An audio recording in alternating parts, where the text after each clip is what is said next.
One day, a violent thunderstorm struck, triggering a series of unusual events. Frightened city residents, hearing some unbearable rumbling, couldn't tell whether it was the sound of a raging storm or a sudden earthquake. To make matters worse, the lights suddenly went out, and without them, the surrounding noise seemed ominous. The next moment, one of the townspeople noticed something strange that caught his attention. Turning to his friend, the young man wanted to know where the water was dripping from, as it definitely shouldn't be there. The young man turned around in horror to look around and decide what to do next. But at that moment, he saw a huge monster in front of him, with a long tongue dripping with saliva, which they had initially mistaken for water. After that, the people in the hall heard a wild scream and realized that there were very strange creatures there. The crowd didn't know how to react in this situation, since it was something they had never encountered in their lives. Suddenly, one of the guys shouted that they should run as fast as possible and look for an exit. As he ran out of the hall, the stranger shouted. He realized that many of the people who had been inside had died, and he didn't know what lay ahead of him. The only consolation was that the monsters were no longer chasing him, though it was unclear if there was anything like that in the city. Upon reaching the center, the young man saw other people standing and watching the intense lightning closely, discussing among themselves that they had seen something strange. The young man trembled and said aloud that the end of the world must have come, for there was no other way to explain the appearance of this anomaly. Such unusual storms occurred simultaneously in different parts of the world. The buildings struck by lightning soon turned into lairs of terrifying killer monsters that hunted the inhabitants. Such places came to be called dungeons. Many countries even sent military forces there to assess the threat and gather information. However, conventional weapons were useless against the monsters. In the end, even the army was unable to deal with such anomalies. The military withdrew. Many of them realized that people were still trapped inside homes and buildings, but they also knew that it was too late to save them, since the monsters were, first of all, stronger, and second, far more numerous. Humanity had plunged into the depths of despair when suddenly their saviors appeared. The strangers, holding some kind of map, asked the soldiers not to interfere and to stay out of the way.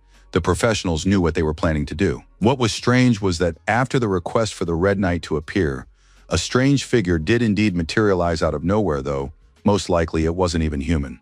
The man who summoned this helper knew exactly what he was doing, as if he had done such things 1,000 times before. As for the Red Knight, he grabbed his sword and immediately rushed into battle against the dangerous monster that was blocking the soldier's path. It turned out that these people were the Awakened. In battle, they used special cards called gate cards.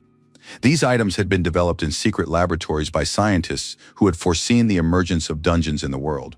Soon, one after another, the Awakened began to appear, that is, those capable of wielding the power of the cards. Such individuals immediately became the focus of intense attention, as they were able to fight monsters, and very successfully at that. Eventually, companies emerged that, in collaboration with the Awakened, built their businesses around clearing out dungeons. In a world where such dungeons pose a daily threat to people, the Awakened have become the elite of this society. One of these guys is named Okita Hikaru. He is also an Awakened one and has been working for 3 years at a firm that specializes in monster extermination. The boy's father was killed by a monster. It happened almost immediately after they appeared. As for his mother, she ended up in the hospital, leaving him with only his younger sister, and they had no idea what to do next. At some point, the young man decided to take the test to find out if he could become an Awakened. That's why the young man went to the office, where he was asked to approach the counter and place his hand on the device holding the card. The young man didn't know what to expect from the test, but he understood that this was the only way that would allow him and his sister not just to survive, but to live like human beings. A moment later, our hero's hand touched the card, but it seemed as though nothing was happening. The judges tried to figure out if there was a reaction or not, but then decided that the card wasn't moving, and therefore this man was incapable of anything in their line of work. The system sent a notification stating that the lowest level of ability had been detected. Okita Hikaru watched the proceedings intently. His face clearly showed intense fear, though he remained silent. Even though his ability level was practically 0, he still had some abilities, and so the guy was assigned to a team, though he received the lowest rank. Of course, the hero had received an Awakened license, but his rank was so low that no company would consider hiring him for serious work. And so the young man barely made ends meet, working odd jobs here and there until something astonishing happened. When he heard his sister say that a letter had arrived for him, our hero wondered why such influential people would even write to him.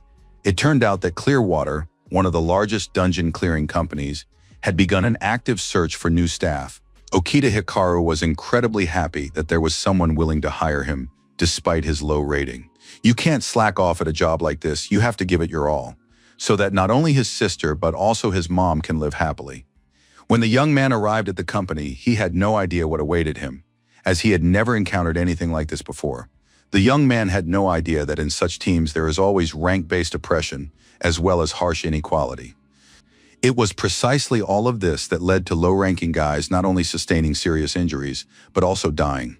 One of the seniors called the new arrivals trash, a shield for the rank awakened, but no one was allowed to complain or take offense, because this was an opportunity to understand what monster attacks were like. It turned out that this was how Clearwater recruited people to protect the elite, that is, the highest ranking awakened, while low-ranking staff were cannon fodder, expendable material who, upon death, were replaced by other awakened of the same rank. The worst part was that the elite had set up our hero, just like they did to others like him. The guys were left in the dungeon, where the strongest and most ruthless monsters dwelled.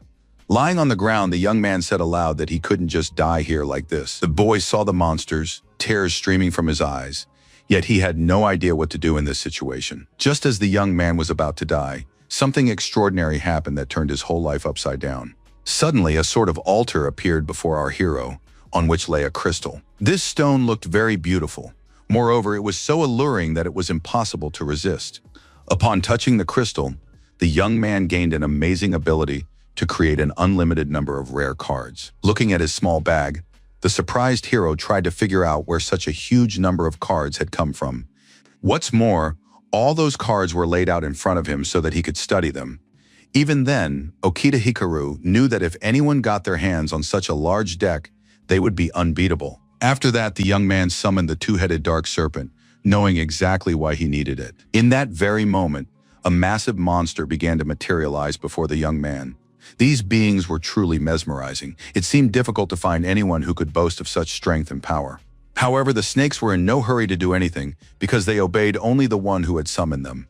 At that very moment, these creatures used their fire breath to draw some very strange patterns on the floor. Unexpectedly, our hero announced that not only had his vision improved, but now he could determine an opponent's abilities and strength with a single glance. Shouting with all his might, the young man ordered his assistants to launch an immediate attack, realizing that waiting would lead nowhere.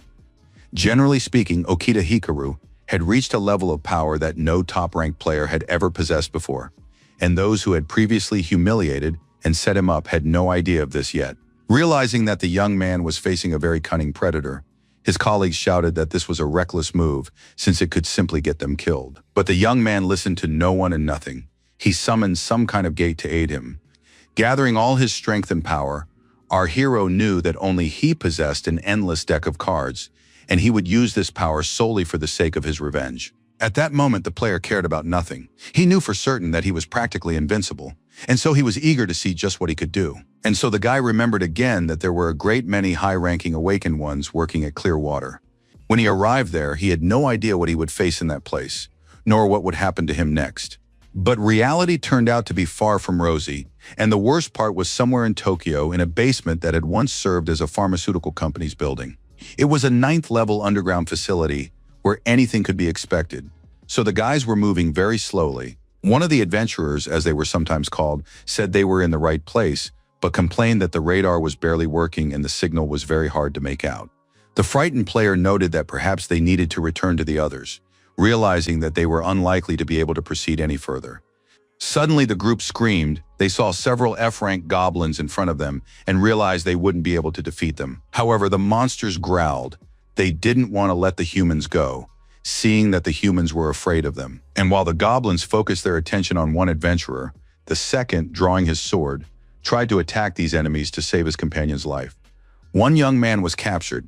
The second, who was trying to help him, knew the odds were stacked against them and therefore thought there was nothing they could do in this situation. As expected, the boys had fallen into a trap they couldn't have known about for sure. At that moment, the goblins were screaming wildly, their very demeanor showing that no one could defeat them. Lifting his head, the unfortunate young man said that this was a great joy because they had been saved. One of the company employees, holding a weapon in his hands, declared in an icy tone that he didn't understand why they paid adventurers if they couldn't even handle the simplest goblins. Just then, our hero arrived. He had heard strange noises and realized what was happening, but had only just managed to come to the rescue, so he wanted to know how his colleagues were doing. The frightened young man couldn't really say anything because he was so terrified. But they didn't have time to finish speaking because at that moment one of the young men asked Noguri, who had saved the unfortunate ones, to report on the situation. Pointing at the monsters, the young man reported that he had managed to kill 4 goblins. No traces of a magic stone were found after their deaths. 2 low-ranking goblins had been attacked, so they certainly wouldn't be of any help in the upcoming cleanup. The men lay on the ground realizing that he was talking about them, but they didn't want to say anything or argue. Okita Hikaru didn't want to just leave it at that. He asked his colleagues to move to a safe place so he could help the wounded. But the leader shouted angrily that these 2 were dead weight. There was no point in wasting time on them. The officers didn't understand why they weren't being taken along, so they begged not to be left behind. The boy didn't understand why people were being treated so disrespectfully, so he also asked the leadership to stop for a moment to tend to the wounds of these people who would be able to get out on their own. Seeing that the young man had already pulled a card from his pocket, the boss shouted at the boy not to dare waste his magic, threatening that otherwise he would face punishment. Stammering, Okita Hikaru wanted to object, but couldn't bring himself to do so, for then they would leave him here as well. As he left, the boy thought to himself that he felt very sorry for these guys, but he wasn't in a position to help them in any way. The adventurers, left alone in the dungeon, could only watch sadly as the other members disappeared into the depths of the cave. To clear the dungeons, the company hired many high-ranking guys, many of whom boasted an A rank, as well as low-ranking ones, among whom was our hero. People like Noguri were always bossing everyone around, acting as if they had no equals. Unexpectedly, the young man asked his colleague to issue weapons to the members of his group so they could defend themselves. Grabbing the young man by the collar, the arrogant colleague declared that the low-ranking members already had weapons and therefore he didn't understand what else they wanted from him. But in reality, the arsenal of elite awakened ones includes not only powerful gate cards, but also the latest weapons designed to fight dungeon monsters. However, the bullets for such weapons use magic stones that can appear after a monster's death. Since these stones are very valuable, lower-ranking members are issued subpar equipment, which serves only as a means of self-defense and isn't very suitable for combat. Elite suits are custom-made from special fibers that provide partial damage protection. The suits of low-ranking members, however, are the most ordinary, so in the dungeons, workers can rely only on themselves. Our hero is rank fares nothing lower than that, and so he considers himself the worst of the worst. He's not even allowed to participate in battle. To them, he's just a porter or a servant. The young man realizes that he is even lower than a low-level adventurer. Looking at the building, the young man thought that the exterior hadn't changed much. It looks like an ordinary office building, but appearances are deceiving. Inside the structure lies a dungeon, where a single misstep could cost him his life. As he climbed the stairs, our hero was out of breath, knowing that it wasn't as easy as it might seem at first glance.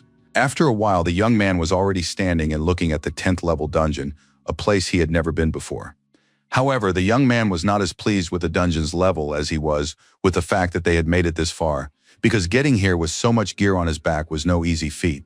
Although Okita Hikaru realized he had no time to rest, monsters could attack at any moment. He had to stay alert. At one point, after looking at the map, the party members grew a little nervous because the system had alerted them to a danger.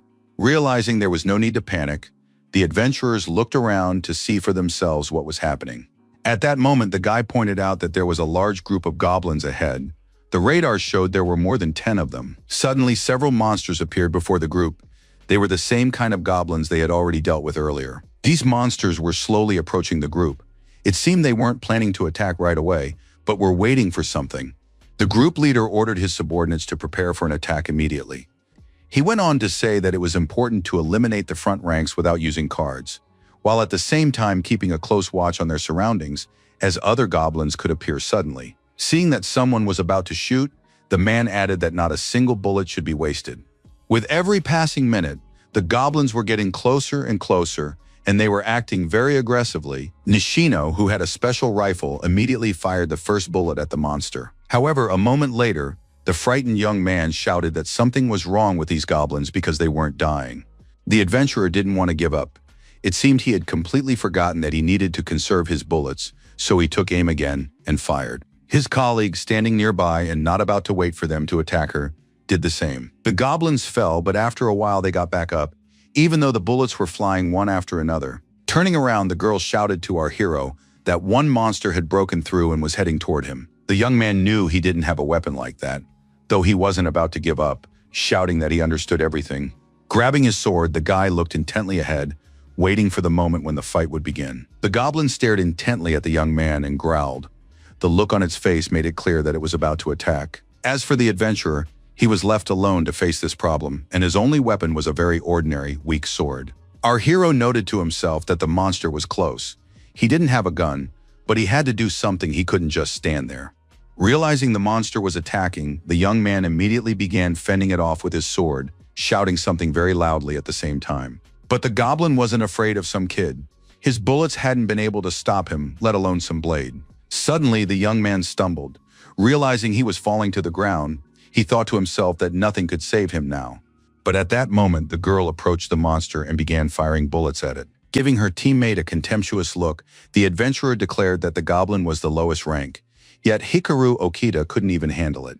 And she immediately added that the guy was even getting paid for this. Of course, he felt great, doing nothing yet getting paid, which meant they weren't on equal footing at all. This accusation was unfair because the young man had no powerful magic pistols. Aside from a sword that only delivers a slight electric shock and can't even inflict minor damage, he had nothing. Closing his eyes, our hero thought that he could have defended himself if they'd given him a proper weapon, but as it was, he'd come here empty-handed. He had the gate cards, but they were also the weakest. Practically nothing could be done with him. But he didn't get to finish his thought. Someone's voice shouted that the sweep was over, and it was very important not to forget to collect the magic stones, of which there weren't that many. But what can you do? After all, they're just goblins. When you defeat a monster, particles of magical power magic stones may remain after its death. You can get rare stones from particularly strong monsters. They're used for gate cards and unlock new unique abilities.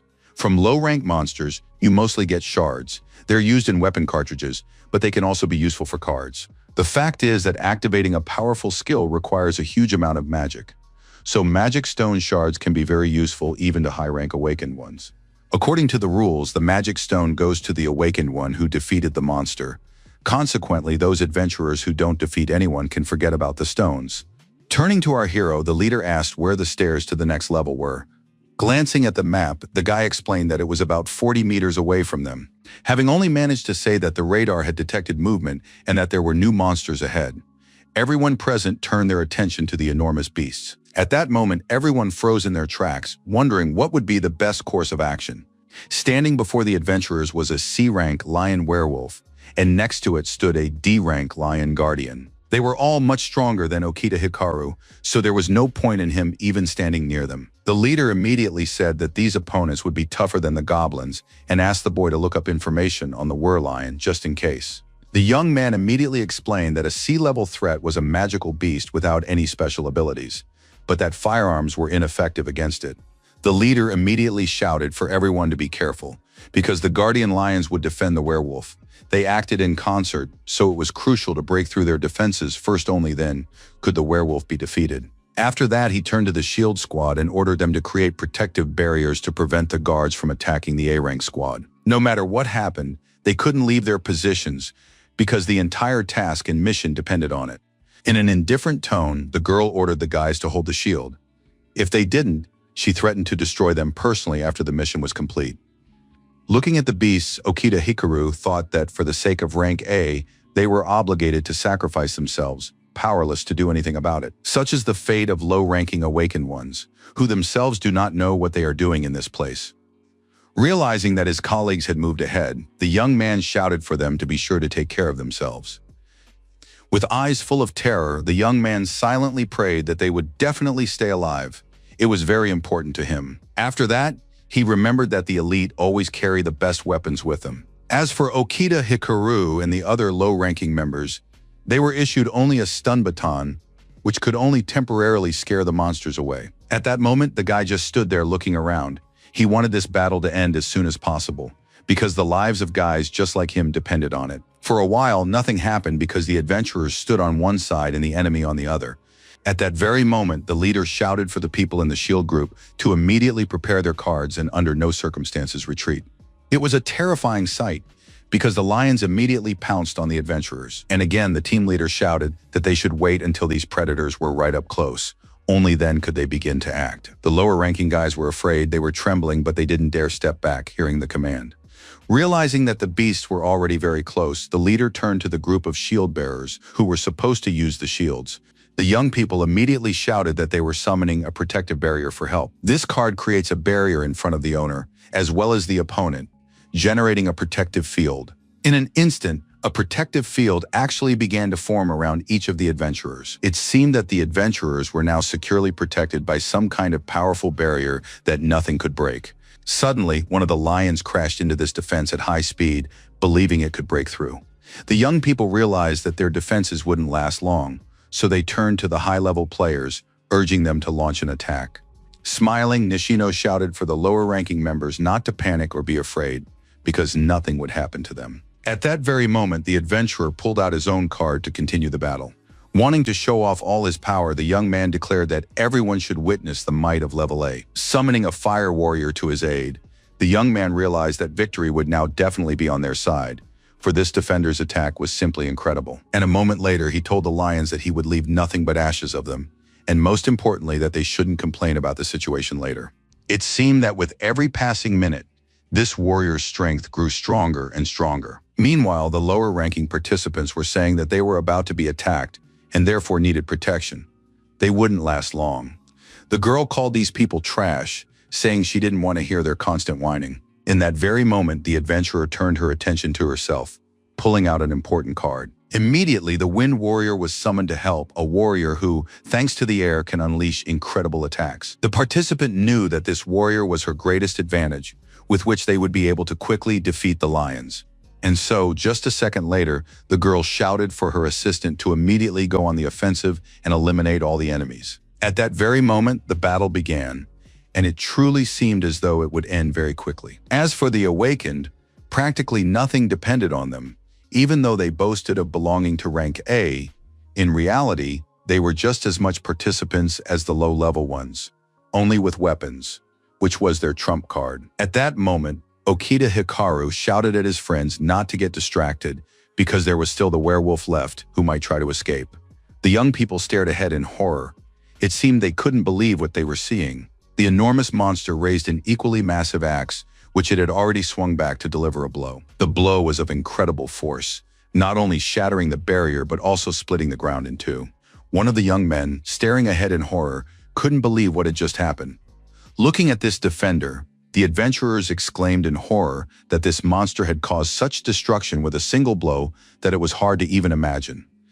At that moment, Okita Hikaru ran toward the boys, shouting that they needed to be as careful as possible. Moreover, the young man didn't want anyone to get in his way, as if he could do anything in that situation. Putting his colleagues in front of him, our hero shouted that he would distract the werewolf to buy some time. Looking at the monster, the young man thought to himself that this was his chance, an opportunity to show everyone what he was capable of. And while Nishino was shouting something, the young man refused to listen to anyone, confident that now everyone would look at him differently. Suddenly, the young man felt someone strike him hard across the cheek, not realizing who it could be. Standing next to the lion, who had paused for a moment, the young man asked his colleagues why they were treating him this way. Continuing to kick Okita Hikaru, the antagonist said that no one had given him the right to join the battle. His only task was to treat others if they were wounded. The adventurer seemed to think that someone had given him the right to bully the young man, who couldn't say a word. After that, Nishino declared that our hero wasn't just an F rank, he was practically trash. And as for battle, that was something exclusively for the higher classes. A moment later, the player summoned a card to assist him, shouting that he was calling forth the gate, and immediately declared that he needed a fire warrior who would be perfectly capable of handling the task at hand. At that moment, something indescribable began to happen, as this warrior actually possessed unreal strength. But we weren't able to watch this mesmerizing action because the leader yelled that they needed more barriers, so the lower-ranked participants had to summon a shield for themselves again. A moment later, he declared that Okita must tend to the wounded immediately, as their defenses were weakened. The boy immediately decided to use an elixir card, which allowed him to slightly boost his own strength and heal minor wounds. Even though this was just a minor task, the young man carried it out as if the entire mission depended on it. Realizing that he was feeling much better, one of the guys who was also under the protective barrier thanked his comrade and ran off to continue doing his part of the job. At that very moment, the guys began rebuilding the protective barrier, realizing that without it, nothing would work. But the monster had no intention of waiting for the people to set up their defense, and so it began to break it down again. The young people understood that they faced a difficult task, but they had heard that the leader had already summoned the Wind Warrior. Moreover, he said that they couldn't let their guard down and had to build as many barriers as possible. It could be said that the lower ranks continue to sacrifice themselves endlessly, no matter how it happens. With their cards, the guys can only take the brunt of the attack. By helping the elite, they can only defend, while the high-ranking Awakened handle the rest. The worst part is that they don't pay attention to what the adventurers have to do to hold the shield. They have no idea that every minute counts, and aren't in any particular hurry. While helping his colleagues, the young man thought his rank was so low that he wasn't even allowed to use a shield, and so he considered himself utterly pathetic and had no idea where all this would lead him. Meanwhile, the high-ranking adventurers were joyfully shouting that they had practically defeated these monsters. Turning to the boss, Nishino asked him, his voice full of joy, if he wouldn't mind lending his team a hand. Pulling out a card, the young man said that he had been planning to do just that himself. The next moment, the boss pulled out one of his cards to summon an assistant to his aid. Suddenly, everyone saw a hand appear. It seemed the assistant would be connected to water in some way. The boss remained silent, but he continued to summon whoever could finish this battle. It was an interesting character in full armor who knew exactly what he was there to do. It turned out to be a sea warrior who actually possessed incredible strength. What was particularly interesting about him was his spear and his ability to control water, which allowed him to do all sorts of things. Realizing that the enemies had been destroyed, the leader informed his team members that they were looking at a rare magic stone. And while the other rank A adventurers grumbled, the commander was delighted, for according to the rules, the stone belonged to him, since it was his subordinate warrior who had defeated all the enemies.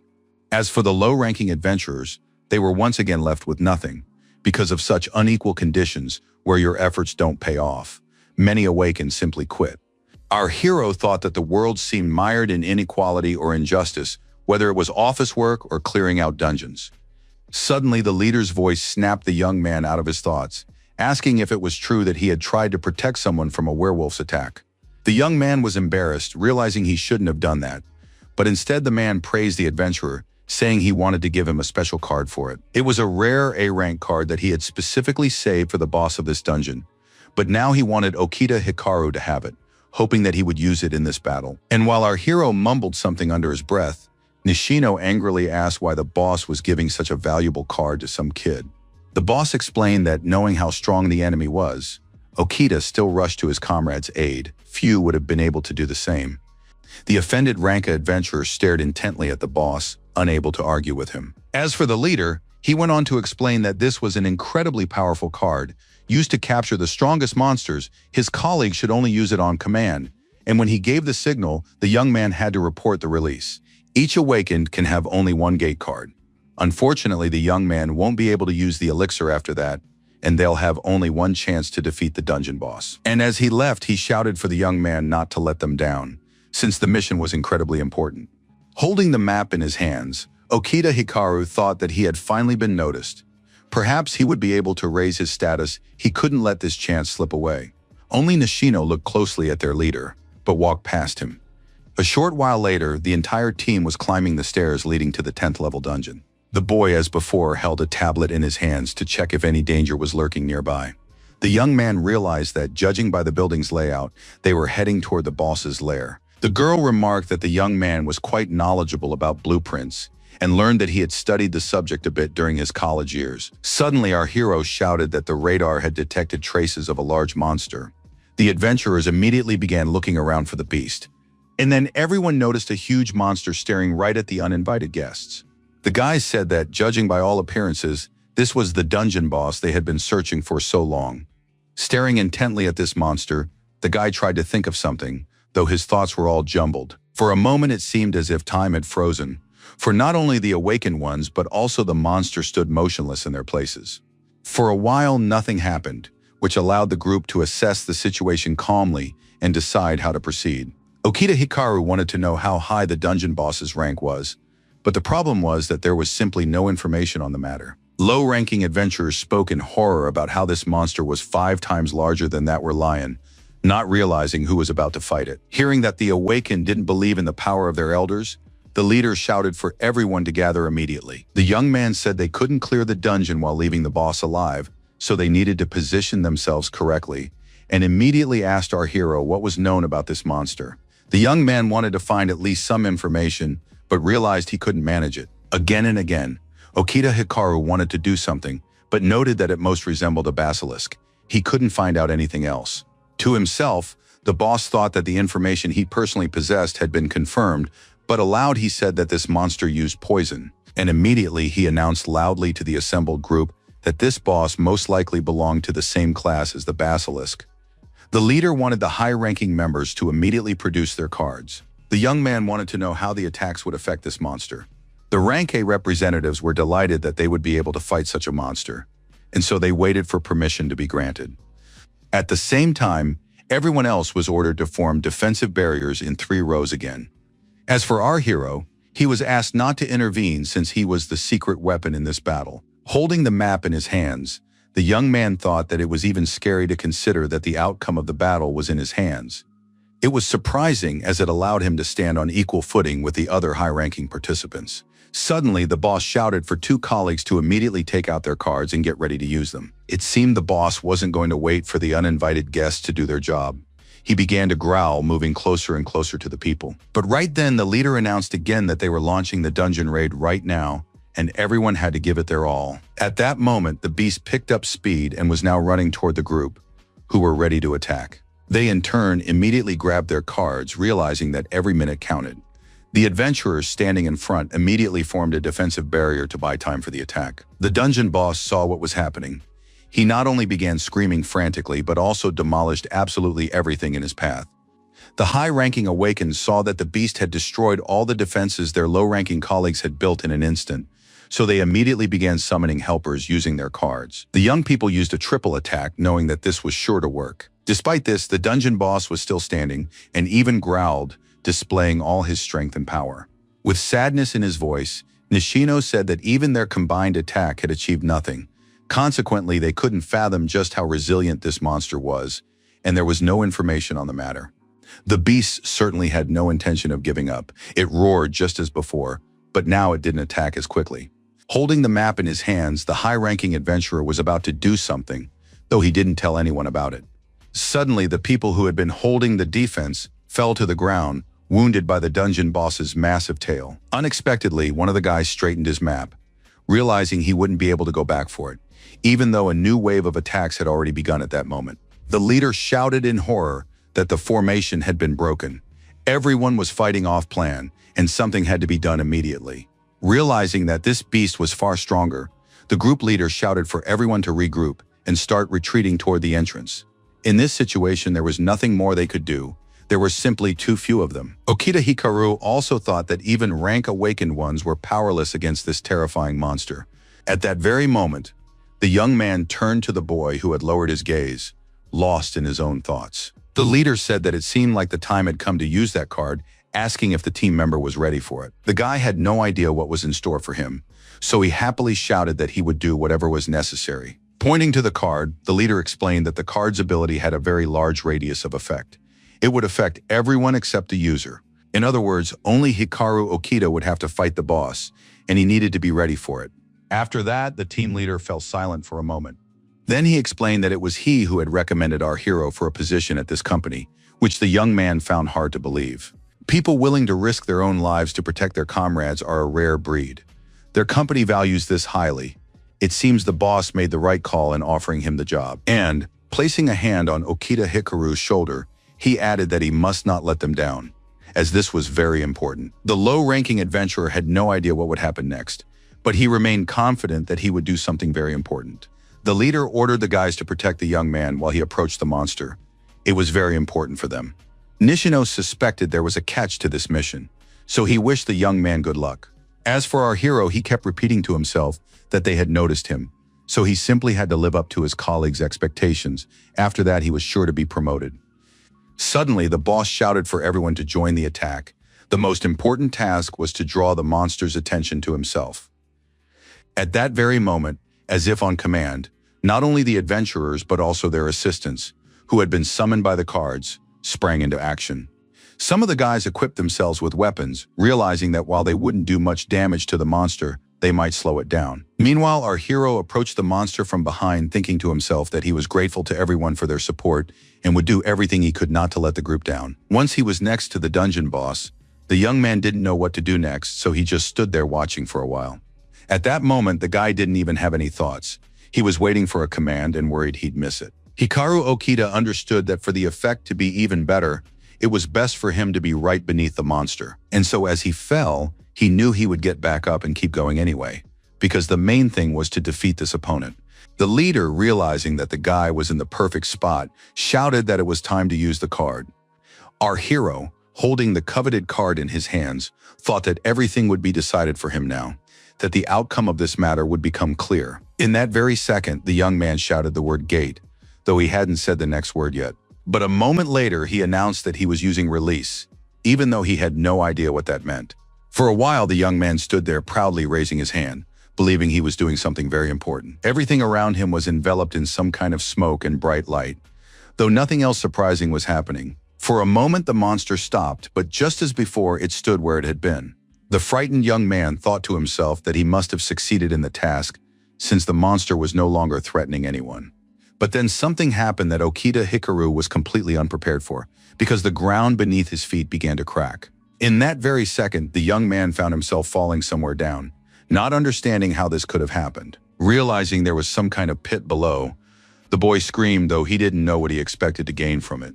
After hitting the ground for the first few seconds, the young man still didn't understand what was going on, but he was glad to be alive. Struggling to his feet, the young man said that his arm, which he had dislocated during the fall, was in severe pain. The people who were up above were carefully surveying the extent of the destruction, which was catastrophic.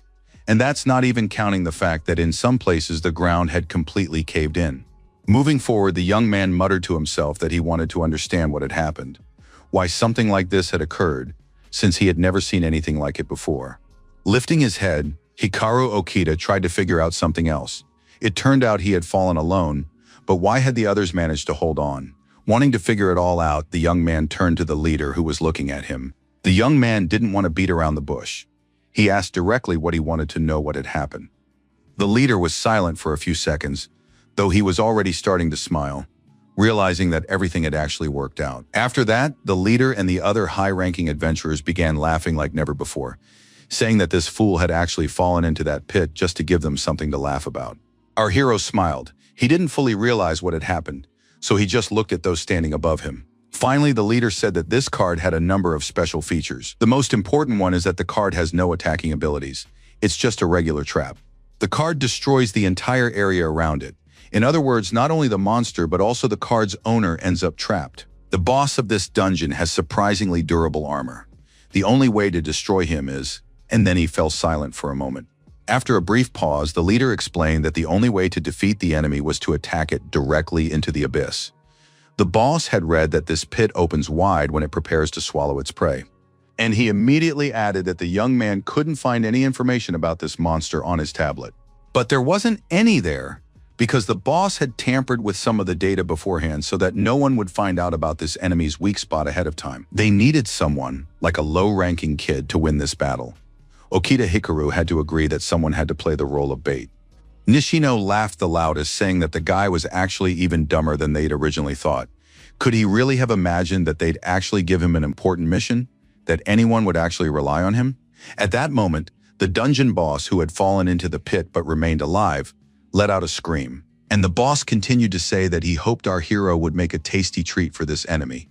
Realizing that the monster was very close, the young man screamed louder than ever before. Meanwhile, the adventurers continued to laugh at their colleague, noting that now no map would help him at all. Stepping aside, the young man asked himself how things had come to this. Moreover, it was incomprehensible how these people could be so ruthless as to engage in such things. But as if what they had done wasn't enough, the guys continued to laugh at Hikaru Okita, saying that he was a lousy decoy who wasn't even interesting to this boss. Suddenly, Nishino shouted that he wanted to turn up the heat a little to make things even more interesting. Summoning a fire warrior, the young man saw that the monster didn't like any of this, but it amused him greatly. The guy didn't know what to expect, but he asked for the awakening to stop, since they had a completely different mission. With every passing minute, it grew hotter and hotter in the pit, As the monster writhed, the young man begged the adventurers to stop over and over again. But the awakened ones didn't care what the boy was screaming. They just wanted to have a little more fun. To himself, the boy thought that if the monster didn't kill him, he'd simply burn to death from such attacks, since there was fire everywhere. Nishino shouted, hoping that his friend, sitting in the pit, had already gotten hot enough, adding that with a crust he would be much tastier than in his usual form. At one point, the leader fell into thought, though he remained silent for a while. Then he turned to his subordinate, telling him to put out the fire already. This wasn't a game after all. It seemed that Okita Hikaru was no longer interested in the conversations taking place above, as he needed to think about his own safety. It was clear that the monster was angry. He wanted to vent all his hatred on whoever was nearby. Hiding behind his jacket, the young man decided that the dungeon boss was definitely preparing an attack. He was surely going to use poison. Our hero vaguely remembers what happened next. He only begged the monster to turn its attention to those who truly deserved it. Lying on the ground, covered by his jacket, the young man shouted something, though he didn't know how that would help in the situation he found himself in. At that moment, the young man didn't want to think about anything. Time seemed to have stopped. Realizing that nothing was happening, Hikaru Okita realized that the monster wasn't going to attack him, though he didn't understand why that might be. Lifting his head, the boy realized it was poisonous gas. Consequently, the attack was directed upward, not toward him, which was a relief. At that moment, covering his nose with his hand, the leader lamented that because of the fire and heat, all the fumes were rising upward toward them. Peering out from behind his makeshift shelter, the young man thought that he was in a pit, and since all vapors always rise upward, that was why he couldn't smell anything. As for the adventurers, they said they needed to get out of there as quickly as possible, or they would simply suffocate from the smoke and gas. For a while, the group's leader kept staring at the dungeon boss, who in turn was watching them. Hiding behind a rock, our hero realized that while the monster was distracted by the others, he needed to find some kind of cover immediately, and only then think about what to do next. The young man knew the levels well, having been in the dungeons many times before, and therefore decided that he was now roughly on the 9th level, since the map had destroyed an entire floor. Consequently, he could find some corridor that would surely lead to the exit.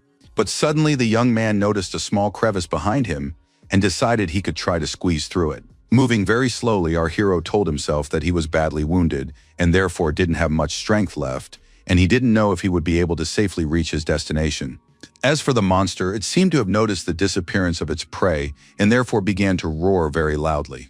Realizing this, the young man told himself that, no matter what, he had to hurry. The dungeon boss was already very close, so the young man told himself that he had to move faster and faster. Holding his injured arm, the young man asked himself over and over again why they had treated him this way. He didn't know where this system had come from, because it was possible to act completely differently, to improve one's skills by helping one another. The young man realized that these people would surely treat the other weak adventurers in exactly the same way.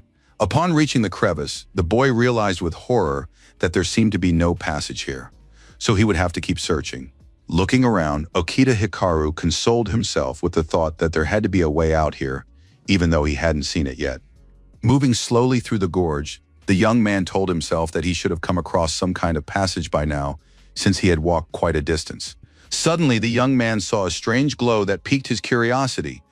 Standing in front of a small crevice, the boy decided that this was his salvation, but he didn't know how to get inside. Realizing that if there was light ahead, then there must be some kind of exit, our hero wanted to figure out how to get inside. The next moment, the young man saw the light and turned around, wanting to understand what had happened. But instead, he saw the same dungeon boss who had broken through the ceiling of the cave and was now staring intently at his prey. The frightened boy covered his face with his hands, realizing that rocks were flying from all sides. A moment later, Okita Hikaru fell to the ground and now covered his head with his hands, realizing that this way he could at least save himself for a while. The young man began to cry. He truly understood that the gorge wasn't opening, even though he could see the glow, and there was no other way out besides. A huge monster was right behind him.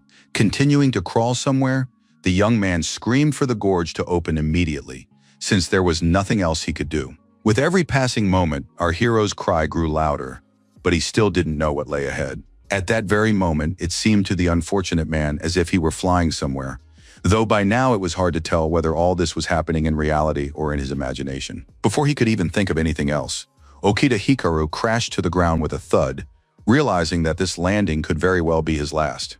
Even as time passed, The young man remained lying on the ground, oblivious to everything else because he wasn't feeling well.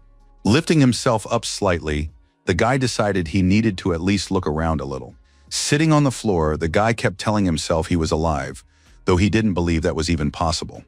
Looking around, Hikaru Okita couldn't figure out where he was. It didn't look anything like the ravine he'd been rushing into just a few minutes ago. It looked more like some kind of laboratory. As he came to his senses, the young man noted that this place was not only bright, but also very clean, which he particularly liked. However, it was confusing that the dungeon boss was nowhere to be seen, even though he had been hot on our hero's heels. If before the guy had thought he'd gotten incredibly lucky, now he wasn't so sure since he couldn't find a way out of this place anywhere. Putting his fear aside for a moment, Hikaru Okita told himself that the most important thing was that he had escaped. The rest of the problems could be solved later. Although the young man was locked in this place, though it was unclear by whom or through which door he had entered, the room was beautiful, as the floor bore the same patterns as the maps. Still, this room was unsettling, as it was radically different from the rest of the building. But if one remembered that this used to be an institute, one could still come up with some kind of explanation. Our hero remarked that this place seemed to be imbued with magic, just like the stones that drop from monsters. Suddenly, the light he had seen before appeared before the young man again. The young man remembered that standing by the gorge, he had been certain that this light was his path to salvation. But the question still remains, what does this glow mean, and where does it come from? Stepping a little closer, our hero heard a strange voice, the owner of which was unclear. As he reached out toward the beautiful stone, the boy sensed something utterly strange, and so he froze in his tracks. The strangeness lay in the fact that Hikaru Okita heard a voice, but couldn't tell what language the words were spoken in, and consequently, he couldn't make out their meaning. For a moment, the young man caught some Japanese words, though it seemed there was also Spanish or French speech. But the young man didn't have time to think about anything else because some system notified him that Japanese had been recognized. Suddenly, a voice rang out very loudly and confidently, asking if the guest wanted to gain power. Recalling everything he had been through, the young man shouted that he wanted power very much, more than ever before. And he added that he didn't care at all what he was dealing with. Hikaru Okita wanted power mainly because he wanted to take revenge on all those people who behaved like real murderers. After that, some strange scanning began, and the system asked again if the guest was ready to sign a contract with him. Upon hearing that the boy could become the chosen one, he fell silent, not understanding what that even meant. Unexpectedly, his wounds began to heal, and it happened so quickly that the young man couldn't comprehend what was happening. Ignoring what the system was saying, our hero clutched his eyes, realizing that something was wrong with him. After that, the computer announced that the gate cards were being replaced with high-rank cards, which made the boy very happy. The young man was delighted that he would finally have his own cards, and some of the strongest ones at that. And while the process was underway, the young man looked intently at a spot ahead of him. All those phrases he had heard when he received the trap card began to echo in his head, something he hadn't even suspected at the time. Now our hero realized he had been a fool. But at that moment, he had simply wanted to show what he was capable of. Clutching his head with his hands, the boy screamed, because he didn't want to think about it anymore. After a while, Okita Hikaru was surprised because the system kept announcing that the card swap had begun, but nothing was happening. Staring ahead, the adventurer thought that something had gone wrong, but he didn't know how to stop it now. Shouting at the top of his lungs for the computer to stop, the young man decided it was all nonsense. And the louder the computer's voice got, the louder the young man's voice became, as he grew tired of hearing the same thing over and over. Finally, the guy stopped. It seemed to him as if the long-awaited silence had settled over the room. Looking at the crystal, which had now darkened, the awakened youth decided that this strange system had shut down. Stepping closer, Okita Hikaru asked the stone if it hadn't promised to do something with the cards. If so, why wasn't there any result? The young man could see that nothing was happening. The room was still just as quiet, but he had a strange feeling, as if something had happened to the card pouch. To himself, the boy thought that if even one powerful card had actually appeared there, that would already be a great gift for him. Raising his hand, our hero summoned the cards, wondering what would happen next. The very next moment, a card appeared in the young man's hands, which made him incredibly happy, since it had been empty just a moment ago. The boy didn't know the meaning of the cards, but when he decided to turn it over, he discovered that there were several elements on it. Suddenly, cards began flying out of a special pocket one after another, and there were so many of them that it was hard to believe. Looking down, the young man saw a large number of cards, which now formed a sort of collection. The guy couldn't understand how one person could have so many cards, but then he remembered that there had been a system glitch, though, that might have affected the cards themselves, which could have been incorrect. Picking up one of them, Okita Hikaru decided he could at least try to do something. At that very moment, our hero's eyes widened like never before, and this frightened him terribly. Clutching his head with his hands, the adventurer asked himself how it was possible that information about the card's meaning had immediately appeared in his mind. It felt as if data on all the gate cards was being downloaded into the young man's brain, which was extremely unusual. And so the guy screamed as loud as he could, even though he knew it wouldn't help him anyway. Finally, the system announced that the download was complete, and that meant that now the owner of this entire deck had the ability to use everything he possessed. The young man knew he wanted to start with the two-headed serpent, which was more powerful than an A rank, meaning it could defeat practically any opponent. At that very moment, the assistant began drawing some very strange circles on the floor. Holding the card in his hands, the adventurer was in no hurry to do anything else, watching what was happening at that very moment. Glancing at his deck, the young man asked aloud if all the other cards were just as powerful. The young man picked up card after card, watching in amazement at the effect he had never seen before. The energy was so strong that it literally carried the awakened one away somewhere, though he liked it. At that very moment, the young man stopped, seeing that a whole whirlwind had risen before him. Clenching his hand into a fist, Okita Hikaru thought to himself that now he could defeat any opponent, because he had more power than all his rivals combined. Climbing over the rocks, the boy rejoiced that he had managed to do something completely incredible. In such a short amount of time, he had tested most of the cards, and each one was more powerful than a rare A card. Looking around, the young man decided that at this rate, there would soon be nothing left of the room, so he could call it a day for a while. After all, there would be plenty of time for practice later. Looking around, the young man still wanted to know what had happened to him, since they had been told that an awakened could use only one card, and as often as they wanted. Everyone knows that rank awakened ones use very rare cards with powerful abilities. Next come the adventurers of ranks B and C, who use their cards to support their senior comrades. Those at levels D and E protect their superiors. But there's no point even talking about rank F. Rumors circulate that S-rank awakened ones are active somewhere, significantly surpassing even a rank in power, though little is known about them so far. The young man didn't understand what had happened to him, because people like him simply can't handle the power of good cards, let alone the several he now has in his arsenal. He'd heard of S-rank before, but he'd never heard that even they possessed anything like this. Now, however, our hero not only has a powerful deck, but he himself seems to have been filled with some kind of power, and his vision has improved as well, which is a true miracle. Realizing that his mind was becoming increasingly cluttered with thoughts, Okita Hikaru decided he would think it over later when he found himself in a completely different situation. He had other important matters to attend to right now, so the young man ordered the cards to return to his pocket. Realizing that his pouch was full, our hero let out a satisfied sigh. But a minute later, after looking around, the young man said that everything was fine, of course, but he still didn't know how to get out of there. Relaxing and closing his eyes, the young man decided that last time he had really wanted the opening to open up, so he could try that trick again now. A few minutes later, our hero felt a slight breeze and immediately opened his eyes, only to be surprised. Hikaru Okita saw the same passage in front of him that had been there at the very beginning, and so he concluded that he had returned to where he started. Looking around, the young man concluded that the boss who had been waiting for him had now gone somewhere. And glancing at the wall, he discovered traces of his own blood there, realizing that he had ended up back where he had actually come from. But what surprised our hero most of all was that there was no opening in front of him now. Consequently, it was unclear what had happened to him. Perhaps it was all just a dream. Taking one of his cards, the adventurer decided to summon the gate to check if everything was working as before. A glow immediately appeared around him, and the young man saw a familiar card. Realizing he didn't need an assistant right now, Okita Hikaru told himself once again that everything he had seen was real. Running forward, the boy told himself that the hour of reckoning had definitely come, and that now he would surely be able to deal with the monsters of this place.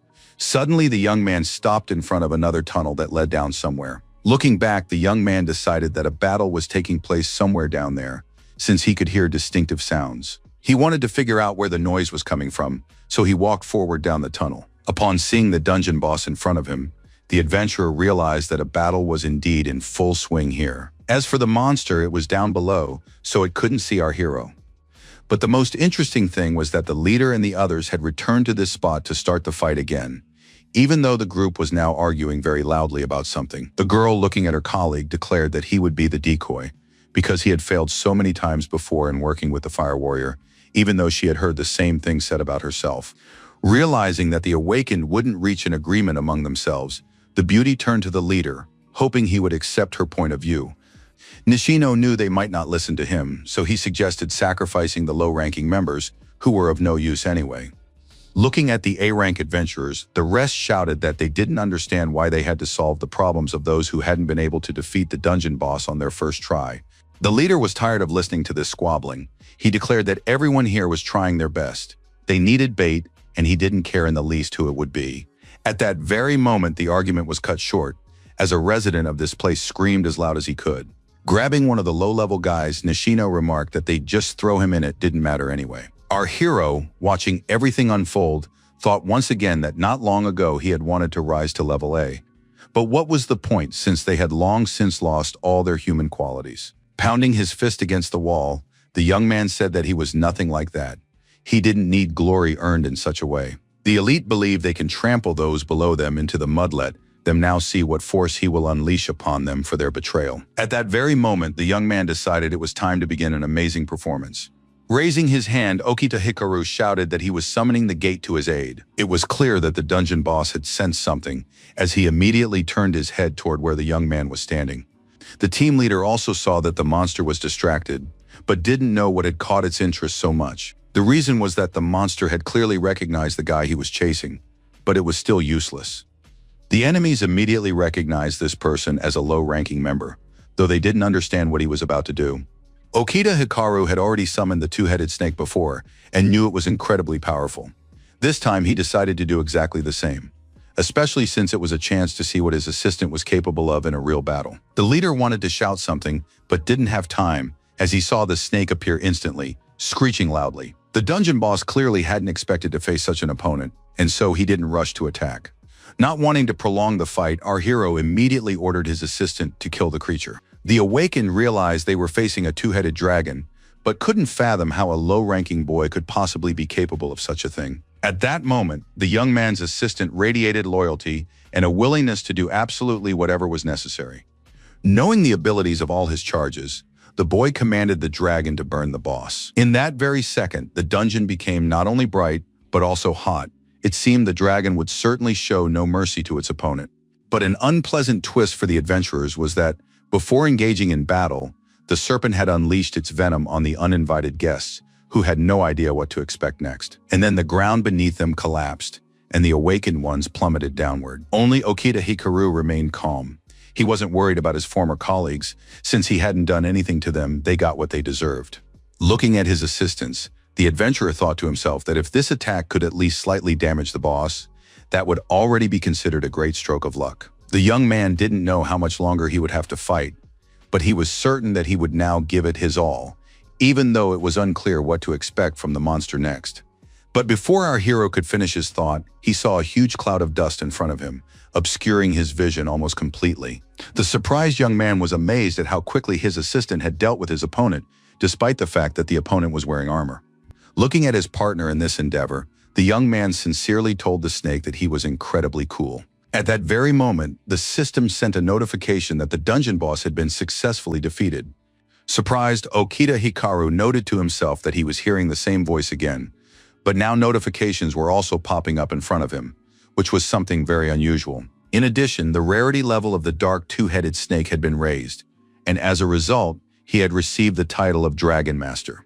Holding the card in his hands, the young man also reflected on the fact that a rare card could be further upgraded, and his own powers could be enhanced, which was an invaluable gift. Although the boy didn't fully understand what these notifications were, since he had never seen anything like them before. Looking around, the adventurer didn't fully realize why there were so many of these dialogue windows, other than the fact that something had happened to him, and now he could see them all. Realizing that he needed to return to reality, our hero noticed the huge stone left behind by the boss. Sitting down on the ground, the young man noted that this crystal was very rare, but he wanted to know what the system would say about it. It turned out to be a magic stone, but it was hard to tell how and in what situations it could be useful. Holding the reward in his hands, the awakened one thought he still couldn't quite believe that all this was really happening, let alone that he was the main character in all these events. After thanking the two-headed dragon, the young man sincerely said that he definitely wouldn't have managed without them. And right away, waving his hand, he added that the assistant could now take a little break. At that very moment, Okita Hikaru saw a pit in front of him and decided that his teammates were most likely inside it. As he headed off to look for the others, the young man thought that the attack had been so powerful that many of the rocks had crumbled and the people standing on them had fallen down. But he hoped that they were all alive. Climbing down, the young man once again saw a large number of various notifications in front of him. Looking at Nishino, the young man realized that he was unconscious, though still alive. As for the others, they were in exactly the same situation, so their lives were not in danger. But suddenly, the adventurer looked intently in a certain direction, hesitating to get any closer. Sitting by the wall was Mr. Taira, who was their leader, though he looked rather pitiful now. Like the others, this man was unconscious, but overall he was fine. A moment later, the leader began to come to, rubbing his face and slowly opening his eyes. Seeing our hero in front of him, Shigeru Taira immediately asked how the boy was feeling and if he was injured. He then began asking questions about the dungeon boss, the strange dragon, and the plan they desperately needed in this situation. In an icy tone, the boy reported that he had defeated the monster. The surprised leader couldn't believe it. He didn't realize that such a weakling could defeat anyone on his own, let alone the boss of this place. Suddenly, Okita Hikaru asked his boss why he had acted so despicably by deceiving him. The young man looked intently into the man's eyes, hoping that at least now something would change in this situation. Sitting on the ground, the man thought that he didn't recognize his subordinate. It felt as if a completely different young man was standing before him. But then as he stood up, the leader began to say that in reality they hadn't deceived anyone. They had simply misunderstood each other a little, and added that for the monster to reveal all its weaknesses, someone had to do the difficult work. If the boss had revealed all the plans in advance, things would surely have gone off course, and the entire group would have been in danger. And anyway, he had allowed himself such rudeness only because he was waiting for the guy to develop and rise in rank. Our hero thought to himself that it didn't seem like this man had ever respected or valued him even a little before. But now he was speaking in a completely different tone. Shigeru Taira remembered how they had laughed when a low-ranking adventurer fell into a pit, and so he knew that when they returned, everyone in the group would find out what they had intended to do to this guy. Although it wasn't just about this young man, but about the other guys they had set up time and again in order to ultimately defeat their opponents. Glancing around, the leader realized that the others hadn't woken up yet, so he needed to distract Okita Hikaru so they could get rid of him quickly. The leader immediately told the young man not to look so scared, because when they returned to the group, he would tell everyone how a low-ranking member had single-handedly defeated the dungeon boss. And then he shouted that he himself would like to know how the guy managed to do it. And besides, he wanted to know where our hero had found such a rare map. The adventurer remained silent, but upon hearing that the leader wanted to see his map, he said he didn't mind. A moment later, the young man took the map out of his pocket to show the leader. But the boss remained as mean as ever, and so he immediately snatched the map from our hero's hands. Laughing maliciously, the ill-wisher said that now the young man was left without a card. Moreover, he wished for the boy to die. Now it was Okita Hikaru who was smiling as he pulled another card from his pocket, realizing that the leader might have acted the way he did. The surprised villain couldn't understand where his subordinate could have gotten another card, since he had already taken one. Confident that the warrior of the sea would be able to deal with the boy, Taira hadn't counted on the two-headed dragon snake taking an interest in him.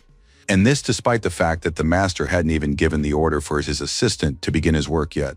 Suddenly, Okita Hikaru ordered his subordinate to bite the sea warrior, realizing that it would be very easy to do. The frightened leader hiding behind a rock couldn't understand how this monster could have anticipated his attack and in a matter of seconds. But that wasn't the main problem. The main problem was right in front of the enemy's eyes, in the form of our hero, who had closed in on him. Standing before his former boss, the young man declared that he wasn't interested in the man sitting on the ground at all. And then, in an icy tone, he announced that from that moment on, he no longer worked for the company as he was quitting. As he left, the young man thanked him for everything, hearing Taira say that he wouldn't tell anyone what had happened in that dungeon. But the man didn't want it to end that way. He was furious at the lowly boy, unable to understand how he dared speak to him in such a tone. It was simply unworthy. Holding the pistol in his hands, the villain kept thinking that he just needed to get his hands on that map. If he had it, that snake dragon wouldn't be able to do anything to him. And so, raising his weapon, the leader shot the young man in the back as he headed for the exit. Suddenly, the young man froze and stared ahead in horror, unable to believe what he was seeing. The very second the bullet was about to hit its target, the defender blocked the young man's path, and he did so as if he knew exactly what was going to happen. Tyre shouted at the boy to stop his tricks, because he was really sick of them. Standing with his gun, Tyru was about to shoot again, but this time he wanted to aim as carefully as possible. At that moment, Okita Hikaru thought to himself that it was all useless, since he knew this man's every move in advance. Angry at himself, the leader said he didn't understand why he couldn't hit the target. It was as if he were just shooting into thin air. Then he remembered that something was definitely wrong here. It was no coincidence that this low-ranking man hadn't told him everything from the start. At the same time, our hero had initially seen system notifications that foreshadowed the events that were about to unfold. Even then, the computer had reported that Tyra was on full combat alert. He was going to summon the Sea Warrior, and if that failed, he would use the 8 remaining rounds. Smiling, the guy pretended he knew nothing of this, and thus joined the game but on his own terms. Every subsequent step was accompanied by prompts from the system so that the awakened one would know what to expect next. As he spoke the words about his dismissal, Okita Hikaru realized that if he turned his back, this man would shoot him. At that moment, the young man realized that his eyes didn't just see well, they saw much further than necessary. And so he decided that now it was his turn to show what he was truly capable of. The dragon obeyed its master's orders and began breathing fire at the man, who remained seated against the wall. Realizing that the gun was slipping from his hands, the frightened leader didn't understand what was happening there. But the guy shouted that now was no time to relax. They had to do their very best. Grabbing his shoulder, Tyru realized that this fire was so powerful it could incinerate him, though for some reason it had only touched part of his shoulder so far. After that, the flames began to spread in all directions, and rocks rained down on the attacker with tremendous force. Knowing that this could end very badly, the group leader shouted for the guy to stop immediately. To himself, our hero thought, what had these bad people done when he asked them to stop their attacks? Did they stop? After ordering the dragon to stop, Okita Hikaru thought to himself that he had no intention of becoming as despicable as these creatures. In an icy tone, the young man said that to him, Tyru was a true murderer. The next time they decided to kill him again, he would definitely not miss. With horror, the ill-wisher thought to himself that he had never seen such power before, and therefore didn't understand what kind of card it was, or where it had even come from. Smiling, our hero went on to say that he was very sorry for having frightened his former boss. And tossing the man a stone, he added that he could keep the crystal as a souvenir. The surprised detractor didn't understand what kind of trick this was, or why a low-ranking adventurer would give him his reward. But Okita Hikaru explained that this stone could come in handy for reporting on the successful clearing of the dungeon. One must leave a good impression on the company, and the leader had done an excellent job. But for our hero, everything is just beginning, though, in a completely different place. So it's time to take action, because something very interesting awaits him ahead. The next day, upon arriving at the office, the young man heard someone asking if he was really quitting. Miko and Yuriko couldn't believe it was true, so they were very upset when they heard the news. One of the girls said that everyone was talking about how the dungeon clear the day before had gone well, so it was unclear why the employee had decided so abruptly to leave. Another said that usually only people nearing retirement age quit. For everyone else, there are plenty of opportunities, so there's no need to leave. These beauties were colleagues. Miko hasn't been working there long. She's the junior colleague, while Yuriko is the senior one. They work in the Department of Awakened Affairs, handling paperwork and assisting new arrivals. They are higher in rank, but unlike the others, they are somehow much warmer toward our hero. Responding to the girl's question, the young man stated confidently that he had already made up his mind and, besides, wanted to do something on his own. His other colleagues didn't understand this decision. They were certain that no one, anywhere, would take on such a low-ranking adventurer. But it wasn't entirely clear how this young man would work on his own either. Hearing someone gossiping nearby, Miho shouted for them to stop. To himself, Okita Hikaru thought that in this company, boldness could only be heard from those higher in rank than you. Everyone was so used to communicating that way. However, the young man's worldview had now been completely turned upside down. He didn't care at all who was saying what about him, since he clearly saw what he wanted in this life. At that moment, Nakamura ran up and asked if our hero was really planning to leave. Mr. Terui, who, like Nakamura, was an F rank, was surprised that the guy had quit even before he had. Nakamura, who approached his colleague, asked what had happened to his glasses, but the girl continued to cry, begging the adventurer to reconsider and not leave. Hearing Mr. Terui wish him luck, The young man thought about how even these signs showed how much all these people cared about him, and that these were completely sincere emotions. The young man didn't want to abandon these people while he was improving his skills, but suddenly he felt a very strong sense of panic, though he didn't understand what it was connected to. The next moment, the young man turned around, thinking that the reason might be right nearby.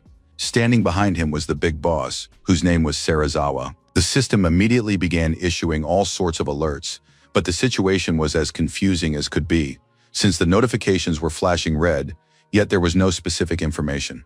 The young man stared intently at this man, hoping that the system would eventually update the information. But that didn't happen, which led him to think that this man was much stronger than anyone else in the A-rank category.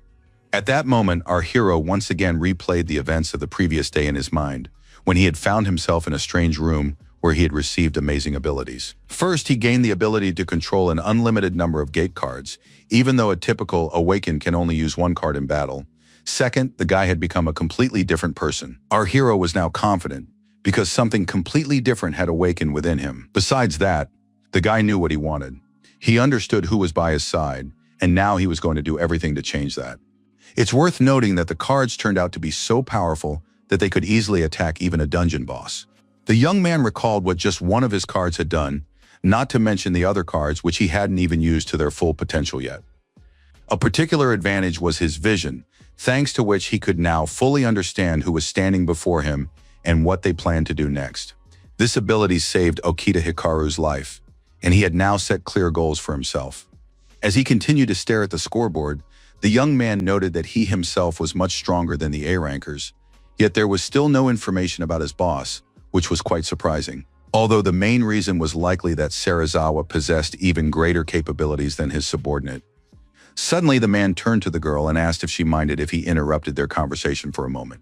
Smiling, the boss explained that they hadn't had a chance to meet before, even though he had led the cleanup team that our hero was part of. At that moment, the young man thought that this was one of the company's top brass, a very important figure. The teams of Awakened under his command always achieved great success. He has his own squad of A-rank Awakened, which includes Tyra and the others, but the boss himself is rarely seen on dungeon missions. Overall, this man has risen to a fairly high position. He even has strong ties to the Prime Minister.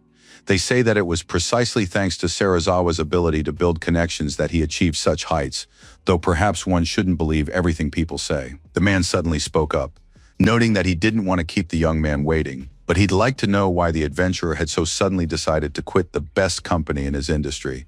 Okita Hikaru asked, "And if I were to say that I have a complaint about Clearwater not treating lower-ranking employees very well, what would the manager do?" The girls standing nearby turned pale when they heard something like that. Smiling, Serizawa said he hadn't known there were people among his subordinates who were willing to openly express their dissatisfaction. It was a shame they'd met so late. And as he left, he wished the young man good luck, adding that he hoped Okita Hikaru wouldn't take all their clients away. Pausing briefly, the young man thought that threats were now being used. This man got under our hero's skin a bit, so he decided he needed to train hard enough to outmatch even his former boss in strength. The young man's former colleagues were also standing nearby. They said he was a weakling, and that's why he didn't last long. Only Tyra didn't want to discuss it, angrily declaring that if someone decided to leave, that was their own business. After that, the leader went off somewhere, though his colleagues ran after him, wanting to know how he had managed to take on that dungeon boss all by himself. The man shouted rudely for the guys to shut up and never bring up the subject again. Stepping out onto the street, Okita Hikaru happily told himself that he had finally quit his job. Now all that remained was to find a suitable dungeon to clear out.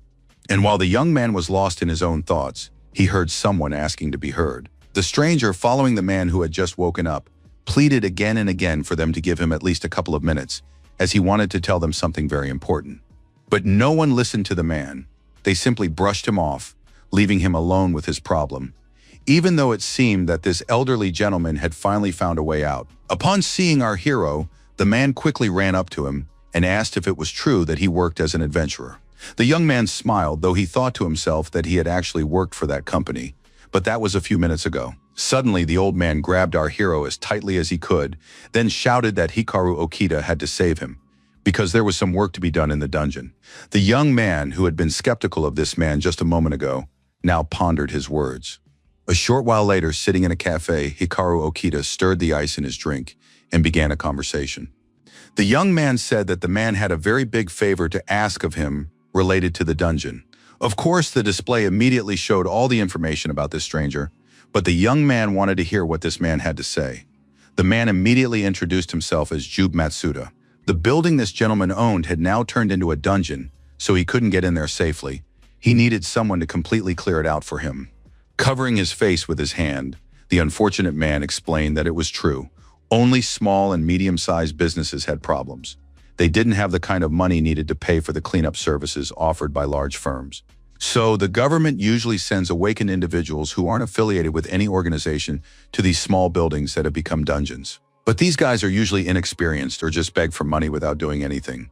Jube Matsuda has already contacted large companies 4 times, but they're demanding $4 million just as an upfront payment. Our hero knew that companies usually take on the cleanup of large buildings, since their owners are willing to pay good money. No one wants to waste their time on small ones. That's why people like this gentleman have to rely either on themselves or on independent awakened ones, most of whom take the money but do nothing.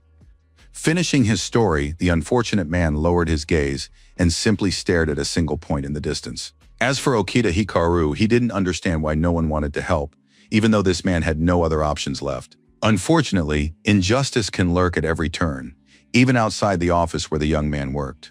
The man went on to say that the young man would surely refuse to help without his boss's permission, but he didn't know what else to do except turn to his superiors. Suddenly, the young man turned to the old man sitting across from him. Smiling, our hero explained that he had just quit his job at Clearwater and was looking for a dungeon where he could level up his skills.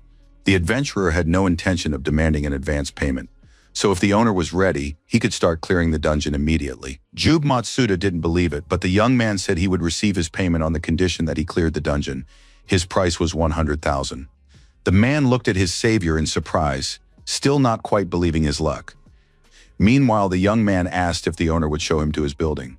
After that, he decided it would be best to seal the deal with a firm handshake. Walking down the street, Jube Matsuda pointed to the building across the way, which looked quite nice and modern.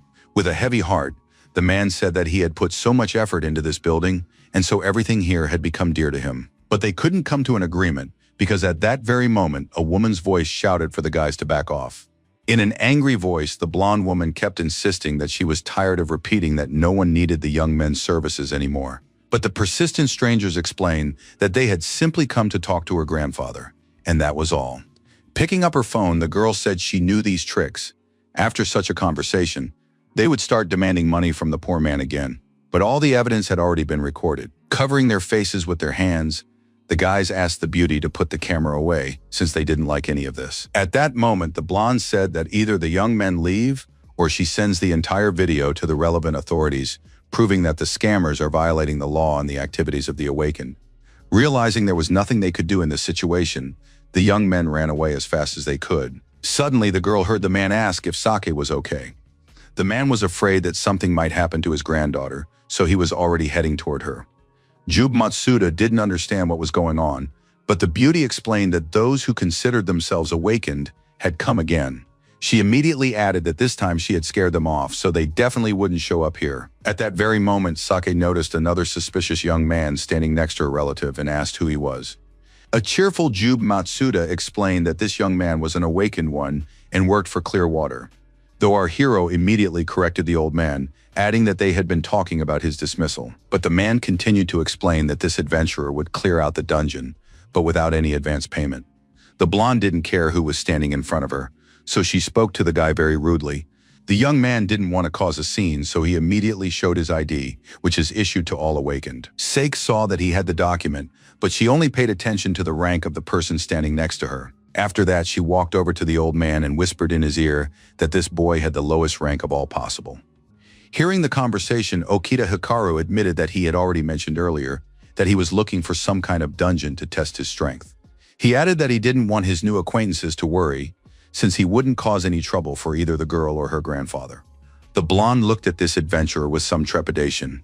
She didn't know what to say to him. Unexpectedly, Sake approached our hero after all, and noted that since the old man trusted him, she would have to as well. Handing the document to the owner of the premises, the guy asked him to sign it so he could go inside. As he was leaving, The young man heard the owner ask him again about the advance payment, but he assured the owner not to worry, saying he would take care of it as soon as possible. Standing in front of the entrance, Hikaru Okita thought that unfortunately, among the awakened who work for themselves, one often encounters scammers like those two.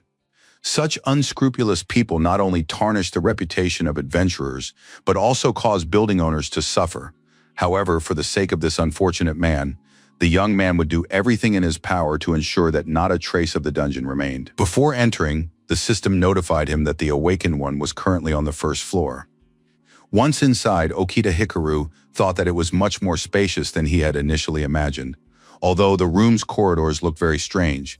Apparently, the building had once been some kind of service center with separate offices for each company. The young man walked forward confidently, knowing that he was bound to encounter some monsters somewhere.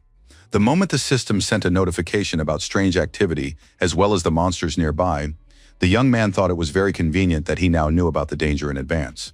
The young man was very curious to find out what had happened to him, what powers he possessed, and that he could now detect all the monsters in the building, a total of 43 creatures. The only consolation was that they were all goblins, which would be a good place to start his warm-up. Apologizing to the inhabitants of this place, the adventurer said that he planned to test his new cards on them. Unexpectedly, Okita Hikaru pulled out the card of the Embrace of Hellfire, deciding that it was the perfect choice for the current situation. Ordering the goblins to be burned, the young man watched as they were immediately sucked into a fiery vortex. At the same time, none of this affected the young man in the slightest. He was merely controlling the process. A few minutes later, the system sent a notification that the goblin had been killed, and our hero received experience points. Realizing that his stats had improved, the young man wanted to move on, but suddenly clutched his throat because he was having trouble breathing. And while the adventurer was wondering what to do, the computer warned that there was no oxygen in the dungeon, and therefore breathing might become even more difficult. With every passing minute, our hero felt worse and worse. He remembered that fires in enclosed spaces are very dangerous, but he hadn't thought that the fire had spread even to the nooks and crannies of this place. Clutching his head, Hikaru Okita decided he didn't understand what kind of cards these were that had left him practically without oxygen. Seeing the system's warning that the oxygen level was at 0, the young man realized he needed to come up with something very quickly. After looking at all the cards, the young man decided to take a risk, realizing that things certainly couldn't get any worse. It seemed that the young man had chosen a special card, knowing what it was capable of. Suddenly, the great mistress of the winds appeared before the awakened man. Our hero realized that wind is oxygen, therefore the stronger it is, the faster this place will recover. With his last ounce of strength, Okita Hikaru asked his assistant to act, and to do so very quickly. Sitting down on the ground, the young man joyfully said that he had not made a mistake in choosing the card that allowed oxygen to return to the dungeon. It was interesting that the guy had almost killed himself with the card at first, and so using another card, he found the right solution. The young man realized that all his cards were very powerful, but they had to be used correctly because it felt like he was swatting at gnats with massive bombs. In that room, our hero could freely unleash the full power of his card without fear of consequences. There, he simply destroyed everything around him while remaining safe and sound, as if he were in armor. However, he fears that things are different in ordinary dungeons, though he must learn to control the power of his cards. Besides that, he needs to carefully study all his cards to be sure he knows how to use them. Looking down, the guy spotted the shards that had dropped from the goblins. They all restore magic, albeit a little, but in the future these shards might come in handy for the awakened one, so he'll definitely take them with him. Meanwhile, the building's owners were sitting on a bench on the street, waiting for at least some news. The girl suggested that the old man go home, but he said that dungeons usually take a long time to clear out, and since this guy was a rookie, he would surely be working there for several days. The blonde was worried that her relative might catch a cold, but he said he'd be fine, unlike Okita Hikaru, who was now risking his life for them, while he could do nothing but wait to meet him. Seik declared that once again her grandfather wouldn't listen to her, even though she was usually right. Realizing she couldn't change his mind anyway, the young woman said that when it got dark, they'd go home anyway. But for now, she wanted to stop by a store and buy something. As they made their way through the dungeon, the young man remarked that there were more monsters here than on the first floor. Of course, it would be nice to wipe them all out in one fell swoop, but he didn't want to take that risk again. We could try attacking the monsters one by one from a distance. It would take longer, but it wouldn't be as dangerous.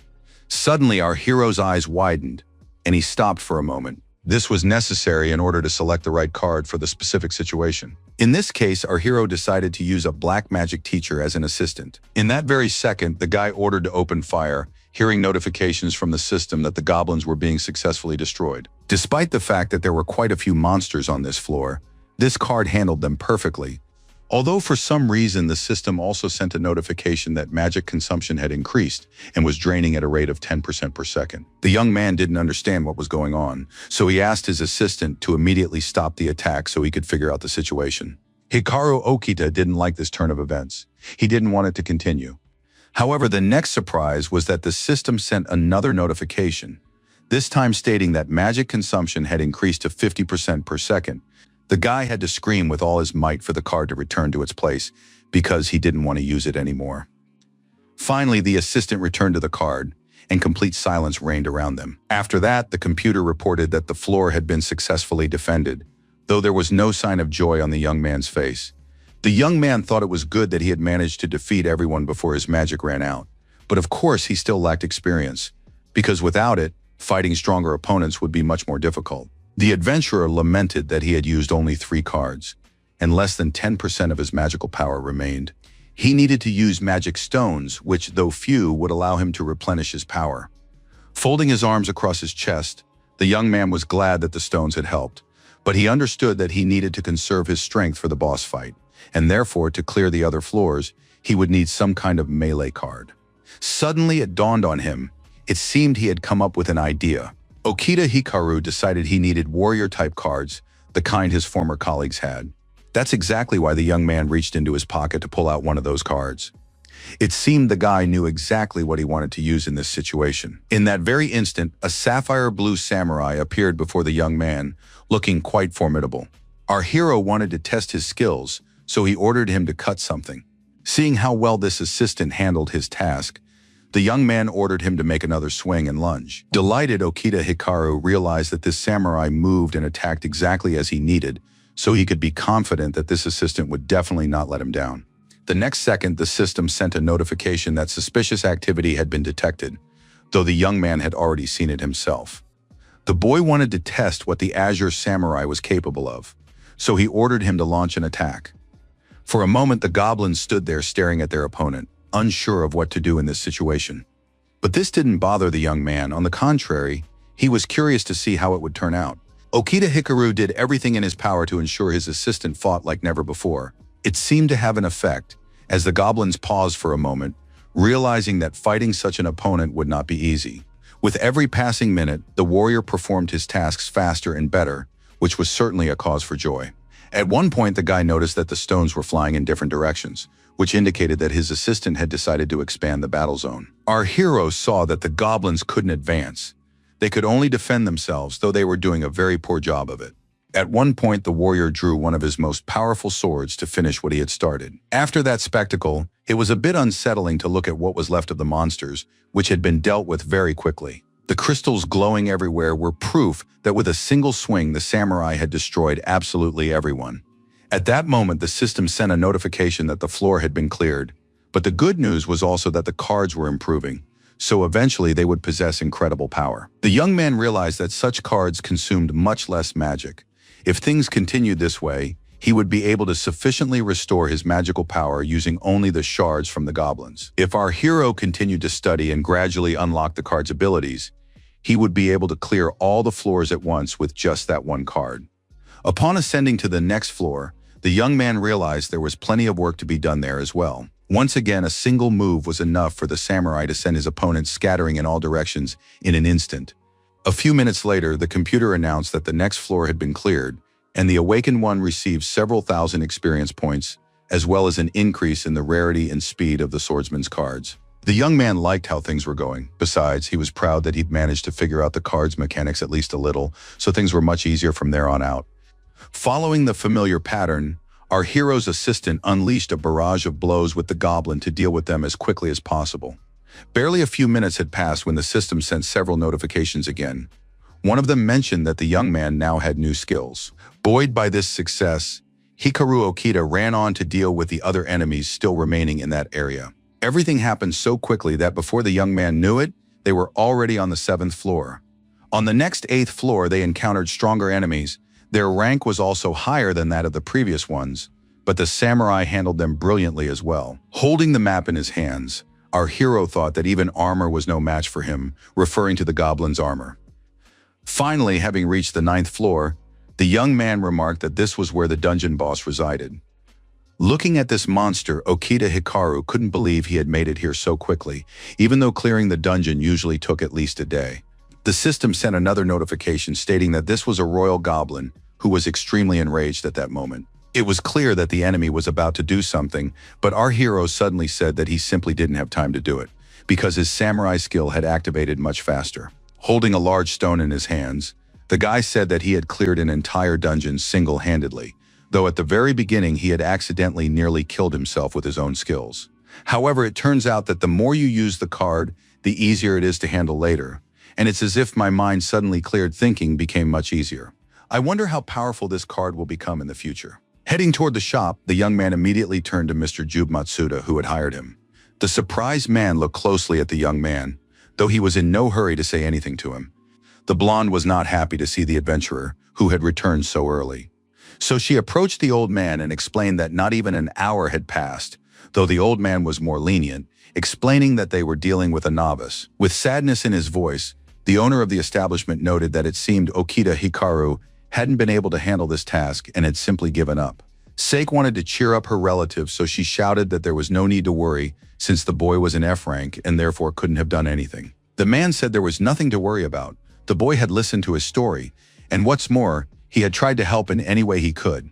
As for the building, it was doomed. It was time to look for a new job. Suddenly, the young man explained sheepishly that he had sort of cleared out the dungeon. The surprised girl and her grandfather couldn't believe what they had just heard. The beauty immediately started screaming, claiming that the young man wanted her to believe he'd completed the task in just an hour, and added that he was just like all the other liars. It was clear that the blonde could go on talking for a long time, but suddenly she heard her grandfather's voice.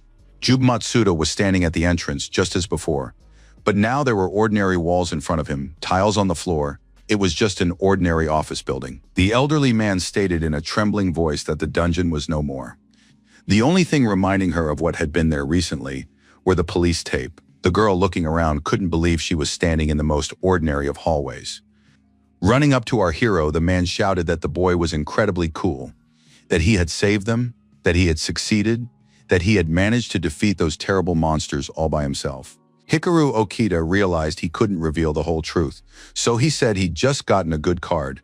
The young man was pleased that he had been able to help. Moreover, he said there was no need to rush with the payment. He would send the account number where the money should be transferred. After that, he declared that it was time to say goodbye. He needed to move on.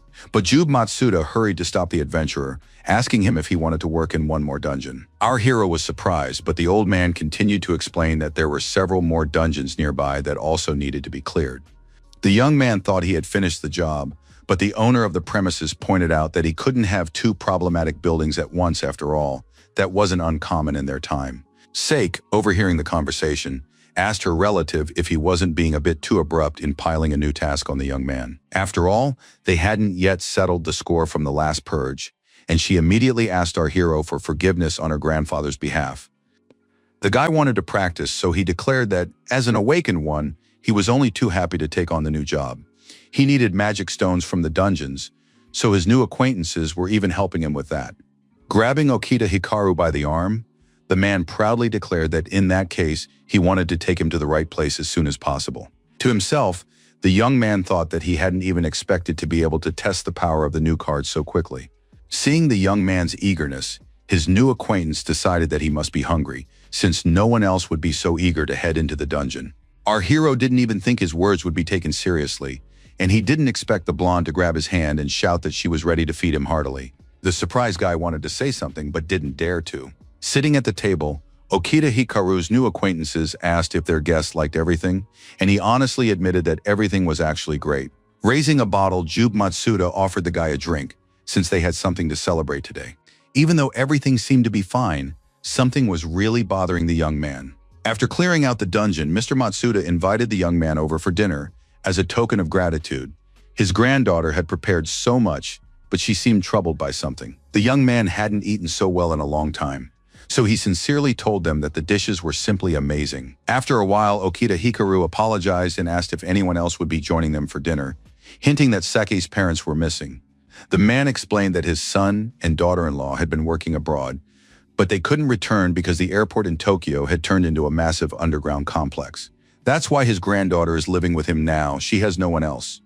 At that moment, the adventurer thought about how Tokyo Airport had been the gateway to Japan for many foreign countries, both in terms of tourism and in terms of exports and imports, and so the formation of the underground there had become a major problem for many. And while our hero was lost in his thoughts, the girl timidly asked what had happened to the relatives of the man who had awakened.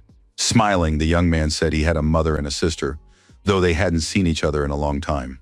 Realizing that Okita Hikaru most likely lived alone, his new acquaintances offered him a place to stay for the night so he could get right to work in the morning.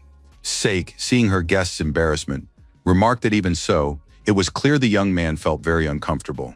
Walking down the street, the young man thought that he had refused to stay at these people's house and had left them late that evening, but it had been the right decision, just as it had been the right decision to help the simplest of people.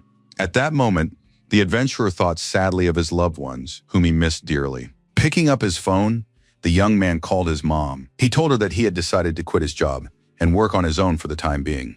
The next day, taking a few belongings with him, Hikaru Okita went to the next building that needed to be cleaned up. When he saw Sake, the guy immediately asked why she wasn't in school on a weekday. The blonde immediately started saying something about how she would be leaving soon. Besides, the guy who had woken up the day before had said that he lived alone. Hiding her face and holding out her hands, the new acquaintance handed something to our hero. Not understanding what was going on, the young man immediately called out to Seki because he wanted to know what she meant.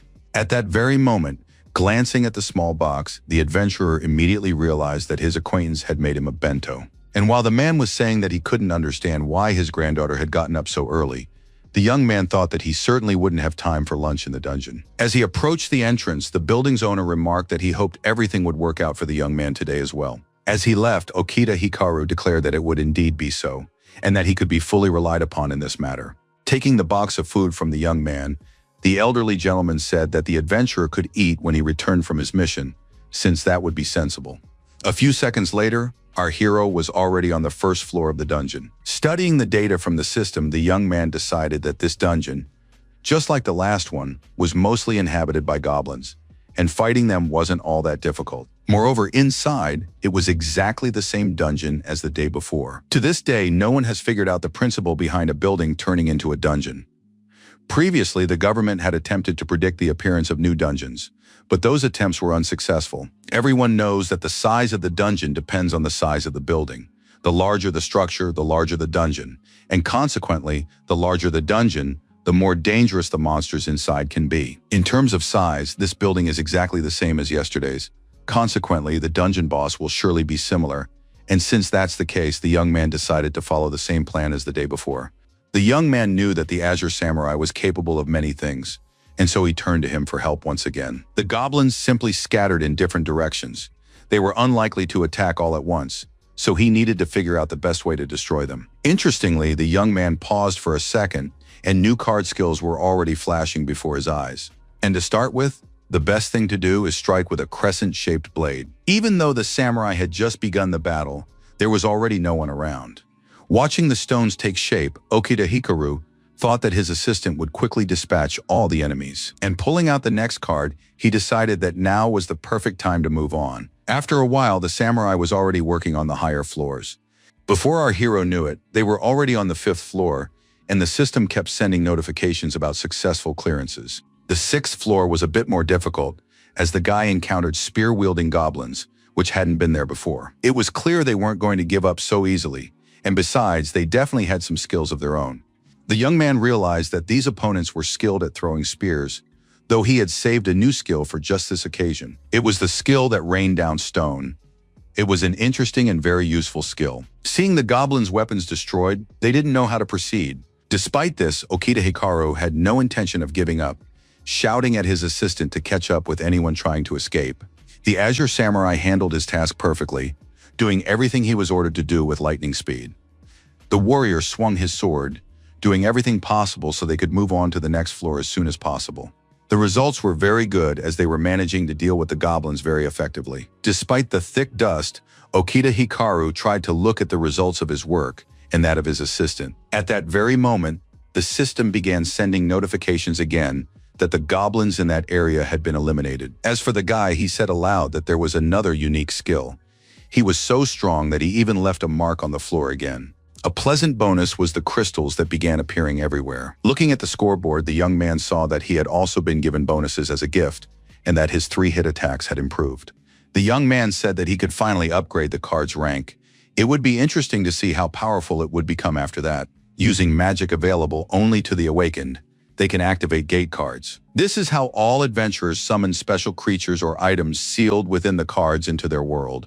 A gate card indicates not only the summoned creature or object, but also its type or special abilities. Additionally, gate cards can conflict with each other if they are too close, so a single awakened cannot use 2 cards at once. Each has only one. For this reason, you won't see a wide variety of characters and abilities in a specific Awaken's combat. Adventurers need to adapt and find their own playstyle in order to achieve good results. It's not hard to guess that all of this has created a need to work in teams so that players can use their cards and abilities to help one another. But the rule of conflicting cards does not apply to our hero's deck. On top of that, the guy's cards constantly improve after every battle, and he unlocks more and more new skills, even though he's never seen anything like this before. Thanks to all these deck features, the young man clears an entire floor in one go. As soon as he learns to use the rest of the cards properly, he'll be able to clear dungeons in a couple of minutes. But what if a dungeon appears that is so powerful it would be difficult to clear even with these strong cards? And while our hero was pondering, he didn't even notice how he'd reached the boss, even though he'd wanted to test some more of his cards' abilities. This boss was exactly the same as last time, so if the dungeons are roughly the same size or appearance, the ones inside won't be much different either. From this battle, it became clear that spearmen's spears are much longer than swords, making it not so easy to get close to the monster. The guy hoped he had a skill that would let him reach this goblin from a long distance. And immediately, having found something interesting, he ordered the samurai to unleash a thunderous force upon the enemy. It was a stunning blow, and most importantly, it was precise just the way the young man liked it. The stricken goblin was surely not prepared for anything like this. He didn't even have time to defend himself. Okita Hikaru said that his warrior was able to defeat this monster with a single blow, even from a great distance. It was also surprising that he even managed to destroy several walls of the dungeon, so it's safe to say that the card's skills are simply amazing. Sitting down on the ground, the young man immediately began examining the stone that had fallen from the boss. The crystal was small, but it was much better than coming away with nothing, as had happened before. Holding the card in his hands, the young man happily remarked that its properties had improved once again. Jube Matsuda, who was waiting on the street as usual, saw a familiar shadow on the asphalt. Turning around suddenly, the man asked in a surprised voice, "Did the young man really manage to finish it so quickly this time too?" Holding the crystal in his hands, the young man hinted that he had indeed successfully defeated the dungeon boss. Holding the stone in his hands, the owner of the premises remarked that he had never even heard of such speed, let alone anything faster. Realizing there was still work to be done, the elderly gentleman asked the young man to follow him, saying there was no time to waste. Trying to catch up with the man, Okita Hikaru shouted for him not to rush, because his granddaughter had prepared a bento and he wanted to at least try what she had made. Meanwhile, Seik, who was already at school, hoped that our hero had managed to eat well. After a while, the adventurer found himself in yet another room, where he was testing the abilities of other cards. For him, this was a unique opportunity, and so he didn't want to miss it. It seemed that everything was going very smoothly in this case as well, since with a single move, the goblins were defeated once again. The system notified him that all enemies had been defeated and the floor had been successfully cleared. The guy recalled that he then spent another 3 days clearing out the buildings in the complex that belonged to Mr. Matsuda. It wasn't difficult and gave our hero a chance to sort through the cards he had. The adventurer enjoyed what he was doing, and besides, this activity also brought him income. The young man defeated bosses, cleared dungeons, and gained new skills for his gate cards. During his work, our hero learned that the old man had turned 8 buildings into dungeons, which was very unpleasant, but he knew he could handle it. It was interesting that Hikaru Okita still couldn't believe how much his life had changed, even though not long ago he had been nothing more than a disposable asset at the company. Now the young man felt confident and valuable to himself, realizing that he was doing important work. Each map was unique, each required a different approach, and the adventurer took on the challenge. No matter how strong the goblins were, There was a trick that allowed him to successfully defeat them. The young man saw that the samurai was doing his job to the best of his ability, and that pleased him. What was interesting was that the warrior made practically no effort. It seemed that for him, this was such a trivial matter that it wasn't even worth his attention. Hikaru Okita was pleased that he had once again managed to clear the entire dungeon in a short amount of time. Standing on the street, Jube Matsuda thanked his savior once again, saying that now that the buildings were in proper condition, they would reopen and business would pick up. Feeling embarrassed, the young man said that he was an awakened one, and therefore this was his job. There was nothing strange about it. Suddenly, the man mentioned that, as a token of gratitude, the adventurer could stay with them for a while. Sake would surely be happy about that too. The young man was flattered by the warm and kind way they treated him, since he had never heard anything like it before. But he said that after their meeting, he was once again convinced that the world was mired in inequality and injustice. The young man believed that it was his duty, as an awakened one, to head to the next dungeon as soon as possible and help someone like the old man. The elderly gentleman understood perfectly what our hero was talking about and immediately declared that in that case, he wouldn't hold him back. Shaking his savior's hand, Jube Matsuda asked the adventurer to take care of himself and added that they would definitely come to his aid if he ever needed it. For a while longer, the owner of the premises watched the young man walk away. Suddenly, Sake called out to her grandfather, asking where their acquaintance was, though the old man asked her in return why she had returned from school so quickly. And then he said that the young man had just left because he had his own business to attend to. Out of breath, the blonde tried to explain that she had been in such a hurry, but had still arrived late. The beauty used to think that the awakened were just fools greedy for money, but Hikaru Okita isn't like that at all, and that makes her very happy. Just then, a young man at Waterclear called out to Yuriko. The employee said she would try to finish the report on the week's dungeon clearances as soon as possible. Glancing at the results, the brunette said with a hint of sadness in her voice that not a single large dungeon had been cleared, but 2 medium-sized buildings had been cleared, and recently they had managed to restore 8 small structures to their original state structures that no one had thought about in a long time. The girl saw that all these buildings were located in the same area and not very far from each other. At first, Yuriko thought that some other team might have gone there, though she immediately decided that it wouldn't be possible to clear 8 dungeons at once in such a short time. At that very moment, data loaded showing who had done what over the past week. When the employee read a name she recognized, she simply couldn't believe that this success belonged to someone who worked for them. The people standing nearby understood what had happened, but they didn't believe that Hikaru Okita was capable of something like that. Some said that small dungeons didn't mean anything at all, but this kid definitely wouldn't have been able to handle medium-sized ones. Opinions were divided. While some boasted that they always went on raids to clear out medium and large structures, others said that this guy was impressive with such a low rank, it's impossible to even defeat goblins. As she left, Yuriko said she had some business to attend to and would be back very soon. The worker was also annoyed that someone in this group was always gossiping. Even the newbies had gotten involved in it. Only the newly awakened, who started out in small dungeons, know that this is very hard work. Besides, it takes a lot of time and effort. The girl remembered that this young man had an elixir card that helped heal the wounded. But if that was the case, then what had he used to fight the monsters he encountered? For a moment, Yuriko thought that in the dungeon where the team had fought, our hero might have found some kind of card that helped him level up so much. There were too many questions, but no answers could be found. These were just ordinary speculations. Meanwhile, Hikaru Okita was sitting in a cafe, lost in thought, since he now had plenty of time for it. The young man picked up his phone and saw that a former colleague was texting him, asking if he was free anytime soon.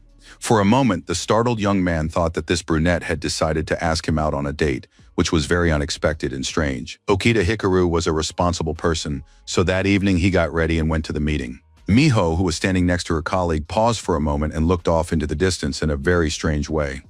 Nakamura didn't understand what was wrong, since he had simply suggested they walk together for company. But the girl started running ahead. The beautiful girl replied irritably, asking if the young man had considered that she didn't want him following her everywhere. The young man wasn't offended. He replied that she should have said so right away, and added that his colleague had been somewhat depressed and withdrawn lately, and he just wanted to help. After which he added that there was no point in worrying about Okita's departure. She could switch her focus to something interesting. The girl didn't say anything. Instead, she ran ahead as if someone were chasing her. At that time, our hero was meeting with his former colleague. For a while, the two stood on the street, not even knowing what to talk about. since nothing connected them anymore. At that moment, Miho, who was walking by, happened to see the young people and thought there might be something going on between them. Once they were sitting in the cafe, the brunette apologized to the guy for imposing on him so abruptly, but there was just one thing. Embarrassed, Okita Hikaru blushed immediately upon hearing this, because he didn't know what it all meant. Looking at his former colleague in surprise, the young man heard her say that he must have gotten a stronger card, and that's why he quit his job. Most likely, he'll keep using it.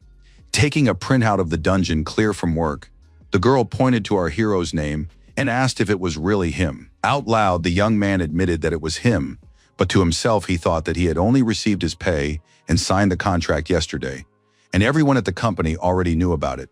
When his former colleague asked how he'd managed it, Okita Hikaru lied, saying there were only weak goblins there, so it hadn't been particularly difficult. While the girl was speaking, the guy thought about how he wanted to test her thoughts, since the beauty might not have come to the meeting of her own free will. A moment later, the system notified the host that Yuriko was comparing our hero to her younger brother, and that she planned to continue her questioning.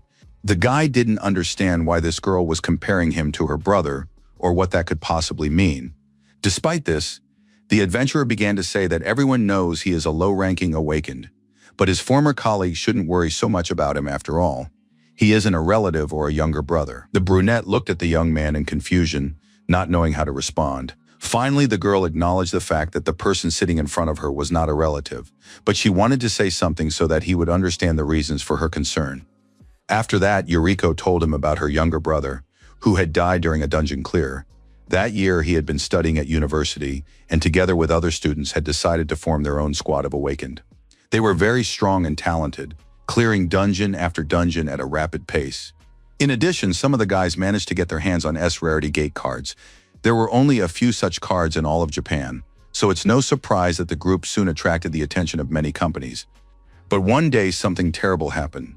The young people noticed that something was wrong with the card. For some reason, one of the cards went out of control and exploded. The dungeon was destroyed and several people died. If you get a very high-rank card, there's a chance you might lose control of it one day. That's why the girl thought maybe the guy had gotten exactly that kind of card and started to worry. The young man apologized for making her worry and added that he had indeed been lucky with the dungeon run. It was a fortunate coincidence. And he immediately added that if he had a powerful card, he definitely wouldn't have left the group. Handing Yuriko his card, the young man explained that it was his magic projectile card, which he had bought with his severance pay after being laid off. The guy knew the girl would surely want to verify the card's authenticity, but that didn't scare him at all. The beauty immediately realized that the owner of this card could only deal serious damage to the enemy. The brunette began apologizing for bothering the young man and for not believing him, but he said it was no big deal since they worked together. A short while later, the girl was already leaving, which pleased the young man, since he couldn't even hint at what he now possessed. Just then, Nakamura came out to meet the guys and greeted our hero, asking what he was doing there. Seeing that the girl had also come out from somewhere, his former colleague remarked that he thought Okita Hikaru would be surprised when she saw them. To himself, the guy thought that he had noticed these two a long time ago, because now his eyesight was so good that even binoculars would be jealous. Trying to break the awkward silence, Nakamura asked how the guy's date had gone, but Yuriko immediately insisted that it had been just an ordinary meeting. All three looked at the brunette in surprise, but our hero was the most taken aback, as he still hadn't quite figured out what had happened at the cafe. Miko, looking at her former colleague, asked if perhaps they could go out somewhere together for dinner. The colleague immediately started saying that it was tactless, but the girl didn't care. She wanted to meet up with the guy. Looking at Nakamura, the young man immediately realized that he really liked this girl, but she wasn't even paying attention to him. Hikaru Okita didn't want to get into a fight with anyone, so he explained that associating with him could negatively affect the reputation of the guys who work at the company, since they were no longer colleagues, and that could lead to problems. After that, the young man quickly turned around and said he was very tired and wanted to go home. Turning around, our hero gave Nakamura a strange look, as if he wanted to say something to him with that glance. All three watched closely as the adventurer quickly walked away. To himself, Okita Hikaru thought that he had probably explored too many dungeons at once.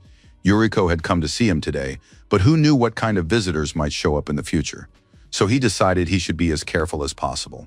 The next day, the ill-wishers who had set our hero up were shouting at someone not to leave so quickly, since they had important information. The group leader stated that he had said more than once that he didn't want to hear anything about this Okita, especially since they had enough work of their own. However, his colleagues felt that something was off about this, Perhaps it had to do with the boss.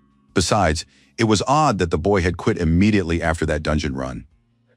The guy was sure the dungeon boss would devour the adventurer, but if he'd realized that wasn't the case, he would have come up with something else. Still, it was a good thing Tyra came to his senses in time, otherwise they'd have been in big trouble. What's strange is that this Okita managed to clear out several dungeons on his own and make good money doing it, even though he couldn't even handle a goblin before. After that, the young man declared that since their leader wasn't telling them anything, they needed to go straight to the boss. A few minutes later, the group stood at the threshold of Serizawa's office, saying they wanted to discuss something very important. The man looked sternly at these people and remained silent, not understanding why they had come. Once inside the office, the Awakened explained that they wanted to talk about the guy who had recently quit. The manager paused to think for a moment, as he didn't know many of the employees, but then he remembered the young man. The girl had already started saying something about reports, but the guy, covering her mouth with his hand, immediately declared that this Hikaru Okita had prevented them from attacking and destroying the boss in the dungeon. Serizawa looked closely at his guests as if he had absolutely no idea what they were talking about. The young man asked if the boss didn't think that this adventurer, despite having resigned, was continuing to clean house behind the company's back. Hearing that the boss wanted to hear suggestions, the subordinate replied that he believed Serizawa himself should put some pressure on this Okita to stop allowing himself such insolence. The director looked closely at the members of his team but didn't rush to say anything to them. Walking over to the window, the man stated that it seemed his subordinates wanted to use his status to easily eliminate a competitor and asked if there were any other ideas on the matter. The Awakened one didn't want to be rude, so he shouted loudly that he had some ideas. Upon arriving at the Department of Awakened Research, our hero pondered which dungeon to venture into next. This dungeon clearing branch, like the department, is controlled by the government. Records are kept here of all discovered dungeons, and an adventurer can choose a suitable one and register to clear it.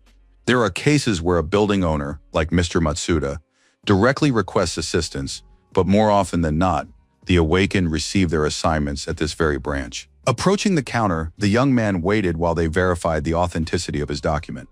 Suddenly, the young man looked somewhere, but was very surprised. It turned out that the young man's personal page indicated that there were no dungeons available for him to clear. At first, our hero thought it was some kind of mistake, so he glanced at his neighbor's card and saw that he had 16 suspicious locations to choose from. As for the other neighbor, his situation was the same. Approaching one of the staff members, Hikaru Okita mentioned that there was a glitch in one of the terminals. Since the adventurer couldn't see any available dungeons, they simply weren't showing up. The man asked the young man his name, and immediately said he would check everything right away. A short while later, our hero confirmed that he had recently quit the company because he wanted to register as a private Awakened and then work independently. Pushing his glasses up, the employee admitted that he didn't want to hide anything. The fact was that they had received an order from the company where the young man had worked to restrict his access to the dungeons, and so in this case, there was nothing that could be done. The young man was baffled as to how this could be possible, and the branch employee suggested that the young man might have been damaging the company's reputation. Upon hearing that large companies often do this, the young man asked how this problem could be resolved. Suddenly, the man said there was a certain dungeon, though he wasn't sure about it. The reason was that this underground operation was quite dangerous, and he added that Hikaru Okita should be prepared for Clearwater to try something against their former employee again. The adventurer wanted to work, so he couldn't pass up such an opportunity. It happens that several companies compete at once to clear out a dungeon. Of course, in such a case, the owner has to pay a hefty sum. But the chances that the dungeon will definitely be cleared increase significantly. But in our hero's case, it was as if everything had been deliberately arranged to get rid of him. They'd left him the most difficult dungeon to intimidate him. Of course, it wasn't hard to guess whose idea it was, but the young man knew exactly what he was going to do. The young man thought that someone else besides Tyra might have found out about his power, but now there was no choice. He had to take the risk. This place used to be the former office of a restaurant chain, but now it had been turned into a large dungeon. Suddenly, our hero heard some voices, and turning around, he saw Kenji Nogeti and his partner, Rezo Hisayama. Bringing his hand up to the guy's nose, the antagonist remarked that he used to be a Four Eyes, but now he probably didn't even have the money for that accessory. In a cold tone, Okita Hikaru stated that he was glad to see his former colleagues again. While Kenji Nogeti insisted that they no longer wanted to see the boy, he thought to himself that they had set the whole thing up themselves. As they left, the company employees remarked that this fool wouldn't even be able to handle a single monster, and since he didn't know the dungeon, he would surely head straight for the boss's lair, which actually worked in their favor. But our hero didn't care that people were whispering behind his back. He had come here for victory. Although for a moment the young man felt ashamed that he had once admired these people and wanted to be like them. Looking down, the guy strained his eyes as he thought he saw some movement down there. It was true, the system had also sent a notification that there were monsters nearby, so he needed to be on his guard. After a while, the young man had to face a demonic steed that hadn't been in the previous dungeons. Okita Hikaru knew there was no time to waste, so he immediately summoned the Azure Samurai to his aid, confident that he would handle the task perfectly this time as well. When his assistant appeared, the master immediately ordered him to launch his attack without delay.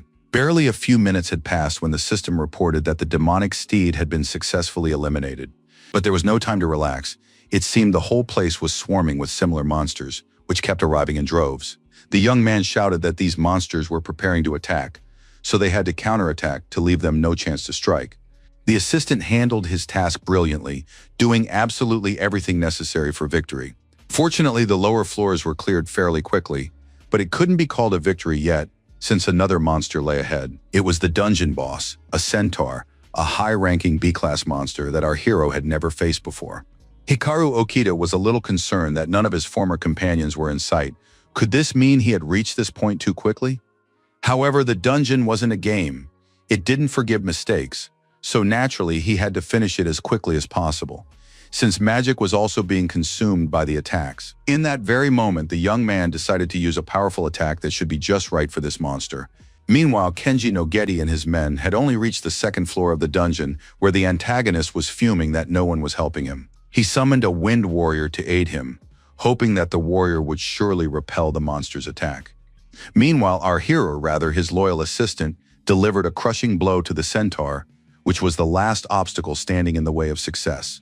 The guy knew this was no easy battle, yet despite that, he saw a huge glowing stone ahead of him. As for the opposing side, they said that the monsters in this dungeon were much stronger than goblins, and therefore it would take them at least 4 hours to reach the boss. The girl was curious about what had happened to Okita, but her colleagues said that they were the only ones working in this area, and that the boy had probably gotten scared and run away. And right then, he shoved his junior colleague, shouting that enough rest was enough.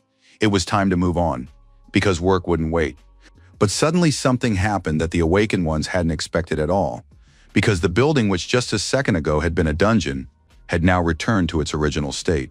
The adventurers knew this meant the dungeon had been cleared, but they didn't understand who could have done such a thing. A few minutes later, Hikaru Okita was already pressing the elevator button to go down to the first floor and leave the building. Sighing with relief, the guy said that, not counting the boss, he'd been fighting in this place for about an hour. He hadn't expected this building to have a full 11 floors. When the dungeon boss dies, all the magic in the dungeon disappears as well. Basically, when clearing a dungeon, the most important thing is to get to the boss as quickly as possible and defeat him. Then everything returns to normal. Another important task for the Awakened One is to destroy the dungeon boss without destroying the building itself, causing minimal damage. Stepping out of the elevator, the young man noticed his former colleagues who were already leaving. Our hero pretended not to notice them and headed for the door himself, but Kenji Nogeti immediately called out to him, asking him not to leave so quickly. Laughing, Hikaru Okita jokingly remarked that it seemed the adventurers hadn't made much progress, even though they were higher in rank than him. He immediately continued, saying that they had taken so long to get there that he had decided to fight the boss without them. The group couldn't understand how that was possible, especially since the Awakened One was all alone. As he left, the guy noted that he was grateful to everyone for their help anyway, but now he had a lot on his plate, so it was time to go. His detractors were furious. They hadn't envisioned the outcome of this battle at all like this. Suddenly, a girl mentioned that Okita seemed to know a thing or two about architectural design. During one of the clearings, he had boasted about this, saying that he had studied something similar when he was in college. As for the adventurer, he suggested that this kid might know some shortcuts, and therefore could show up in places where there were no monsters. And he immediately shouted that they needed to put pressure on the department again, so that they grant that fool access only to the same dungeons as them. Next time, they'd bring more people and would surely clear out the dungeon. An employee of the Bureau for the Study of the Awakened, upon seeing our hero, was surprised that the guy had managed to outrun the Clearwater agents. Holding the stone in his hands, the young man smiled, saying that this was indeed the case. The man said that, of course, it didn't really matter to him who had cleared out the dungeon, but he certainly wouldn't have said that about Clearwater. When asked about the dungeons, the employee noted that these were, once again, only the dungeons claimed by the same firm. Delighted, our hero shouted that it didn't matter at all. He'd take on anything they offered him. The man couldn't believe that Okita Hikaru was serious, but he insisted that it was the absolute truth. The employee timidly asked what would happen if the adventurer couldn't handle it, but he said he would definitely get the job done. After a while, the young man had already reached the dungeon boss, who was a boar centaur. The young man stood facing this monster and looked at it intently. It was clear that the monster's hostility was at its peak. He was ready to deliver a crushing blow at any moment. The Azure warrior was prepared for any turn of events, and so he had already drawn his sword to begin the battle. The young man didn't know how long this fight would last, but, as always, he knew he would give it his all to show what he was capable of. And this move proved successful once again. Only a few minutes had passed, and the centaur was already defeated. Holding the map in his hands, our hero smiled, glad that he had once again managed to clear the challenging dungeon. Descending to the first floor of the building, which had regained its former appearance, Okita Hikaru saw his former colleagues and told them it had been a long time since they'd seen each other. And once again, his detractors wondered how this fool had managed to handle this task so easily, since it was practically impossible. Some time passed and the situation repeated itself, because the young man found himself in a D-ranked dungeon where a liquor manufacturing company had once been located. The guy saw no point in changing his tactics just yet, since everything had worked very well up to that point, so this time shouldn't be any different. And that was true. Only a few minutes passed, and the boss met the same fate as all the others in other dungeons. Waving his card, the young man saw only a notification from the system confirming what he already knew perfectly well. As he stepped out of the elevator on the first floor, Hikaru Okita said, with a hint of embarrassment in his voice, that things had turned out such that he'd cleared everything out quickly again this time, so his colleagues would have to take a short break. This time, the adventurers were truly shocked. This wasn't the first time the same thing had happened, even though this time they brought nearly the entire department with them. When he arrived at the office, Kenji Nogeti was angrier than ever. He said that they would soon be reprimanded for sending instructions to the department in his name without his boss's knowledge, and on top of that, they hadn't cleared a single dungeon. The girl understood this herself, so she decided that something had to be done immediately. The guy said they needed to figure out how to lure Okita into a trap without him even realizing it. Passing by, our hero's former colleague grew suspicious, because it seemed to him that they were definitely talking about Okita. At that moment, Kenji Nogeti was saying that it was time to stop trying to outrun this kid. They should just wait for the right moment and ambush this adventurer. The colleague thought about it, noting that such a plan could certainly bear fruit. Now Nakamura knew for sure that his acquaintance was in big trouble, and therefore he needed to warn him about it. While no one was looking, the employee stepped out of the hallway and went to a place where no one would disturb him. A few minutes later, the young man was already calling his friend, speaking very quietly. Realizing it was Nakamura calling, the young man immediately asked how things were going and what was new. But his colleague shouted into the phone that all that could wait because there were more important matters at hand. Noguchi was trying to figure out how to make the guy fail the mission. The adventurer said he'd heard this ill-wisher say he wanted to set up an ambush when the young man went on his next mission. At that moment, Rezo Hisayama was walking down the hallway, completely unaware that anyone had overheard them.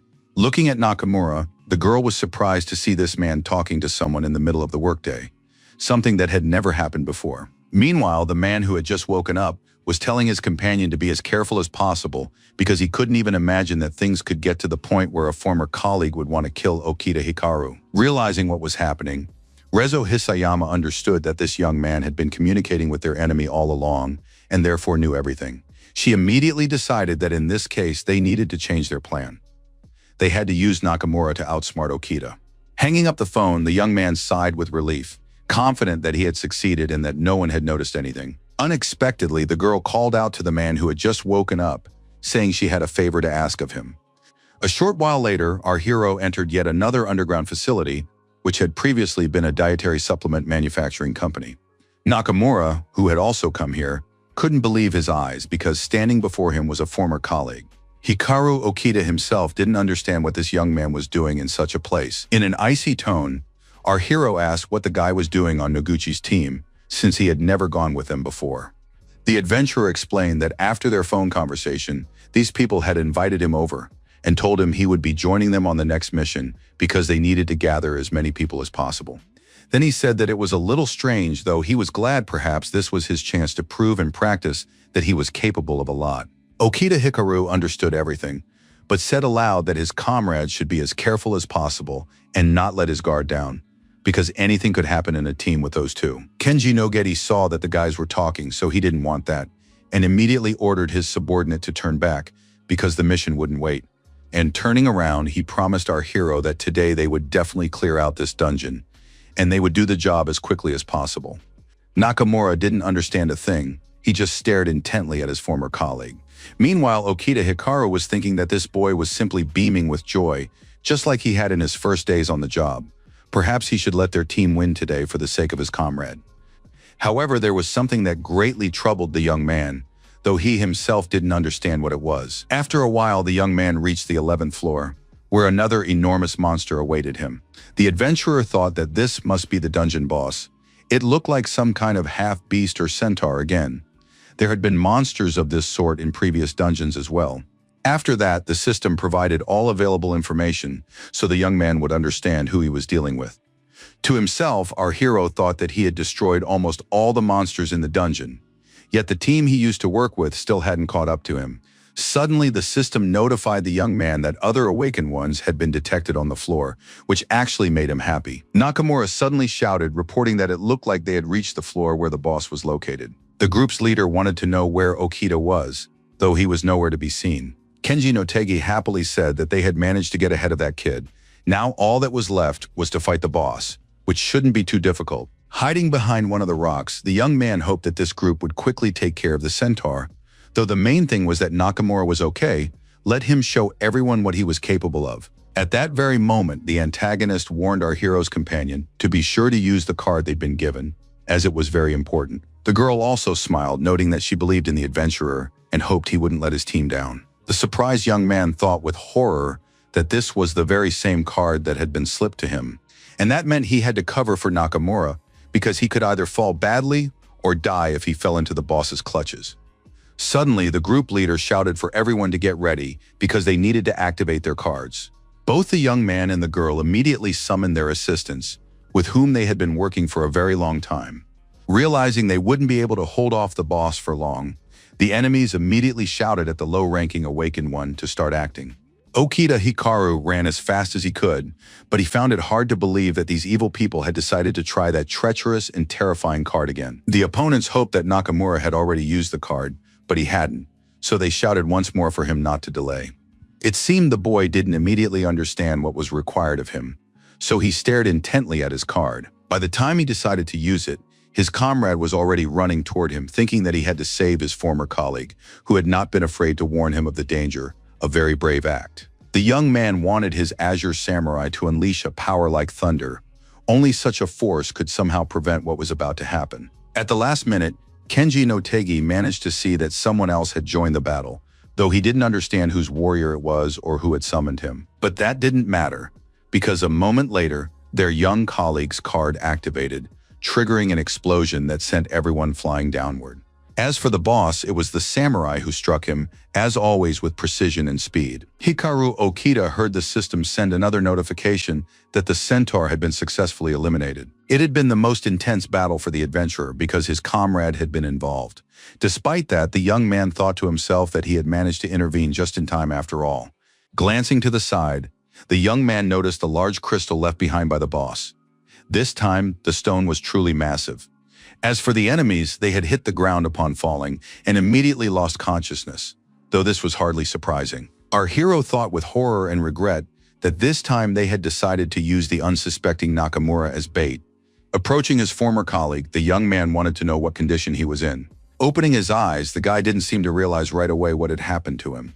Looking at Okita Hikaru, the adventurer asked what had happened in this place.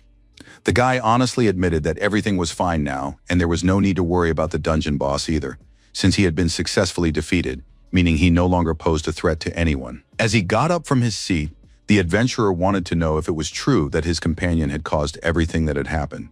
Okita saw no point in hiding anything, and explained that those two had slipped the young specialist a trap card.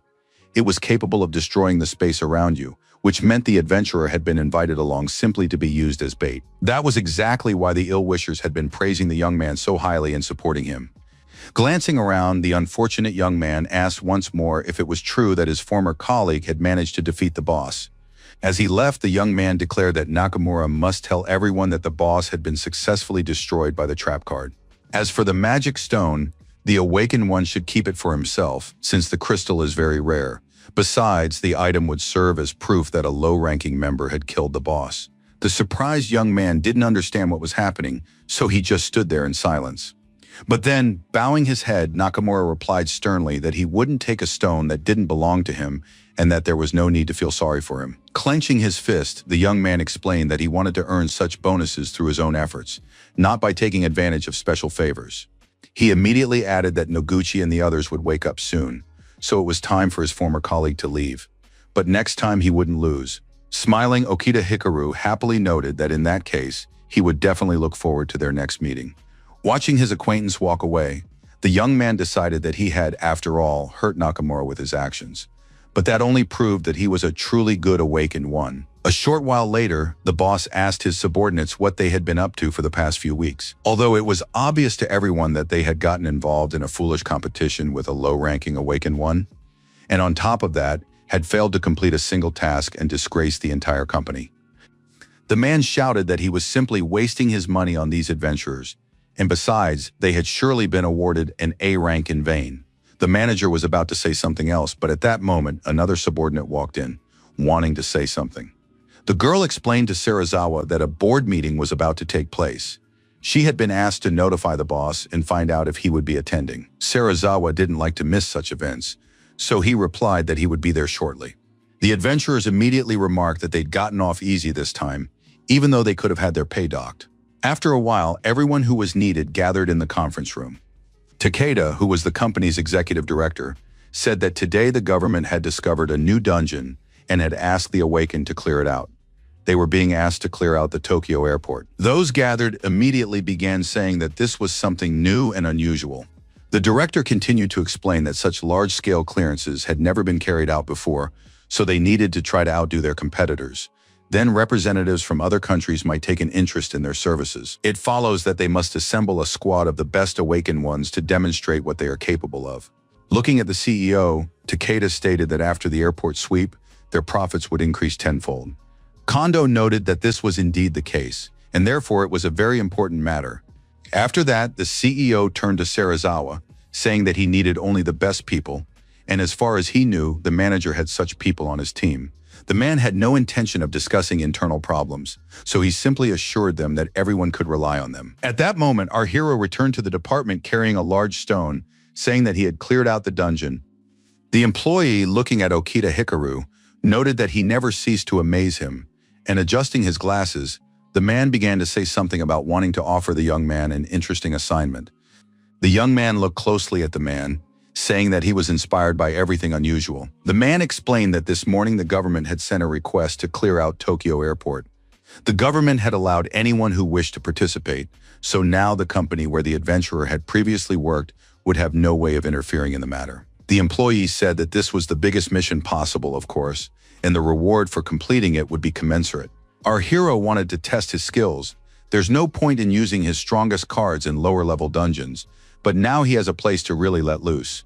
The mysterious effects of the anomalous storm affected more than just high-rise buildings. Larger facilities, such as airports, were also turning into dungeons, which led to the Japanese economy suffering greatly.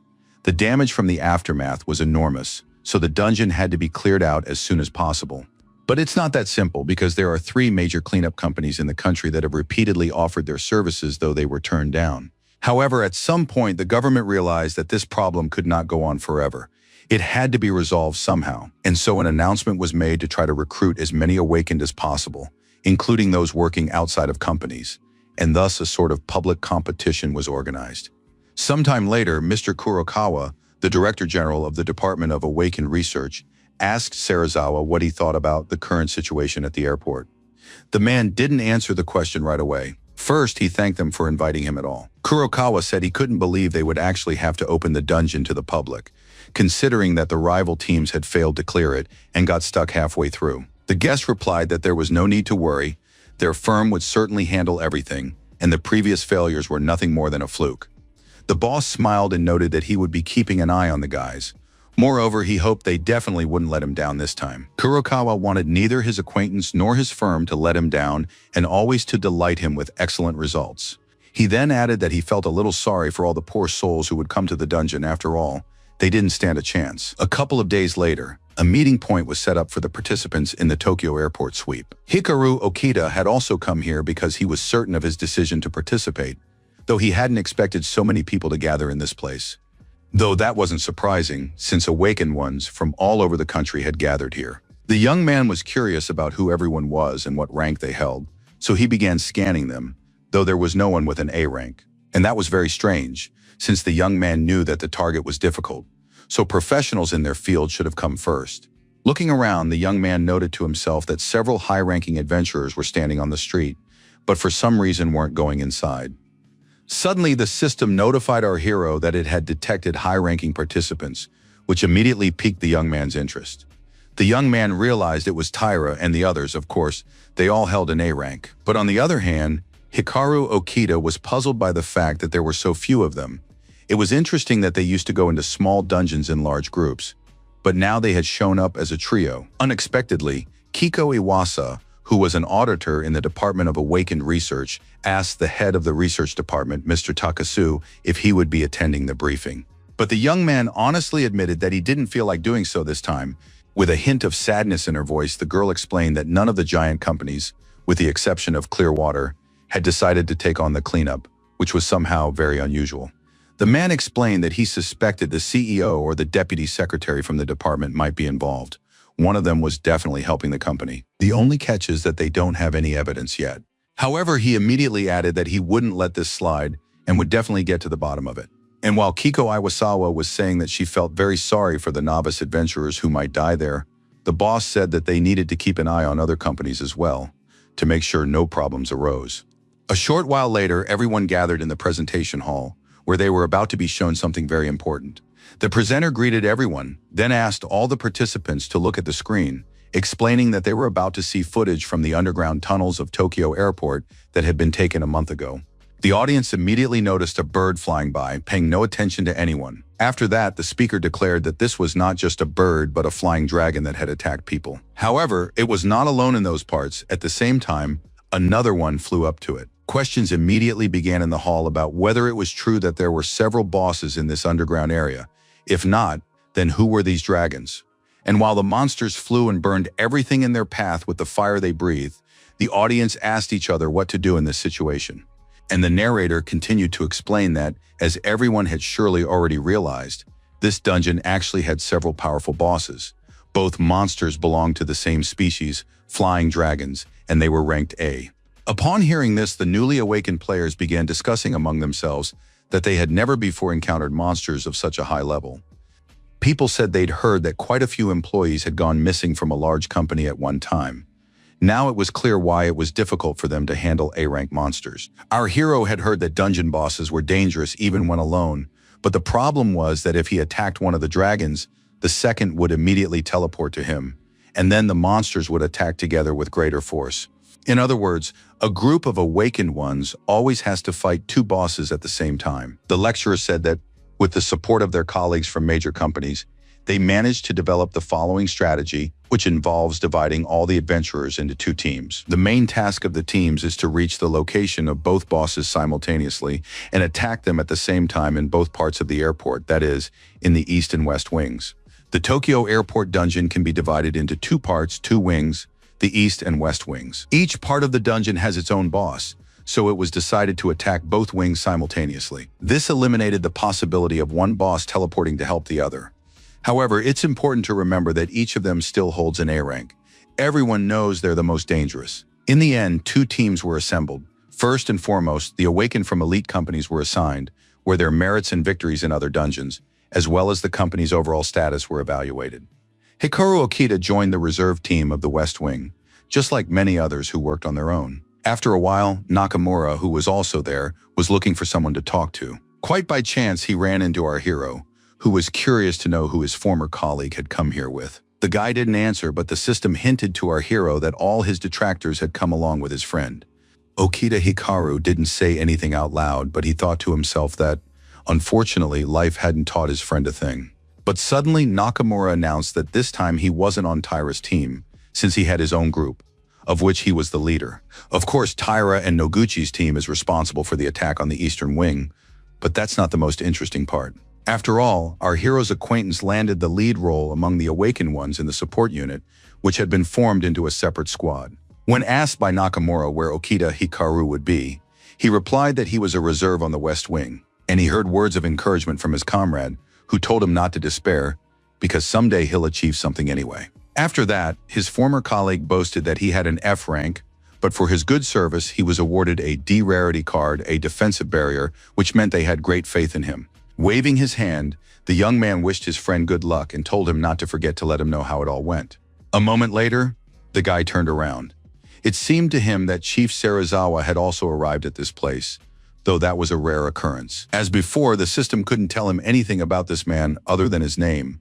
All other information was hidden. Taira approached the boss and said that for now, they would proceed according to Serizawa's plan. The man stated that many of their competitors hadn't yet decided to participate in the cleanup.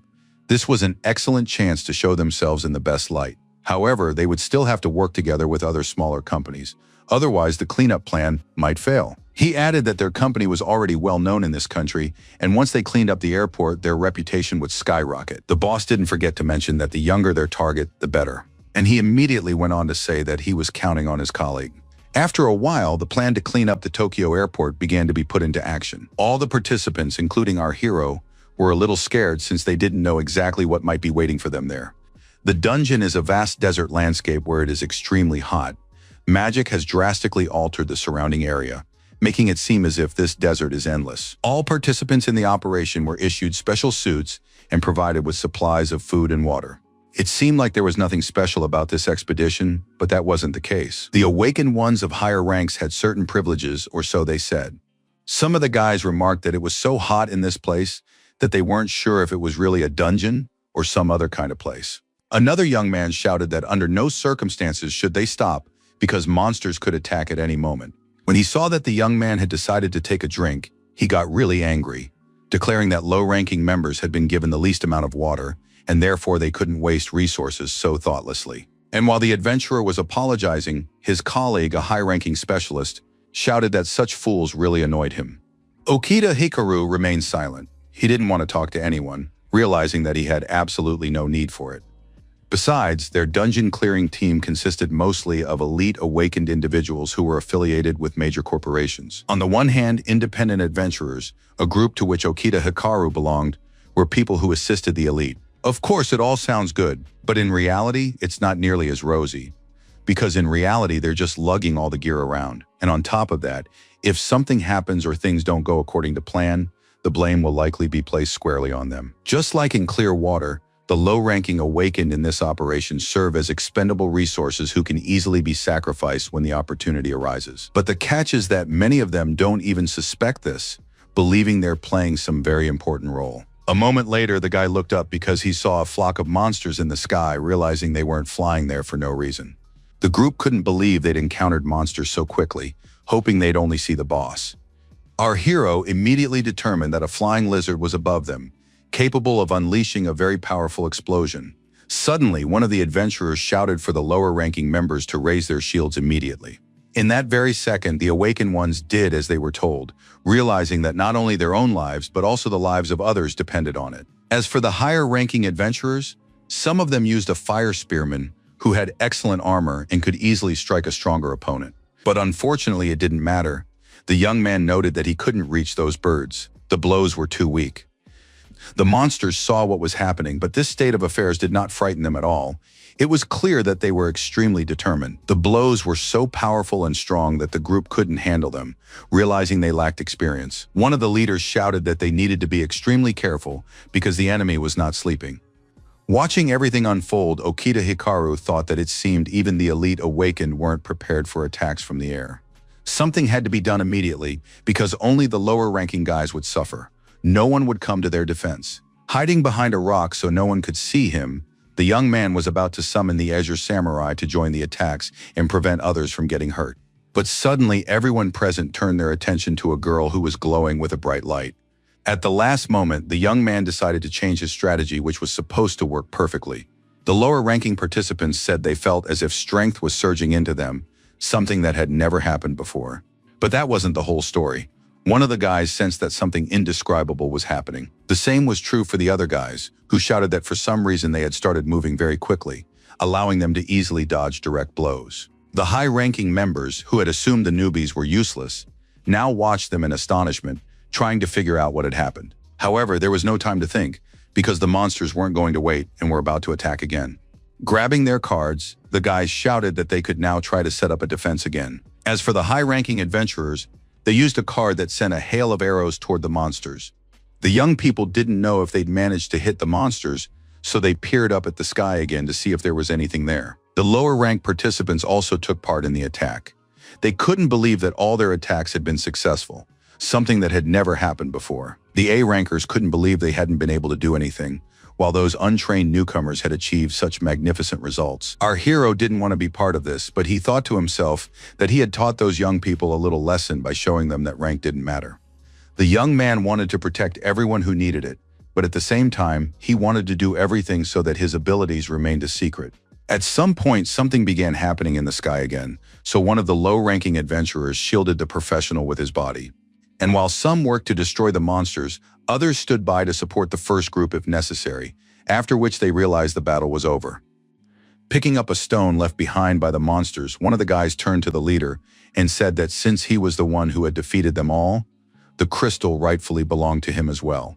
The group leader didn't like this, but he didn't want to argue, since those were the rules.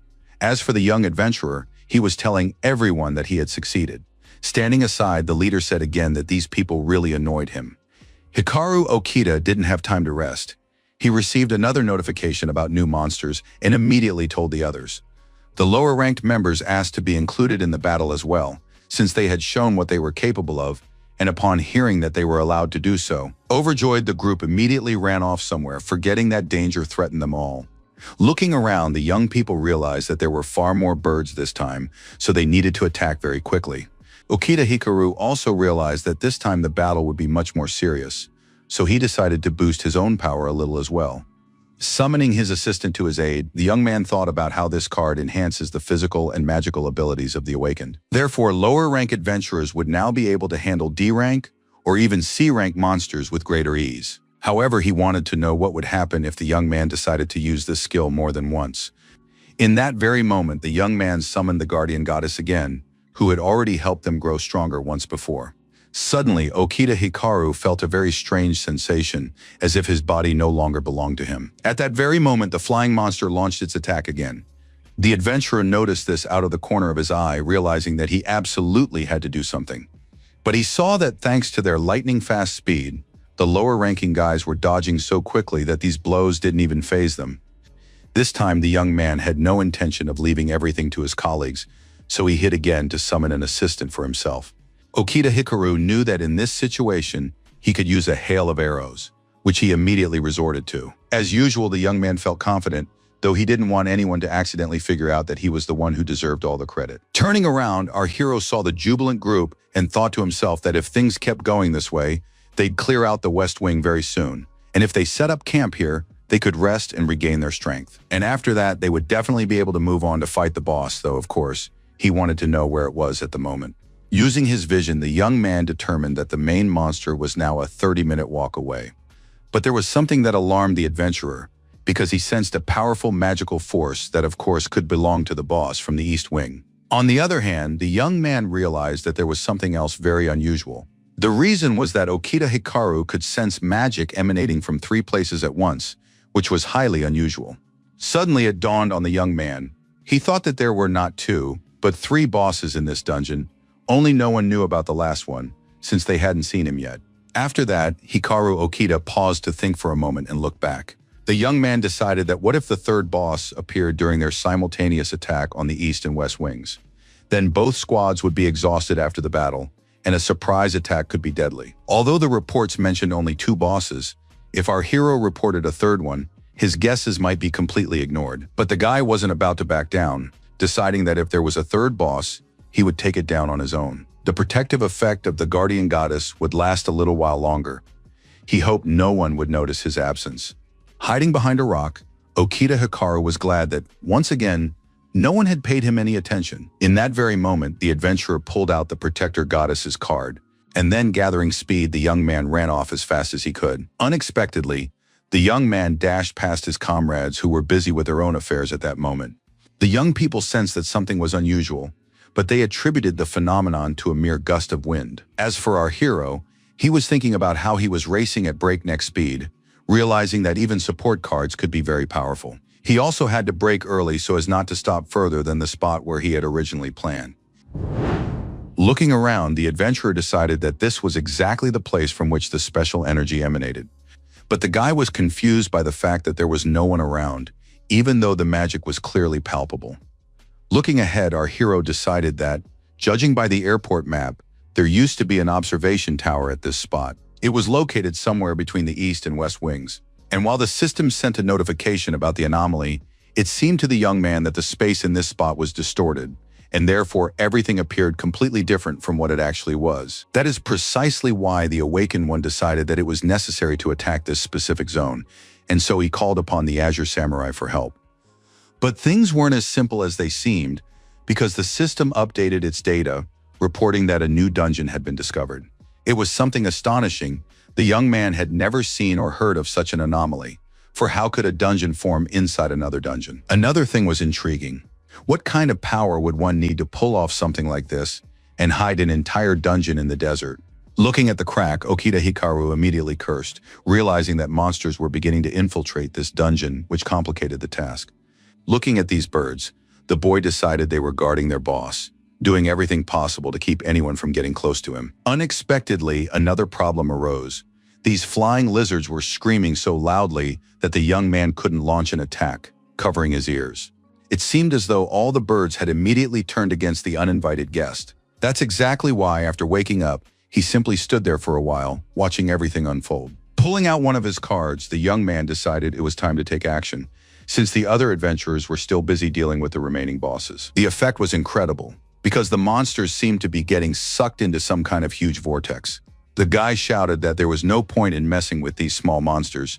He had to get to the big ones as soon as possible, because the outcome of the entire mission depended on it. Realizing that the samurai could handle the remaining birds, our hero decided to run between them so they wouldn't even notice him. And it actually worked. Of course, the monsters noticed something unusual, but it was already too late to act. As for Okita Hikaru, he thought that at this speed, he would reach the top floor very quickly. At that very moment, Kiko Iwase's colleague approached her and quickly addressed her. The young man explained that a couple of minutes ago their radars had detected some very strange activity in the basement. The colleague noted that there shouldn't be anything there, though she immediately corrected herself, adding that Takasu was handling that, and he was currently at some kind of private meeting. The girl realized that this situation could not be ignored and asked to be put in touch with him. At that moment, Mr. Takasu was telling Serizawa that they had finally met. The man laughed, or rather mocked, the person standing across from him, noting that he should now be addressed as the head of the research department. In a stern tone, the young man stated that his opponent had also risen in rank. There were rumors that he was now even on good terms with the higher-ups. He then added that he didn't know what Serizawa and the others had in mind, but he promised he would certainly uncover all the secrets they were hiding from him. The head of Clearwater stated that he wanted to say something important. In their world, justice and honesty no longer mattered as much. The young man was about to say something, but at that moment the secretary walked in and announced that an urgent matter had come up, so Takasu was needed immediately. As he was leaving, the young man paused for a moment. It seemed as though he still wanted to say something. As for Serizawa, he had already picked up the phone to call someone, since he had no intention of speaking with a representative from the Awakened Bureau any longer. The man called Tyra and asked if they had everything ready, because the plan needed to be put into action. The subordinate said they were all set and could begin at any moment. And once again, the boss explained that the auditors were already aware of their movements. The distress signal would be the signal to begin the operation. At that moment, our hero finally reached the top floor, where his boss was already waiting for him. The system immediately sent a notification stating that this monster's power significantly exceeded rank A, though it was unclear by how much. For a moment, the young man paused to gather his thoughts and assess his strength. Of course, the young man understood that a battle lay ahead, but he thought about the fact that his rank was actually very high there, had never been bosses like this in his memory. And while the young man was thinking, the system sent another notification stating that the monster was planning to use its skill in a few seconds. Summoning his strength, the adventurer shouted that they were actually about to attack him. Suddenly, the boss began breathing, whether it was fire or some kind of electrical discharge.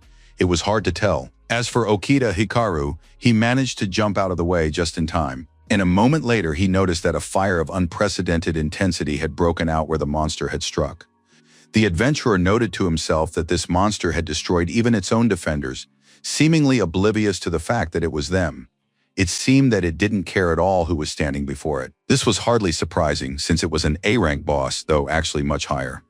The young man knew he had taken on a very difficult task, but he was still curious to see if his cards would help him defeat this monster. Suddenly, it was time for the second attack. But this time, not only the boss carried out its task, but also the minions that still remained. The boy was glad that before setting out on the mission, he had activated the defender skill. Otherwise, he didn't know what would have happened to him by now. The huge flying lizard watched the uninvited guest closely, realizing that he wasn't getting anywhere. But the young man had no intention of leaving, even though he understood that the lightning strikes were incredibly powerful. The young man also knew that even if the strongest awakened ones gathered to fight this boss, he wouldn't stand a chance.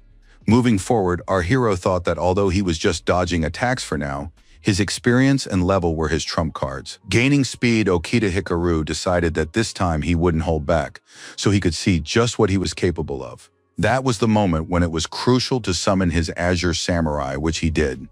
Looking at the monster, the adventurer realized that it wasn't prepared for this, and so the element of surprise had actually worked. The battle was a fight to the death. There was nothing to lose in this situation, so he had to give it his all. Again and again, our hero shouted at his assistant to go on the offensive, not giving the boss a chance to strike. It seemed as though the lizard had never been in such a situation before. Moreover, he didn't expect anyone to attack him with such frenzied force. Staring at his opponent in horror, the young man thought that if two powerful cards couldn't handle the situation, he didn't know what to expect next. Trying to make out something through the haze of dust, the young man was confused because he couldn't see clearly.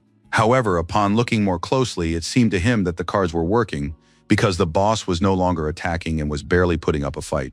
Looking ahead, where a crystal was already forming, the young man couldn't believe he had won, which of course was very satisfying. Okita Hikaru still couldn't quite believe he'd managed to defeat such a high-level boss, but it was true. Again and again, the boy pondered the fact that he had managed to defeat such a powerful and fearsome monster on his first try. Looking at his hand, the young man wanted to know just how great his power was in that case. At that moment, Mr. Takasu heard that the radars had once again detected some kind of anomalous activity in the dungeon. A subordinate pointed to the map and noted that there was a spot where a cluster of monsters had suddenly appeared, even though they shouldn't be there. Looking at the map, the young man asked if there was another boss in that spot, but immediately someone cried out in horror that the area had already been surveyed and was completely safe. Suddenly, all the markers on the map disappeared, which was even stranger than their appearance. At first, the team thought the sensors had malfunctioned, but they immediately dismissed that idea, since nothing like that had ever happened before. Takasu thought to himself that they had just seen a monster of monstrous strength, and suddenly it vanished in an instant, along with a bunch of others. Perhaps it was a glitch, though that was hard to believe. After that, he asked his assistant to inform the two teams that there might be another additional threat. By this time, the adventurers had already set up camp in the West Wing. Our hero didn't want his disappearance to be noticed, so he returned just as quickly as he had vanished. Peering out from behind a rock, Okita Hikaru thought that these people were just preparing for the boss's attack, so he had made it in time. At that moment, one of the high-ranking awakened addressed our hero. Answering a question about scouting the new territory, the boy proudly declared that he had checked everything and found no monsters or any signs of them. And once again, the young man thought to himself that no one had noticed his disappearance, though no one pays any attention to low-ranking members anyway. Unexpectedly, the young man overheard part of a conversation suggesting that there might be unexpected monster attacks. A few minutes later, the adventurer told his colleague that they had received a call from headquarters. They hadn't explained much, but had said they should be especially careful. The gist was that a bunch of monsters had just been spotted on radar, but then they all vanished, Overhearing this conversation, Okita Hikaru realized that his battle had been detected by the radars, and therefore it hadn't gone unnoticed. He immediately decided it would be best to hide the magic stone from that boss for now, so they wouldn't ask unnecessary questions. A short while later, the group leader announced that they would soon be facing the dungeon boss, and everyone needed to be ready. After that, the leader contacted the Western Wing, stating that they were all set and could begin the mission. The Clearwater team explained that they were also ready, and there shouldn't be any problems. Both leaders declared that in that case, they could begin their brilliant assault on the monsters, one that would surely be remembered. Turning to Nakamura, Taira asked if he was ready. Upon hearing a satisfactory answer, the leader explained once more that at the appointed time, the East and West Wings would launch a simultaneous attack on the bosses, with this young man leading the team. The newbie's task would be to catch the boss off guard. After that, high-ranking specialists would join in.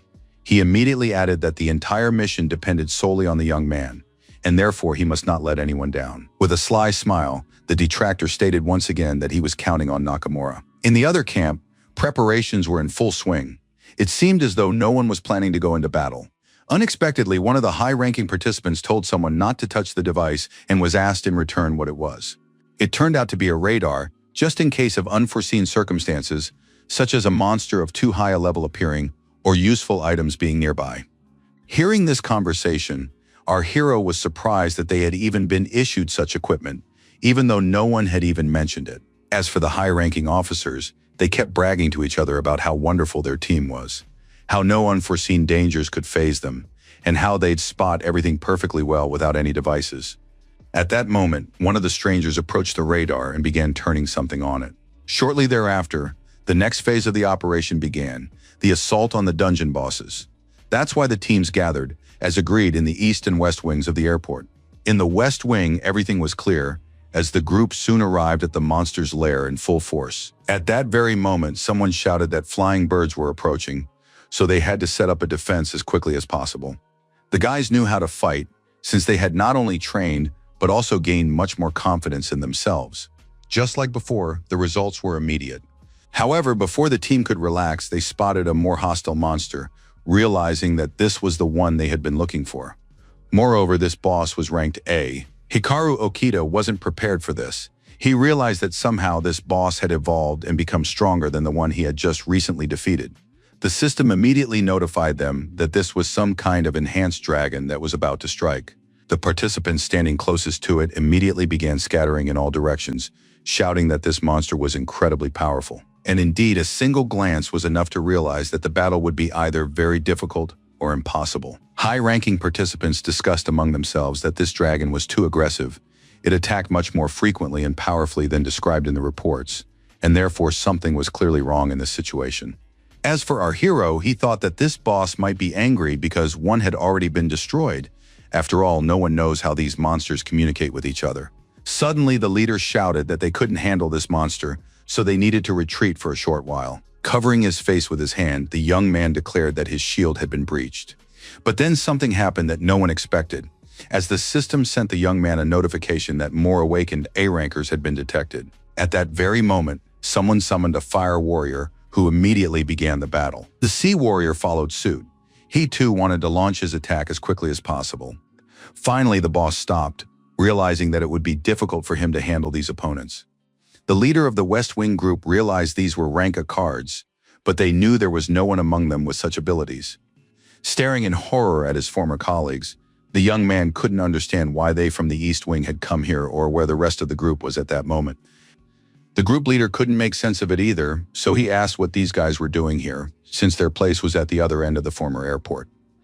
One of the adventurers shouted that the team had sent them a distress signal themselves, and now they were unhappy about something else. Taira immediately began to explain that they had received a distress signal from their team. They assumed that some kind of disaster or unforeseen problem had occurred, so they decided to head straight for the West Wing. The young man couldn't quite make sense of it all, so he asked the crowd who had sent the distress signal. One of the lower-ranking members began to say that perhaps he had accidentally pressed the wrong button. Then the leaders began sharing information about who their bosses were and what they planned to do next. The traitor was staring intently at something and smiling, fully aware of his mission. Taira himself was aware of it and was glad that everything was going as they had planned, in their favor. Only our hero couldn't figure out where Nakamura and his team were. Hearing that the others were fighting in the East Wing, the boy froze in place, realizing that apart from his comrade, there was no one else there at all. In that very moment, Hikaru Okita sprang from his seat and ran toward where the others were. The whole way there, the young man hoped he would make it to the scene in time, realizing that Taira had apparently decided to set Nakamura up again by devising this cunning plan. Finally, the young man saw the battlefield, realizing that he had arrived, and quite quickly at that. The boss in this wing was a whirlwind dragon who also held an A rank. It was clear that this opponent was just as vicious as the one at the other end. The guys didn't understand what was going on. They wanted to know where Taira was, the one who was supposed to be protecting them. On top of that, the problem was that the shields could no longer withstand such an onslaught. Nakamura didn't know what to do, but he shouted that they couldn't give up because reinforcements would arrive soon, while thinking to himself that he had to prove himself so that Miho would be proud of him. That's exactly why the adventurer himself decided to set up a defense, hoping that the senior members of the team would arrive at the scene any moment now. A moment later, the system sent a notification to our hero that the whirlwind dragon had decided to use an air blast and was already preparing to attack. The young man, shouting from a distance, ordered his comrade and everyone else to leave the area immediately, while the other could only stare in disbelief, unable to believe he was seeing his former colleague, who had come to them for some reason. Soon the young man saw a bright flash, but despite this, he continued to shout at the others to take cover. The dragon wasn't going to wait for anyone. He knew what he wanted, and so he immediately launched his attack. An even brighter flash of light illuminated everyone who was about to stand against it. Okita Hikaru, who had already drawn his card, watched in horror as it happened. Terror was written all over his face, for in that moment he understood everything. Rocks flew everywhere, along with the scorched cards of those participants who had vainly set up defenses, hoping that someone would come to their aid. A moment later, our hero stood completely alone in the middle of the desert, and before him was a huge crater-like hole, the result of the dragon's attack. The boy was overwhelmed with emotion, especially when he saw one of the cards lying on the ground. Memories of Nakamura flashed before the young man's eyes, and so he screamed as loud as he could. The dragon had no intention of giving up, seeing that a new victim had appeared before him. Our hero's eyes betrayed more pain than ever before. He wanted to pour out everything in his heart at that moment, but the young man held himself together, realizing that there were other guys in the dungeon who could also suffer if they failed to defeat the bosses. That is precisely why Okita Hikaru summoned his samurai for help, wanting him to deal with this monster as quickly as possible. This was to be a fight not for survival, but to the death, as revenge for everything that had happened. A powerful flame engulfed the spot where the boss stood, indicating that luck was on the young man's side. The young man was in pain. He had nothing left to remember his friend by except for the map he'd been given before setting out on the mission. With sadness in his voice, our hero asked Nakamura for forgiveness for not arriving in time, for not being able to protect him, and thought to himself, what good was this power to him if he was unable to protect the weak? Meanwhile, the people in the West Wing were talking about how the boss had started acting very strangely. And indeed, raising its head to the sky, the monster began to scream frantically. Suddenly, the crowd noticed that there was no trace left of the monster because it had teleported. Consequently, something had happened to the boss in the eastern section. Staying in character, Taira shouted that things were looking bad because other members of his team were still in the eastern section. The guys decided that those who had been in the East Wing earlier should go there to scout the situation, and then the teams would decide together how to proceed. As he made his way to his position, Taira was pleased that their plan had worked, since Nakamura and the others had made for perfect bait. Their group's contribution to the boss battle would undoubtedly be the greatest. Their efforts were bound to pay off. The villain did exactly as their boss wanted, so a promotion was definitely guaranteed for him. By this time, our hero was already ready for the second boss to arrive, knowing that it was bound to happen. Upon seeing the monster, the young man stared at it for a moment, knowing that it would defeat him too in memory of the good guys who had been so treacherously betrayed. Pulling out the map, the young man said sarcastically that the monster should forgive him for having already destroyed his friend, who had been in such a hurry to come to his aid. Realizing that a different approach was needed for this boss, and knowing that this was the final battle, the adventurer decided to use the dark two-headed serpent. The young man knew that his assistant was much stronger, and besides, he would defeat the enemy very quickly. Okita Hikaru watched as separate parts of the dragon flew off in different directions, realizing that it was all over. Still holding his companion's map in his hands, the awakened one heard the notification that the dungeon had been cleared, while thinking to himself that there were things even maps couldn't bring back. Meanwhile, Takasu wanted to know what was happening in the dungeon, and his assistant explained that the original plan had failed, so now everyone was acting as they saw fit. The awakened in the East Wing had split into two groups. One of them had just arrived in the West Wing, but they had just lost contact with the second team, which remained in the East Wing.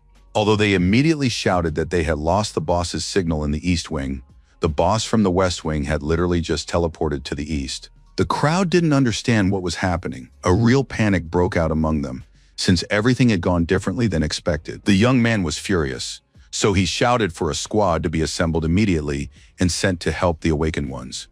But at that moment, information came in that all activity, not just from the bosses, but from other monsters as well, had disappeared from the radars. Takasa didn't believe this was another system glitch. He wanted to find out what was really going on there. Throwing on his robe, the leader announced that they were heading to the scene to find out for himself what was wrong. Our hero, having finished his work, had already taken off his robe and was carrying it in his hands. At the same time, Takasa, who had caught up with the young man, didn't understand how he had ended up here while a battle was raging in the dungeon. Surely he hadn't been participating, but there shouldn't be anyone like that here. However, Okute Hikaru didn't care. He was depressed and therefore didn't want to do anything or think about anything. Suddenly, the leader of one of the teams shouted loudly, and then he noted that everything had returned to normal, meaning the dungeon had already been cleared. The guys didn't understand what had happened. After all, the boss had just teleported. Yet despite that, someone had already managed to destroy him. Glancing at one another, the adventurers surmised that it could have been their colleagues from Clearwater, who had just headed east, even though that had been only a few seconds ago. And while one of the guys was trying to figure out how they could have ended up several kilometers away, his colleague pointed out that those guys were right behind them. They hadn't even had time to move away, let alone do anything else. Tyra and the others watched in horror as it all unfolded. They were prepared for anything, but not for this. The frightened girl turned to their leader, her voice trembling with fear as she asked if it was just her imagination or if their plan had completely failed. They had to do something, yet despite that, the dungeon had completely vanished. Tyra realized that someone had managed to clear out the place. Okita immediately came to mind, though he quickly reassured himself that the boy was on the Western team and couldn't have done it. And while the ill-wisher was lost in his thoughts, his comrades bombarded him with questions, but it seemed as though he didn't hear them at all. The question remained, who had managed to take out not just one, but two bosses in such a short time, when many didn't even know how to defeat a single one? Broken out in a cold sweat, the company employee thought with horror that everything had turned out very badly, even worse than they could have imagined. That same day, breaking news reports stated that the airport building had been cleared, returning to its original and natural state. Walking down the street, Hikaru Okita told himself that he had managed to destroy 3 bosses and save the Tokyo airport. Meanwhile, the news continued to report that the hero's name was unknown. Despite this, Clearwater had changed its underground tactics, resulting in the deaths of 7 novice awakened ones. The young man listened to absolutely everything that was being said, even though he himself didn't understand why he needed to hear it all, since he had not only seen everything, but had also participated in the battle. Suddenly, the young man's phone rang. Seeing that it was his mother calling, our hero was greatly surprised. The woman was worried about her son, who admitted that he had also been at the airport, but that he was fine, so there was no need to worry. The young man was fine, but Nakamura and his entire team had been killed, and the adventurer couldn't forget the moment he noticed the huge crater where people had been standing just moments before. Over and over again, Okita Hikaru berated himself for realizing the treacherous plan too late, and consequently arriving too late. He was literally a few seconds too late. The young man couldn't accept the fact that, while he certainly had power, he couldn't protect the weak, even though he wanted to. This situation weighed on our hero like nothing else. He didn't know how he could live with it. As for the locals, they were puzzled by a few things. First, who had cleared out the dungeon and wasn't coming forward, even though a huge reward had been promised for it. And second, how a major company could have sent rookies on the mission, since it was obvious they didn't know what they were doing. The following evening, Serizawa walked down the hallway, realizing that the blame for what had happened most likely rested squarely on his shoulders. The man was angrier than ever. He blamed everything on Tyra, who had ruined all their plans. Suddenly, Mr. Takeda interrupted the manager's thoughts, asking what the boss was wearing. And without waiting for an answer, he added that he was sure the company's teams would handle the cleanup. But instead, they had lost 7 of their employees, hearing that they were low-ranking anyway. But the man wouldn't hear of it, stating that because of Serizawa, The firm's rating had plummeted to an unprecedented low, and he hoped the others would take his opinion on the situation into account at the meeting when they considered replacing the boss. It seemed that Takeda knew a lot, and so he said that everyone knew what Serizawa was spending the company's money on. The man looked at the manager in astonishment, not knowing how to respond. As he left, Takeda continued to say that all past merits no longer mattered. This had to be made clear. From now on, he would act solely in accordance with his position, and there would be no leniency. This man's support had been extremely important, but now it was gone. If things continued this way, he might lose all his connections. At that very moment, the man received a message from Mr. Kurokawa, who wrote that he was suspending their private meetings for a while and asked that he no longer be visited. After reading the message, Serizawa was furious. He realized that all the important people were turning their backs on him, one after another. He then decided he'd had enough of his problems. Let Taira deal with the mess he'd made on his own. But if he failed again, then he'd have to resort to his backup plan. It was pouring rain outside, but despite that, our hero, who was still wearing his white cloak, wandered off somewhere, oblivious to everything around him. A former colleague happened to spot the young man and decided to call out to him, realizing that something was wrong. The girl asked what was going on with the young man, explaining that they hadn't heard from him in a long time and had started to worry about him. Hikaru Okita remained silent. Instead, he handed his acquaintance the card he had kept. Unexpectedly, the young man explained that it was a gate card that had belonged to Nakamura. Holding the piece of paper with the image in her hands, Yuriko asked why she needed this card and what she should do with it. The young man apologized, saying it was his fault. The brunette didn't understand anything, though she wanted to know what had happened in the dungeon. So she called out to the guy and asked him to tell her absolutely everything he knew. The adventurer didn't want to talk to anyone. He just walked off somewhere in silence, even though the rain was getting heavier by the minute. Until that moment, Yuriko didn't know who the victims were, but she immediately realized it was Nakamura and his colleagues, though, on the other hand, she really wanted to know what exactly had happened down there. On the day of Nakamura and the other guy's funeral, it rained heavily all day long without stopping.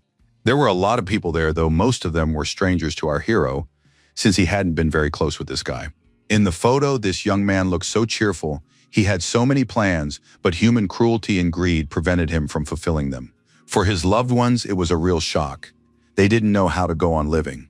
Hikaru Okita remained silent, but inside, a real storm was raging. There were so many emotions that he didn't know how to cope with them. Looking at the photo, the young man asked himself the same question over and over. He wanted to know why all this had happened, why it had happened to his friend in particular. The young man also wanted to know why it was always the weak who suffered, why no one cared about them. Such adventurers go into battle instead of the elite, and they have to fight monsters that even a professional can't always handle, and in the end, they simply perish. Our hero realized that he would likely never get answers to his questions, but that didn't make them any fewer. The guy knew that if he had more power on the day he received it and fell silent, and then thought again that on that day the mysterious room had saved him from death and granted him the ability to control a deck of the strongest cards. The adventurer also wanted to know why all these unique opportunities had fallen to him. Of all people, some weakling whose strength didn't even reach rank F, who before had been able only to meekly follow orders and endure everything. Perhaps the main reason lies precisely in this nuance. Maybe the power went to the guy because he's special in some way. There's something in him that the others don't have. It's safe to say that our hero is exactly the same as the other low-ranking guys who were never taken seriously. Hikaru Okita was chosen, as it were, on behalf of all the low-ranking awakened. The young man received it so he could help the weak, so he could act on behalf of all those who have little or no magical power. Justice must prevail. The high-ranking must finally understand that they are not the most important in this world. There are other people as well. That is precisely why this power will give him the opportunity to demonstrate this and prove to everyone that everyone should always have a chance. The young man knew he would never allow any more deaths. Now he had something to fight for. Okita Hikaru didn't want to stay at the wake any longer. He had paid his last respects, and now he had to think about something else.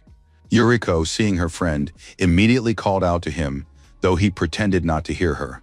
The girl tried to follow the young man, but it was completely in vain, because he was walking forward with a confident stride, not wanting to talk to anyone. Folding his arms across his chest, Takasu said that Serizawa hadn't even shown up for an employee's funeral, which was the height of insolence. And in that very moment, he pointed at a man, asking his assistant to run a background check on him. The girl immediately reported that it was Hikaru Okita, who had been assigned the lowest rank according to the data. He was one of the participants in the airport cleanup operation. Suddenly it dawned on Kiko Iwasu. She remembered that this was the guy who had cleared 8 dungeons single-handedly in 2 weeks, but there were no reports of his activities at the airport in the database. The man said that even though the boy had quit the company, he might still be somehow connected to what happened. However, first they needed to figure out Serizawa's plans. This man is definitely involved in what happened. He surely thought everything through, but he wanted to do it in a way that no one would suspect a thing, yet the villain won't get away with it. At that moment, Yuriko was staring intently at Takasu, who was standing right in front of her. This man also recognized the girl and immediately addressed her by name. Takasu's assistant asked if they knew each other, and he replied in the affirmative. They had also met at a funeral last time. Meanwhile, journalists had already gathered on the street near the Clearwater Company. Serizawa, watching everything from the window, remarked that these people had gathered here like a pack of vultures. The journalists wanted to know how others assessed the situation. Moreover, they were curious. Could it really be that they, the awakened rank A, were incapable of conducting cleanup operations on their own? Kenji Nogeti wanted to voice his protest, realizing that he hadn't established the company's internal rules. Serizawa, recalling the conversation from the previous days, realized that the employees had effectively shifted all the blame onto him for a plan that hadn't been fully thought through. The man declared that in that case, the employees should take matters into their own hands. If they had a brilliant strategy, they were obligated to demonstrate it in action. He added that he was giving them exactly 5 days. If they hadn't accomplished anything worthwhile by then, he would fire them all. One of the adventurers wanted to ask Tyra what had happened, adding that it was probably best to apologize to the boss in this situation. But the group leader declared that an apology alone wouldn't cut it in this case. Their only chance to avoid getting kicked out of here was to get their hands on the boss's magic stones, which they still hadn't found. And he thought to himself that if he got fired from the company, everyone he'd set up before would surely start watching him or worse. The scariest thing for this man wasn't even that, but the fact that Okita wouldn't leave him alone. Therefore, he needed to find him and take the stones from him. Suddenly, Takano Okada walked into the office and asked if it was true that Serizawa had decided to get rid of these people. Turning around, the boss asked how long the adventurer had been standing there, as he hadn't noticed him right away. He added that just because Tyra was an A-ranked didn't mean he could handle the job, since rank wasn't everything, and if this man were to betray them, he'd have to be eliminated all the more. Folding his arms across his chest, Takano Okada said there was no need to worry. He would handle everything properly. Smiling, Serizawa remarked that he never thought he'd have to ask his friend for this again. A short while later, our hero found himself in a C-rank dungeon that had once been the headquarters of a construction company. Monsters were actively chasing the adventurer who had invaded their territory, which was unacceptable. The young man was running somewhere, and he was doing so as fast as he possibly could. He thought to himself that right now, he could only go through as many dangerous dungeons as possible to minimize the risk of low-rank monsters waking up. As usual, his main helper was the Azure Samurai, the card that had multiplied his power many times over. Okita Hikaru had grown so accustomed to this card that he could literally feel it. This time, as usual, the samurai didn't let him down. He dealt with the monsters chasing our hero in a flash. Turning around, the young man sighed with relief, realizing that yet another monster had been destroyed. Suddenly, the system sent a notification that there were awakened rank of monsters ahead, rapidly approaching. Seeing Tyra ahead, the boy was surprised, since the system had previously indicated that there were several people, meaning the others must be hiding somewhere. Glancing at Okita Hikaru, the adventurer declared with a hint of disdain that the boy was here. The young man explained that the corporation had told him where the boy was, so he had hurried over.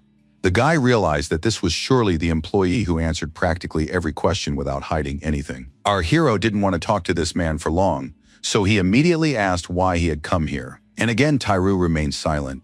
He studied the adventurer, realizing that over the past month, the man had become much more confident and stern. Unexpectedly, the ill-wisher fell to his knees before our hero, which was very strange. The awakened man asked if Okita remembered receiving a stone at the airport. If so, he had to give it to the leader of the team he used to work for. And he immediately continued, saying that the boy wouldn't leave empty-handed. If he wanted, they could make an exchange. It seemed that Okita Hikaru didn't understand what was going on at all, as he stared intently at this man. But Tyra kept saying that of everyone he knew, only our hero was capable of defeating this boss on his own. If that was the case, the adventurer surely still had that magic stone. In an icy tone, The guy declared that even if he did have that crystal, it still didn't belong to him. And he immediately shouted that Nakamura and the other guys had fallen there. It was thanks to them. Smiling, the opponent thought that the boy wasn't denying the fact that he didn't have the stone right now. Out loud, he said he was truly sorry to hear what had happened to his former colleague, but he was here on Serizawa's orders.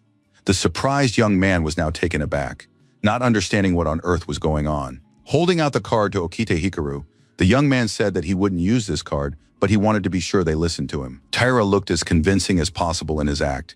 It seemed as though he really had nothing to do with it. Kenji Nogeti, who had been watching everything unfold through the rifle scope the whole time, declared with contempt that he didn't understand their team leader, who had even come up with the idea of crawling on his knees when they could have done without it.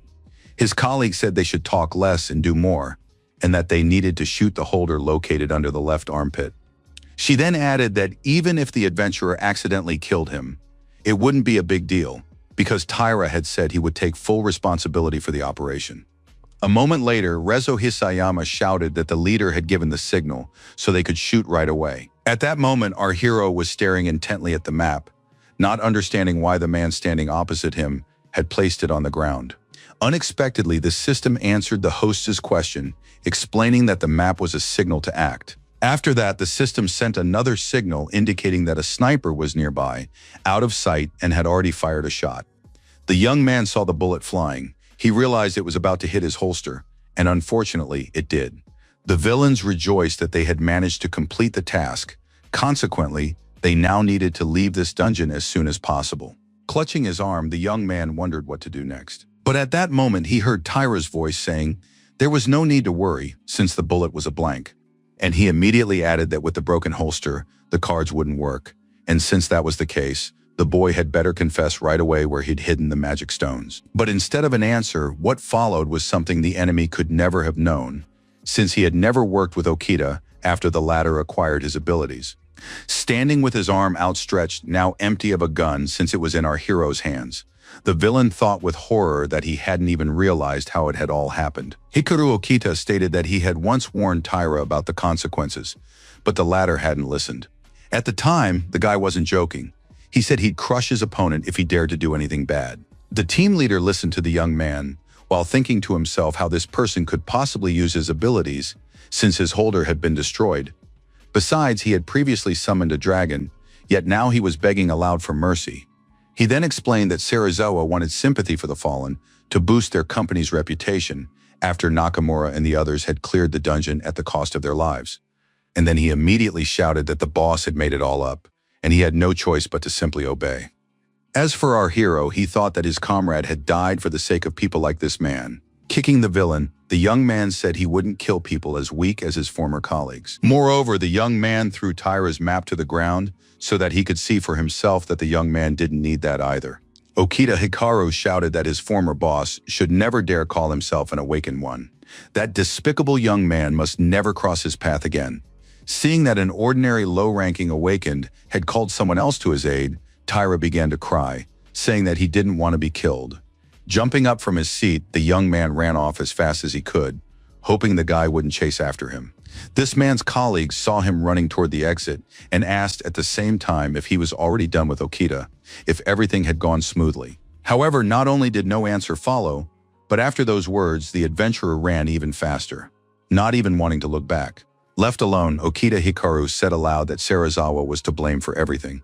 It was he who had come up with that devious plan. At the entrance to the dungeon which our hero had cleared out, stood Iwasaki Ko from the Department of Awakened Control, who said that, according to a source, people from Clearwater had gathered here. The inspector saw the frightened boys running out of there, but she didn't look at them closely. Taira, who had been listening to his colleagues' questions the whole time, pointed out that he couldn't get the stone because Okita would kill him. It sounded rather strange, but the guys decided not to ask any further questions as they followed their leader. The girl picked up her phone and read that this Taira had also participated in the sweep of the Tokyo airport. However, Iwasaki Ko was surprised that an awakened A-rank who had been to the airport's underground could be so terrified. That same evening, back at the office, Taira slowly packed his things into boxes. Serizawa couldn't make head or tail of it, but the adventurer said he was leaving, especially since they wanted to fire him anyway. The boss declared that the young man's card was invincible, but he explained that if he stayed on to work here, his life would be in grave danger. Serizawa stepped closer and asked if Taira really planned to betray him, but Taira reassured him, saying he wouldn't tell anyone about what they'd been doing at the company. And then, in an icy tone, he noted that he wasn't in the habit of chasing after those who left, and therefore the awakened one should do as he pleased. His former colleagues also didn't understand what was happening to Taira or why he had suddenly decided to quit. At that moment, Takano Okada approached Serizawa. Like last time, he was standing in the shadows. The man said that anyone clinging to their life would sooner or later betray Serizawa. The boss turned around and said that he knew this very well, and that was why he was leaving the man who had resigned to his own devices. Okada Takanobu silently made it clear that he himself would see to it that no one would suspect a thing. And the next day, the news reported that Taira Shigeru, an awakened of a rank from Clearwater, the largest company of awakened, had been found dead near the house where he lived. Eyewitnesses reported that the man had fallen from the window of his own apartment, and the police began investigating the details of the incident. And while his colleagues, upon hearing this, were genuinely baffled as to how this could have happened, Serizawa smiled, realizing that everything had turned out exactly as he wanted. Interestingly, this news came as a real surprise to Okita Hikaru as well, especially when they said that Taira most likely couldn't bear the fact that their team had suffered massive losses during the dungeon run at the airport. The young man recalled their last meeting with this man, as well as how he had begged for mercy. It was clear that the adventurer had been killed, but the question was, who could have done it? After a while, the police escorted Mr. Takasu to Taira's apartment, remarking that it was good the man had come. The law enforcement officer explained that they believed it was a suicide, since many awakened individuals become unstable, though of course they would like to hear an expert's opinion on the matter. After that, leading Takasu to the balcony, the police officer stated that the young man had died from the impact of falling from a height. Looking at the floor, the expert immediately noticed traces of magic, which immediately put him on guard. The young man thought that if the victim had stepped out onto the balcony, he could very well have been attacked from behind with some kind of card, which would have gone unnoticed. Standing before the police officers, Takasu asked if any of them had used portal cards here last night. The law enforcement officers immediately explained that using cards outside the dungeons was prohibited, and the expert immediately confirmed that in that case it could easily be murder. Walking off to the side, the young man thought that Taira was directly under Serizawa's command. It's quite possible that this man got rid of his subordinate because he failed at some task or went against him, and no one needs any witnesses. What's strange is that too many people are dying around Serizawa, yet he seems to have nothing to do with it. Suddenly, Iwasaki Ko approached the expert and spoke to him. The girl said that a few days ago she had seen the deceased coming out of a dungeon. The young man was screaming frantically that Okita would definitely kill him. Takasu looked closely at his assistant because he recognized that name. This was the guy who had been in the airport basement and had also attended his friend's funeral. The expert decided that they absolutely had to interrogate this man to find out what information he possessed. At the same time, Hikaru Okita was moving through the basement, which used to be a museum. The young man couldn't get the events of the past few days out of his head. He understood that only Serizawa could have killed Taira, and that he had done it very skillfully. But the young man couldn't follow his train of thought to its conclusion, because a woman appeared right in front of him and asked if it was true that Hikaru Okita was standing before her. Our hero was curious to know who was interested in him, so he asked about it. Showing her ID, the girl said she was a representative from the agency overseeing the awakened, and immediately asked if the adventurer knew Mr. Taira, who worked at Clearwater. The system immediately sent a notification stating that the young man was surrounded by high-ranking officials. So he asked in return if anyone really wanted to conduct an interrogation in the dungeon. The officer stated that this was all within the law since the young man was suspected of murder, and therefore ordered the suspect to hand over his gate card immediately. Okita Hikaru was furious. He didn't understand why they had even decided to suspect him of murder, and to himself the young man thought that no one had done anything at the airport, and now they had decided to create the appearance of activity. Kiko Iwas was frightened. She didn't understand why she sensed a desire to kill everyone coming from this man. Seeing that the young man was getting closer and closer with every passing minute, the girl ordered him not to move. Grabbing her card, the employee decided to call her assistant for help. Seeing what was happening, Takasu ordered his subordinate not to use her ability in this dungeon. But at that moment, a whirlwind axe appeared. It was so powerful that all the high-ranking officials were certain this warrior would kill the boy. A moment later, a vortex of unprecedented power began to swirl. The chief worried that they wouldn't be able to justify themselves if they killed the suspect. The girl standing nearby asked the leader for forgiveness for her actions. Suddenly, our hero asked the people standing opposite him if they were acting within the law, knowing full well that this was not the case at all. The guy didn't want to look like a fool, as he had once, so he summoned his Azure Samurai to show what he was capable of. The girl watched what was happening but couldn't believe her eyes, because she had never seen such a powerful opponent. Takasu, who had previously been worried about his colleague, now knew he had to come to her aid. An enraged Okita Hikaru declared that he would never forgive what had happened, and that these guys would pay for everything. The girl didn't know what to expect next, but she understood that this power was immense. At that very moment, Takasu joined the battle in an attempt to somehow even the odds and turn the tide of the fight. Our hero was surprised because for the first time, someone had blocked his card's attack, which was very strange. At the same time, the young man standing across from him was thinking the same thing. He couldn't understand how someone with an F rank could do something like that. However, the fight wasn't over yet because a worried Yuriko ran into the dungeon, begging the guys to stop immediately. The men stopped immediately because they didn't understand what the girl was doing there.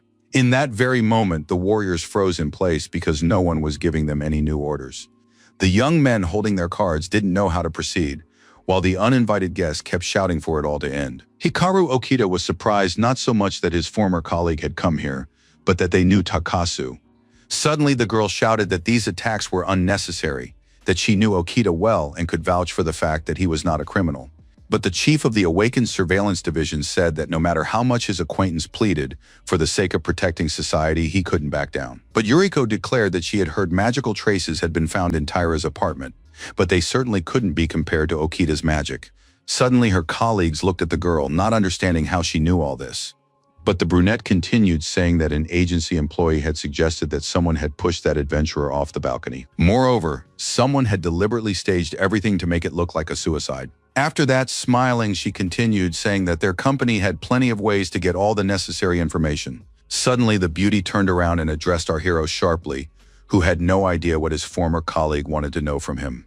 Yuriko stated that the young man did indeed possess a rare card, and he, looking embarrassed, replied that it was true, and he apologized for having kept this information hidden all this time. He immediately added that he simply didn't want the people close to him to worry, and thought to himself that it was better to keep quiet, since this wasn't the only card he could play. After that, Hikaru Okita, who had already regained his composure somewhat, admitted that something had indeed happened between him and Taira. He could have killed that man back in the dungeon, where no one would have found out. And while the young man continued speaking, Kiko Iwasu turned to her boss. Upon hearing that the traces of the card did not match our hero's magic at all, Takasu bowed and apologized to the young man, saying he had been wrong and had jumped to conclusions. Yuriko also decided to clarify something. She explained that Takasu used to be on the same team as her younger brother. This man didn't consider that incident a mere coincidence, and so he continued his investigation. After that, the brunette stated that Okita was aware of what had happened to his brother. She was sure he would be able to help with the investigation of this case as well. Takasu smiled, but he remained silent for a while because he didn't know where best to start the new conversation. Suddenly, the bureau employee cleared his throat because he was about to say something very important. And immediately, he began talking about how he and Ray had found an S-rank gate map. But an explosion rocked the dungeon they were in, and the dungeon collapsed. Everyone says it wasn't a coincidence caused by the missing S-rank map, but that's impossible. After that, someone took the map, though it's still unclear how that happened. There weren't many survivors, but there were some, which of course was a relief. Among them was Serizawa, whom our hero also knows well. Hearing that name, the guy was very surprised since he didn't think he'd meet someone who could tell him anything about his former boss. He then offered his support to their team of Awakened, which consisted entirely of students. It was decided to take this man along as well, because he worked for a well-known company and won everyone over with his friendliness. But as soon as they went into the dungeon with this Serizawa, that explosion happened completely out of the blue. After that incident, this unscrupulous man didn't contact any of the survivors. He was rescued, but he turned around and walked away. And from then on, Clearwater's successes were talked about everywhere, and with each passing year, the company became more and more successful. This man used what he had stolen from his comrades. As our hero listened to this story, he thought about how this scoundrel had even taken cards from students, though that was hardly surprising. At the same time, Takasu explained that they had no evidence against this Serizawa. Unexpectedly, Yuriko mentioned that even after she started working at the company, The boss had never used the card he had once stolen. And once again, the guy thought that Serizawa could easily have used a high-ranking card. That was precisely why the system couldn't identify the man's rank. But now the situation is a little different, so everything might become clear. Our hero had managed to defeat every dungeon boss, so he had become much stronger. Therefore, perhaps everything would work out now. The young man wanted the villain to pay for everything he had been doing with impunity all these years. For a while, everyone stood in silence, each lost in their own thoughts. Suddenly, Takasu heard the guy say that if he found out Serizawa actually possessed this card, and then he fell silent. And then he continued, asking what the representative of the Bureau of Awakened Affairs would do in that case. Yuriko looked intently at her comrade. It seemed she had never seen him like this before. And the guy spoke up again, saying that both Taira's death and Nakamura's death were orders from his former boss. There was no doubt about it. The young man looked intently at the boy but hesitated to say anything. And Okita Hikaru continued to say that he didn't approve of the way Serizawa conducted business. It was wrong to trample on the weak. After that, he shouted loudly that he would be happy to cooperate with the Bureau. A few days later, the news reported that there had been a breakthrough in the case of the recently deceased A-rank awakened Taira. It was reported that a former subordinate had been questioned as a key witness. And right then, our hero flashed briefly on TV, though it wasn't easy to recognize him. Serizawa said with anger in his voice that this situation was getting very interesting. The ill-wisher was delighted that the guy was suspected of murdering his former subordinate, while at the same time he laughed at the investigators, realizing that it was completely unclear what they were even getting paid for. But on the other hand, since Okita was under suspicion, this was a great chance to get the magic stone. Just a few minutes later, the man called his associate to ask how things were going with the stone. Okada Takanobu explained that he had already searched all the surveillance offices but hadn't found anything. Moreover, there was no sign in the dungeon that the stone had ever been there at all. Serizawa understood that this was no easy task, so he told his acquaintance to continue the search. A moment later, the rival announced that he had gathered all the information concerning our hero. The company boss didn't believe that his colleague would handle this case so quickly, knowing that he was a true professional, the kind who's very hard to find. It turned out the guy had plenty of reasons to be angry with Taira, but there was no direct evidence yet, so the villain doubted that the investigation would yield anything. But Serizawa explained that all the important information had made its way into the media, so the police wanted to put pressure on the boy to get him to confess to the crime as soon as possible. Everyone was delighted that the young man's bright future would be severely ruined and overshadowed. At the same time, Takano Okada admitted that there was one detail that worried him greatly. Apparently, Taira had entrusted something to Okita. Serizawa speculated that our hero might have received a magical stone from his former subordinate. The man was certain that the deceased had managed to find some very rare stone, and the boss had rushed to get rid of him. After that, he decided that if the stone was now in the boy's possession and the investigation continued, it would be very bad. The head of Clearwater understood that they needed to get in touch with this young man somehow. Podelnik noted that this was no easy task, but he would try to do everything in his power. A short while later, Hikaru Okita was walking through the city, lost in thought once again. At that very moment, the system sent a notification that 3 ordinary-looking people were approaching the young man from behind. Realizing that these were journalists who wanted to interview him, the young man shouted that the media representatives had made a mistake, that he was a completely different person, and immediately headed forward, quickening his pace with every passing moment. And the faster the adventurer ran, the more people gathered behind him, realizing that they had managed to encounter the Awakened One entirely by chance. Okita Hikaru thought that first of all, these journalists were very persistent, and second, he needed to find some secluded spot. Darting around the corner, the young man pulled out one of his cards, shouting that he was using a circle of light that would allow him to solve the problem. The journalists, who were certain the young man had turned the corner, now saw an empty space in front of them, unable to figure out where he could have hidden. For a while, the guys with the cameras wandered around, realizing the adventurer was gone but still holding out hope. Our hero was standing on the roof and could hear the journalists trying to find the fugitive as quickly as possible.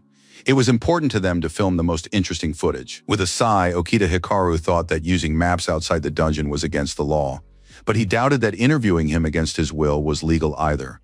For a moment, the young man thought he'd grown tired of it faster than he'd expected, but he couldn't back down from the plan they devised in the dungeon. So the group decided that they absolutely had to expose Serizawa and reveal his shady dealings. And to do that, our hero had to be declared a suspect in Taira's murder. On top of that, The young man would be entrusted with the magical stone that Serizawa had taken from the airport basement. Then they had to make sure the information reached the media, which would allow them to set the perfect trap for the enemy. But at the time, Hikaru Okita had no idea that once the information leaked to the press, journalists would be waiting for him at every turn, preventing him from living a normal life. As he left, the young man realized he couldn't even return to his own room. But that wasn't the end of his troubles, because soon his mom called the adventurer. The woman didn't ask any questions. Instead, she yelled at her son, saying she couldn't believe what he had done. The young man wanted to explain something to her, but a moment later his sister took the phone and started yelling too, saying that media representatives were storming their house and there was no escaping them. The surprised young man couldn't believe his ears that journalists would think to look for his family and for some reason come to their house. Regardless, Hikaru Okita wanted his loved ones to know the truth, so he told them he hadn't done anything wrong and that they just needed to be patient a little longer, and then everything would become clear. After hanging up, our hero apologized to his family for dragging them into this as well. While the young man was thinking that he absolutely had to hurry with his next move, he heard someone call his name. Turning around, the adventurer thought he'd spotted the man too late, so he needed to find a way to get away from him. But the next moment, the man said there was no need to worry. He had come on behalf of boss Serizawa, who wanted to help his former subordinate. The young man thought to himself that the plan had worked perfectly, but said aloud that he didn't understand a thing. Okada Takanobu explained in an indifferent tone that the boy had to return to this basement at 9 o'clock that evening. The boss would be there at that time so they could meet and talk everything over. Holding a piece of paper that the man had left behind, our hero thought that he had disappeared just as quickly as he had appeared.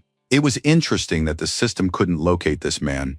It turned out that Serizawa had a very powerful awakened among his subordinates.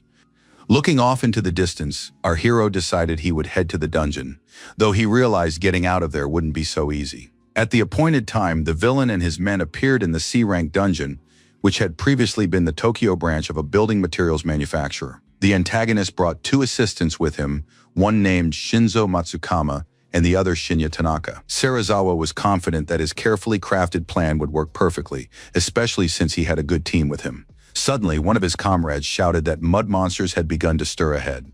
Hiding behind the others, the leader ordered his assistants to deal with these monsters immediately.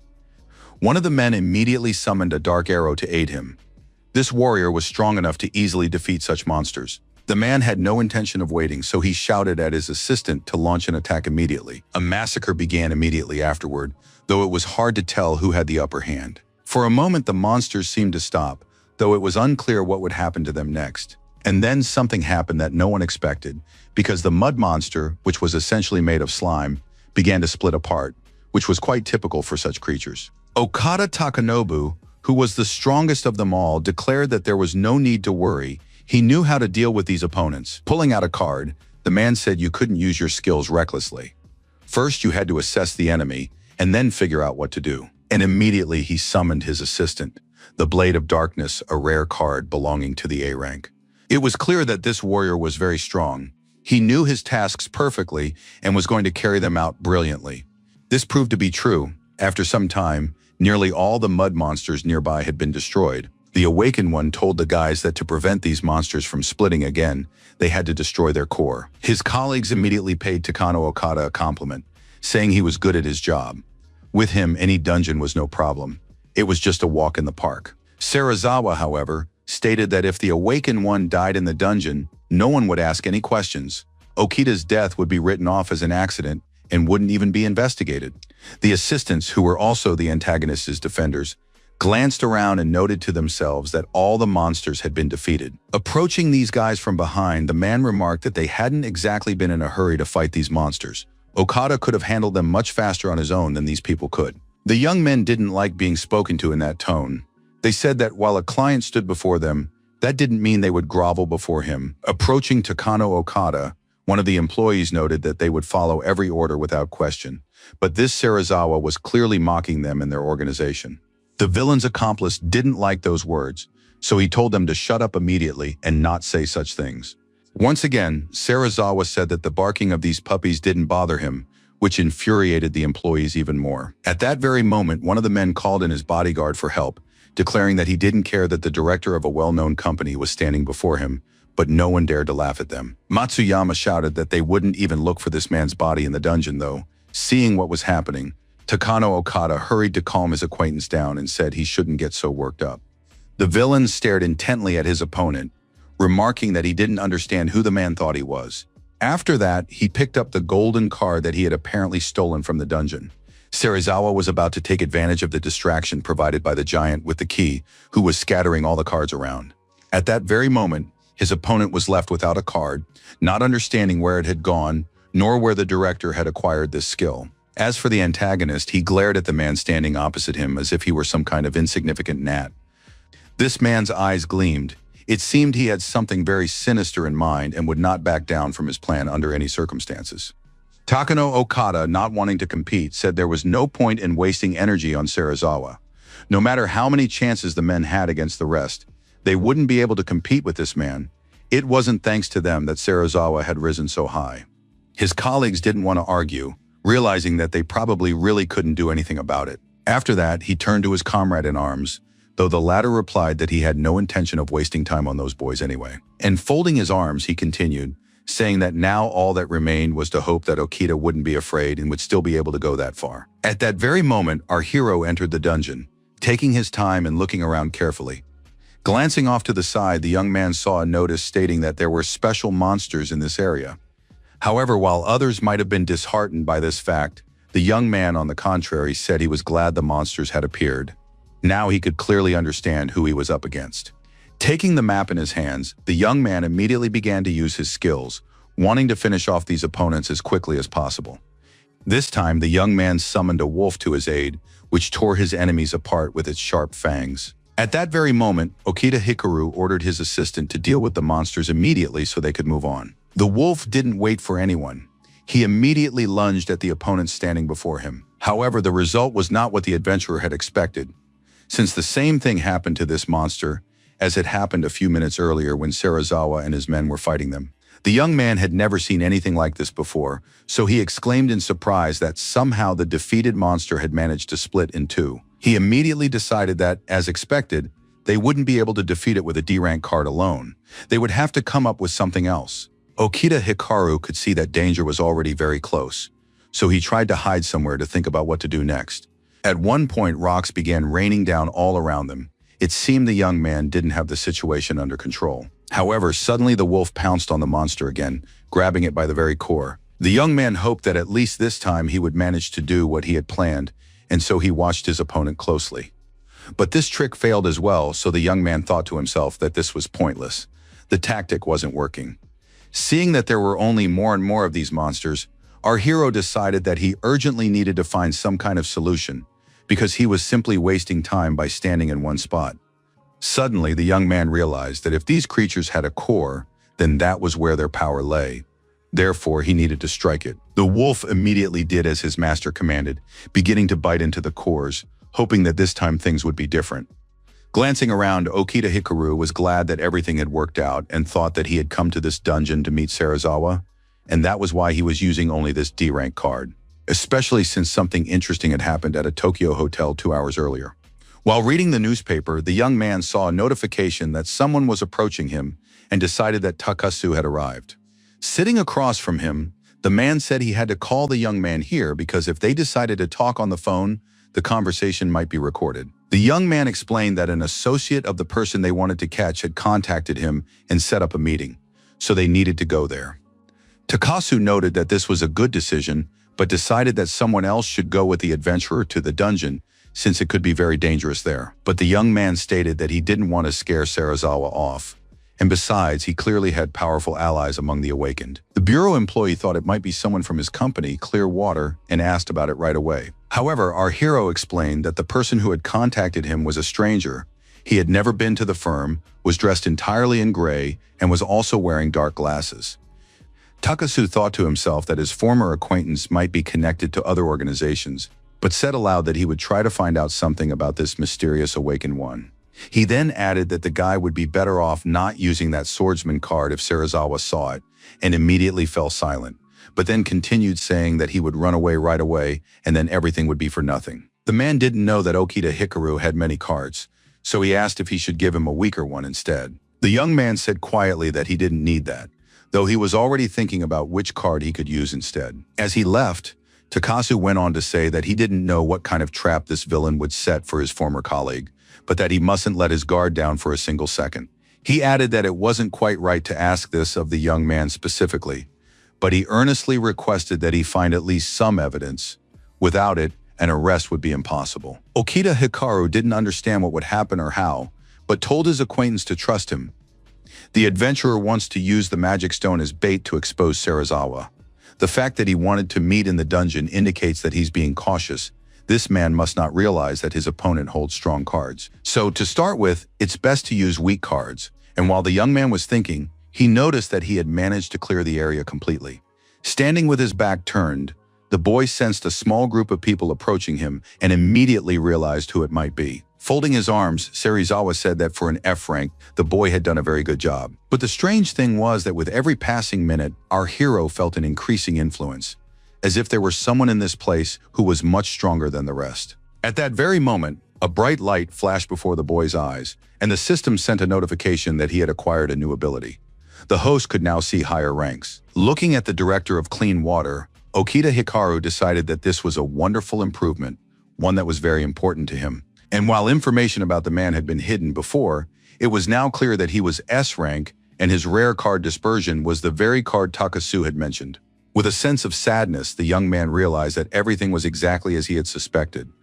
The saddest part was that this man had betrayed all his friends, some of whom had died, and all of it was just for the sake of that card. For a while, the boy stood there and simply watched these people, not intending to act first. But suddenly Serizawa declared that the boy didn't need to be so afraid. Next to him were ordinary awakened ones whom he had hired. Suddenly, the young man shifted his gaze to the man in gray whom he had seen earlier in the alley.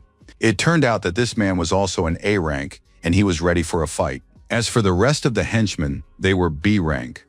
These people were no match for our hero, as they were too weak for him. However, what surprised our hero wasn't that, but the fact that one of these guys had the Taira card, which he had managed to memorize during his time on the job. Hikaru Okita had no doubt that this A-rank representative had disposed of the young man, but had given the card to someone else to divert suspicion from himself. This plan had been very carefully thought out so that no one could prove anything.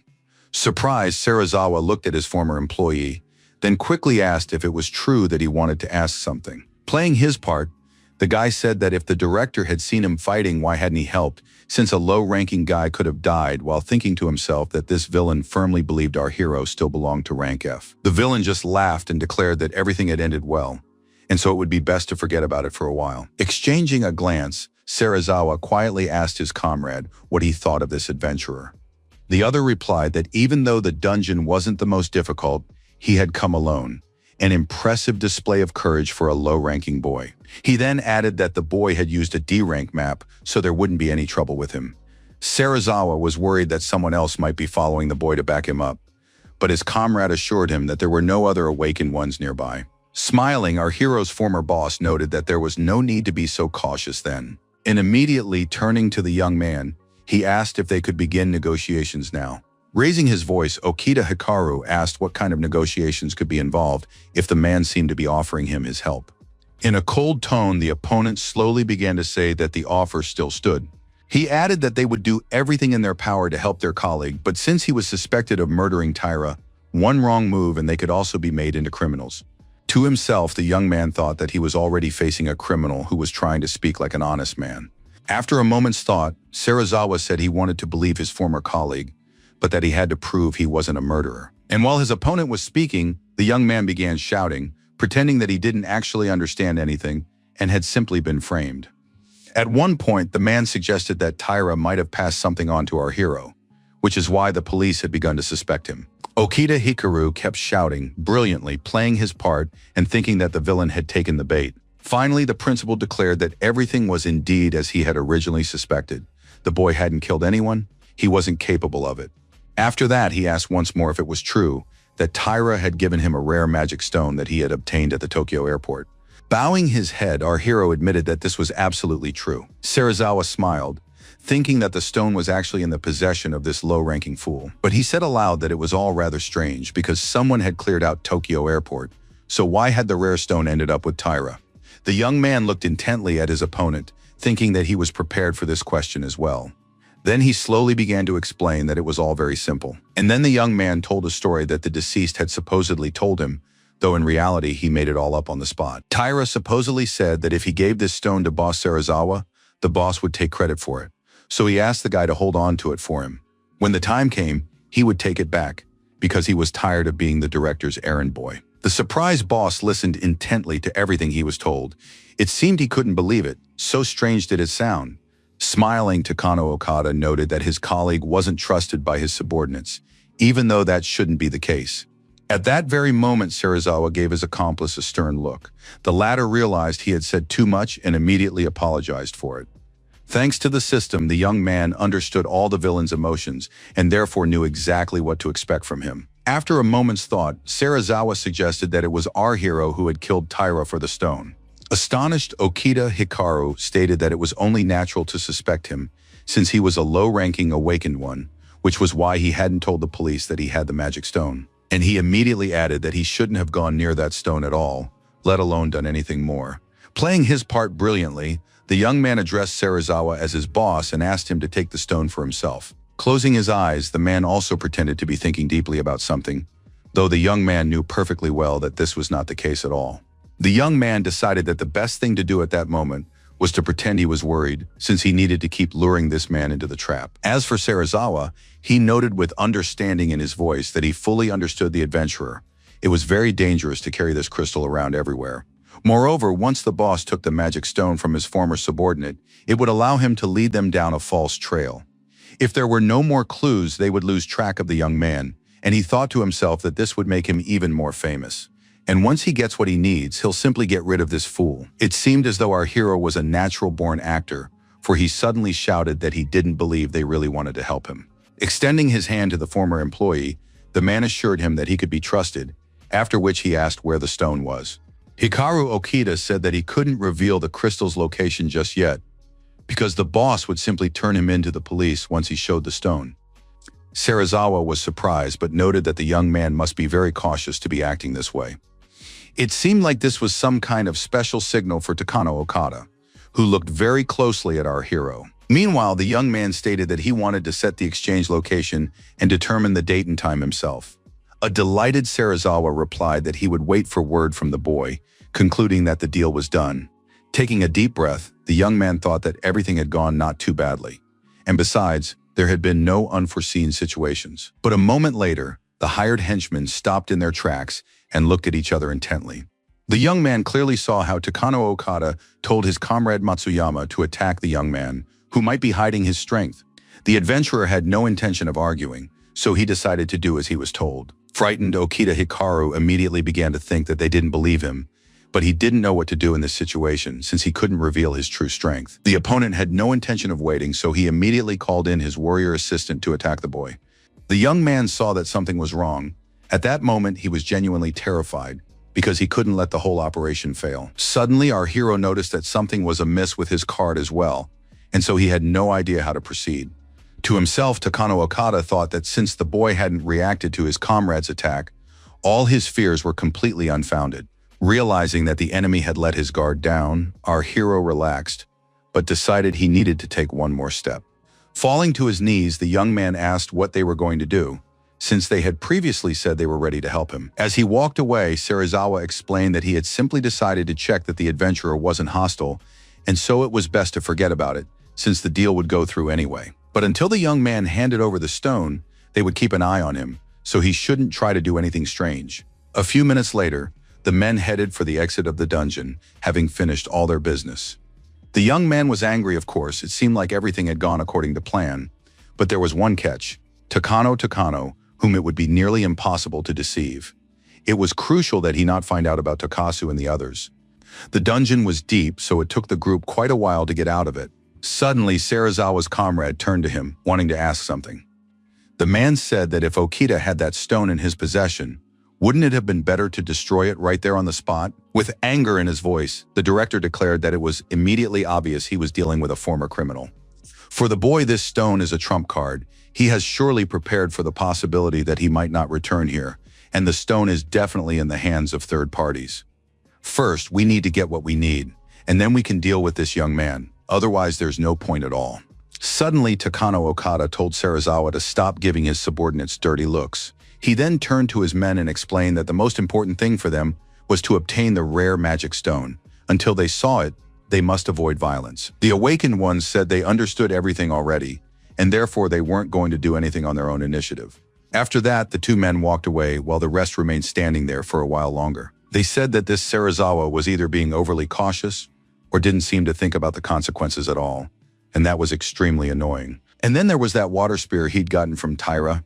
He couldn't show that card in front of Okita, so he was really nervous about that too. And then he immediately shouted that he'd had enough of this charade, though his colleague didn't understand what he was planning to do.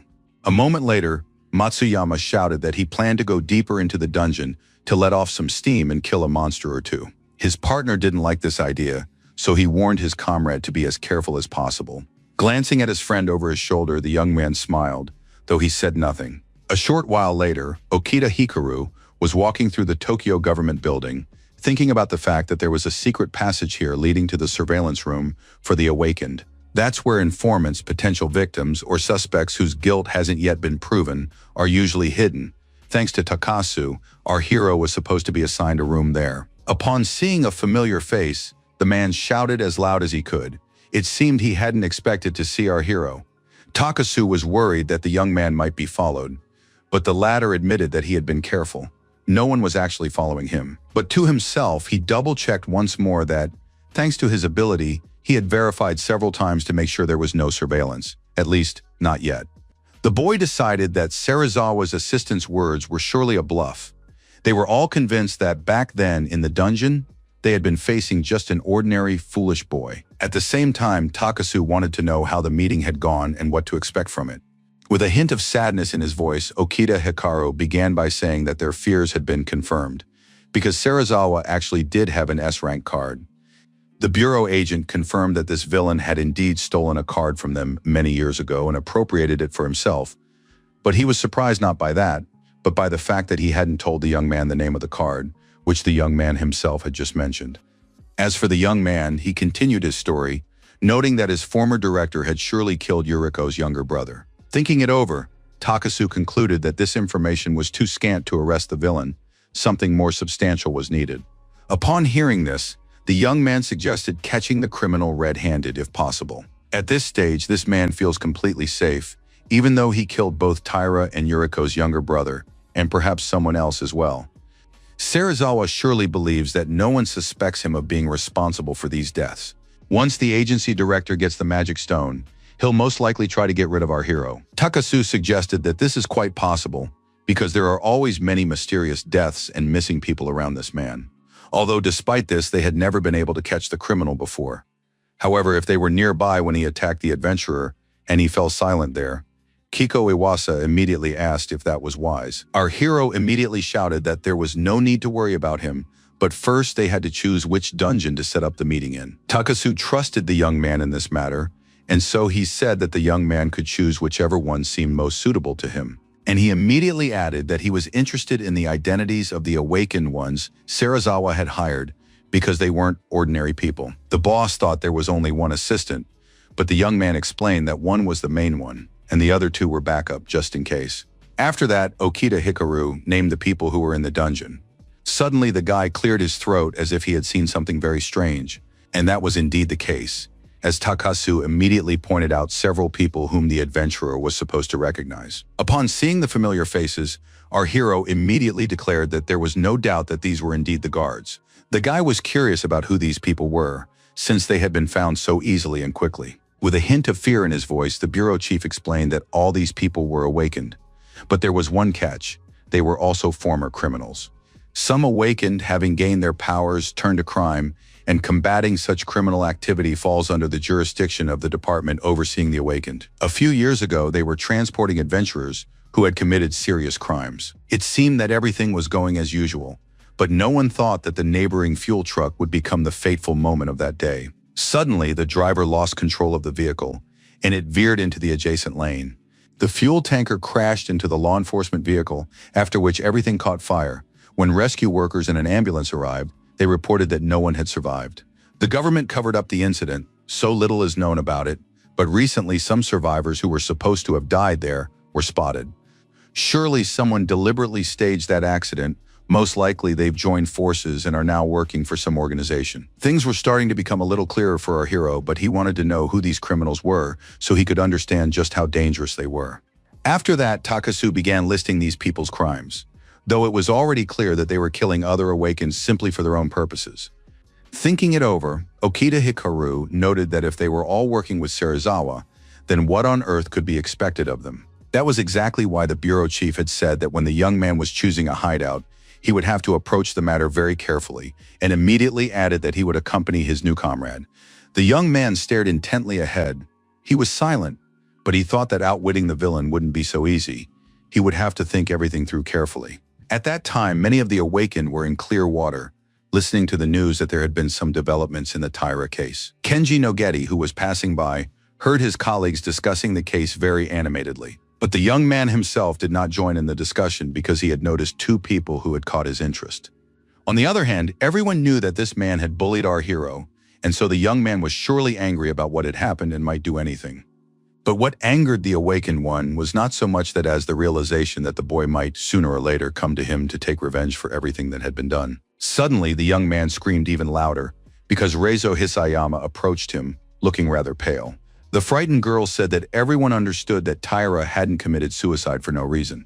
Someone had definitely killed him for what he'd done. If Okita Hikaru hasn't been arrested yet, he might target the rest of his tormentors as well, which makes perfect sense. As they ran away, the adventurers shouted that they absolutely needed a vacation to get away somewhere far away. Hearing that his colleague wanted to do the same thing as the guy, he ordered her not to run after him because he wanted to stay as far away from her as possible. At the same time, Miho was tapping away at the keyboard with a single finger, which didn't look much like work. The brunette, who had approached from behind, saw what was happening but didn't know how to react to it. Bowing her head, the beauty thought she understood everything perfectly. First Nakamura had left, and now there was this whole business with Taira. What's more, their former colleague was being treated like a criminal, but it was still too early to say for sure. Besides that, something interesting had recently happened to Serizawa as well.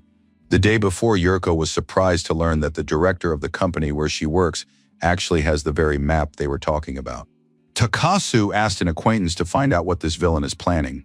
It's very important because they want to arrest him at the meeting in the basement. The beauty understood that this was important, so she assured him that she would do everything in her power.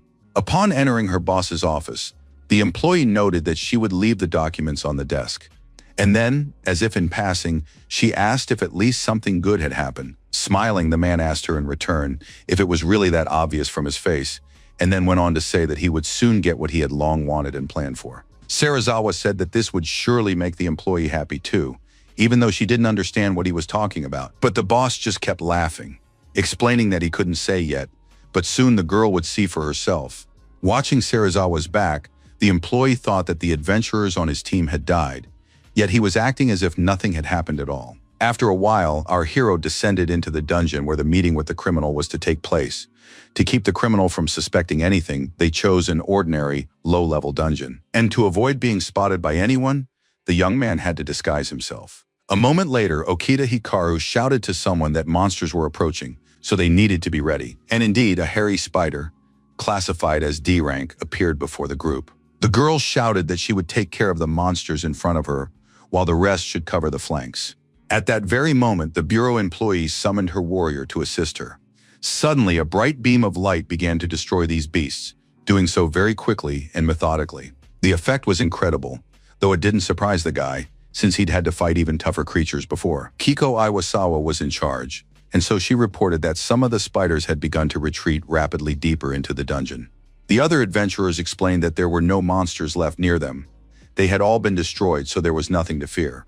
The young man wanted to compliment the girl, so he noted that she and her friends acted like a real team and used their maps very skillfully. But remembering what our hero had done, the beauty declared that their maps were no match for his. The others present understood this as well, but decided not to interfere in the conversation until they were asked to do so. Encouraged, Kiko Iwas wanted to know how the guy had obtained this card and whether it was true that it was S rank. The young man wanted to explain something, but a moment later, the system sent a notification that a battle between the awakened was taking place further down in the dungeon, which was very strange. Seeing that Hikaru Okita was running off somewhere, The girl got scared and asked what was going on, and he, hiding from view, noted that they needed to hurry. Several awakened actually lay unconscious on the ground, their cards beside them. At the same time, one of the adversaries had summoned his warrior to do terrible things. He attacked the poor souls, who begged him not to, since they didn't understand what was wrong. Smiling, the villain declared that there was nothing more wonderful than hearing the cries of those waking up in the morning. The adventurer who was sitting on the ground begged the villain to stop, pointing out that they hadn't done anything wrong and therefore shouldn't be attacked. It was unfair. But the enemy kept laughing, shouting that he just wanted to kill the adventurers who had come into this dungeon. Realizing that something bad was about to happen, our hero acted just in time. He grabbed the guy and carried him away. The villain yelled at the top of his lungs that he didn't want anyone to interfere, because he hadn't come to this place for that. Setting the poor guy down on the ground, Okita Hikaru asked if he was okay and heard that he was scared but unharmed. And while the criminal was asking the young man who he was, he immediately realized that it was Tanaka, the one who had been with Serizawa back then. Hiding behind his hood, our hero thought that this man must not recognize him, or the whole plan would fail. Suddenly, Tanaka shouted that it didn't matter to him at all who was standing in front of him, because the same thing would happen to him as to the rest of the adventurers. Okita Hikaru realized that if he dodged the blow, it would land on those unfortunate souls lying unconscious behind him. But at that very moment, a woman's voice shouted for the attacker to stop, because they would be his opponents. The guy quickly turned his head. He was surprised to see Kiko Iwasawa and her people there. In an icy tone, the beauty stated that Tanaka was a criminal sentenced to death, but he had staged an accident and subsequently escaped. Showing her ID, the girl said they were inspectors from the Awakened Oversight, and therefore under Article of the Third Oversight Law, which states that attacking other adventurers is illegal, as well as for escape and attempted murder.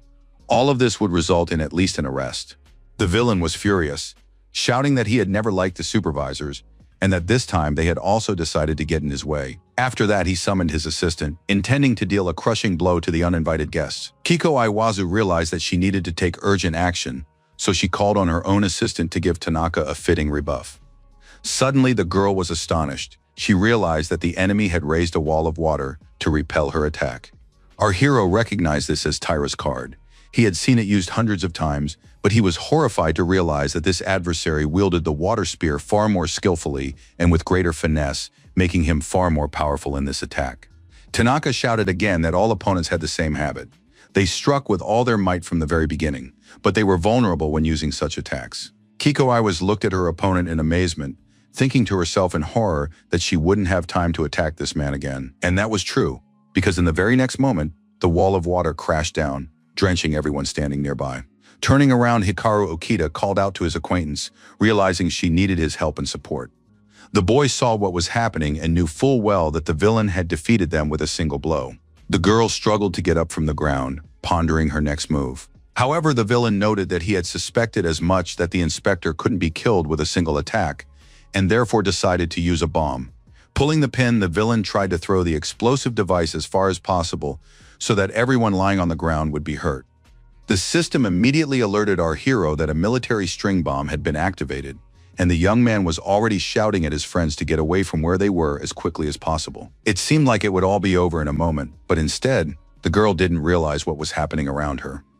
Looking at the unfortunate victims, Tanaka remarked that everyone gathered there was now like insects caught in a spider's web, and considering who lurked in the dungeon, the spectacle to come would be quite entertaining.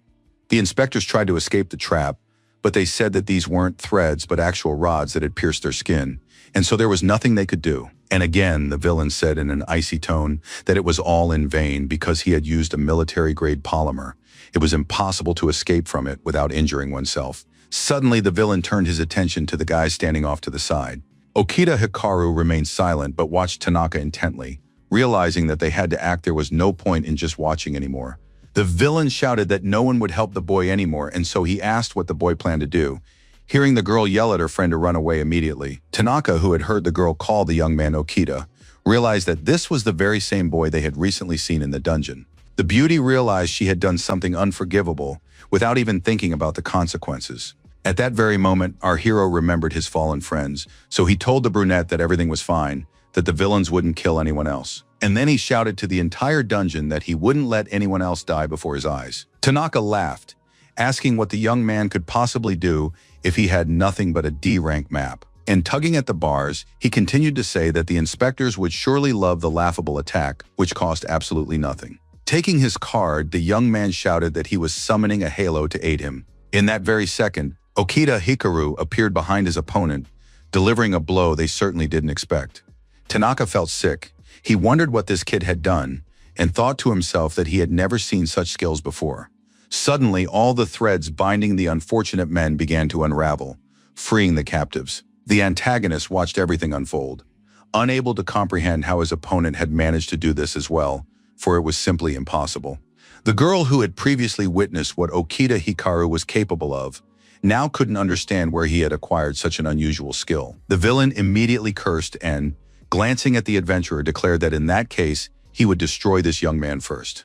The boy still couldn't understand why this villain had picked on him, so he could only stare at his adversary and wait to see what would happen next.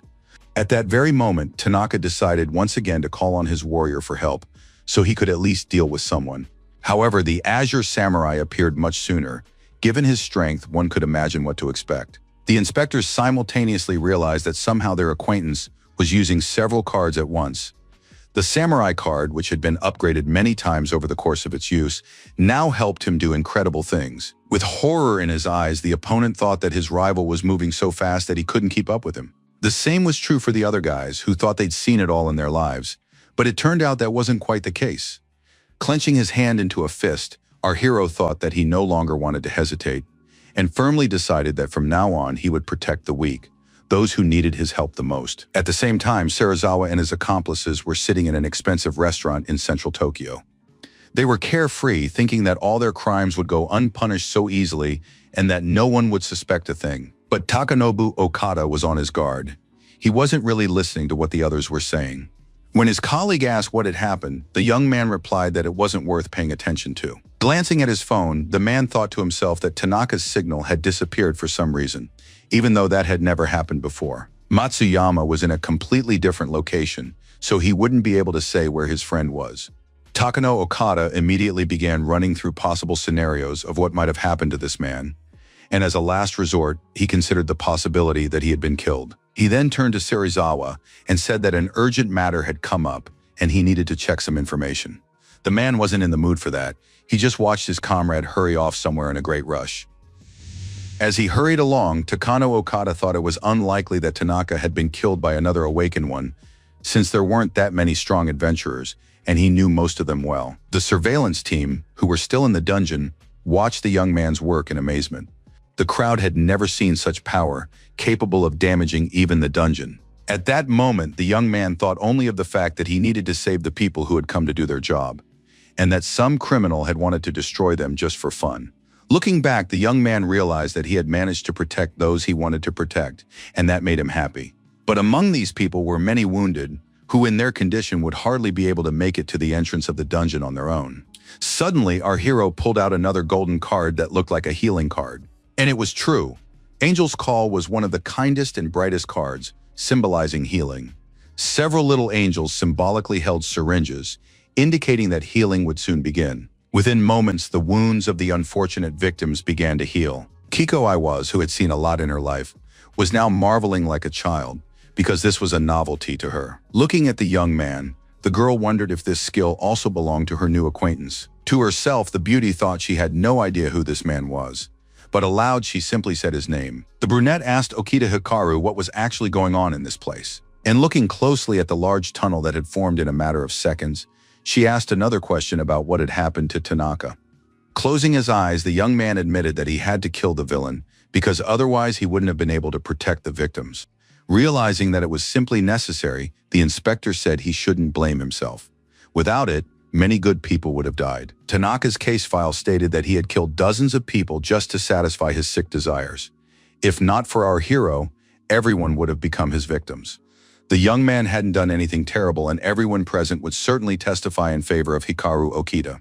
Finally, a smile lit up the guy's face, and he relaxed a little. And the beauty continued to say that after Tanaka's death, all his friends would surely start making a move.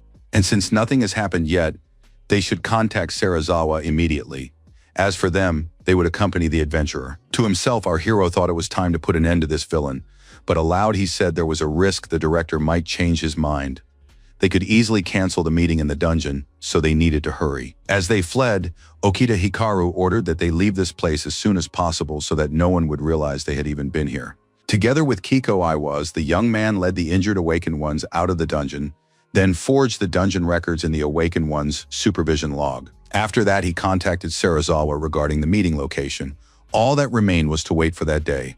A few days later, Takasu asked his acquaintance if he was planning to go into the dungeon alone, and he immediately added that their plan might not work, in which case they would have to pull other strings. Okita Hikaru understood this himself, noting that this villain was constantly up to something, so they would need to keep an eye out for when he committed an illegal act. Smiling, the bureau agent remarked that the young man was absolutely right in his reasoning. At the same time, the man feared that Serizawa would use his card.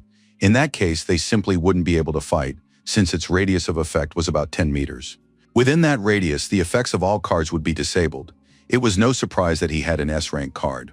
So they planned to take up a position 20 meters away to provide support, but he warned that the young man needed to be careful, since he would be the one in the greatest danger. Embarrassed, Kiko Iwasaki shouted that their new acquaintance would definitely be fine. Her colleague didn't understand what had happened to the girl, but she, blushing even more, said she was fine. Placing a hand on Takasu's shoulder, the young man noted that there was no need to worry about him.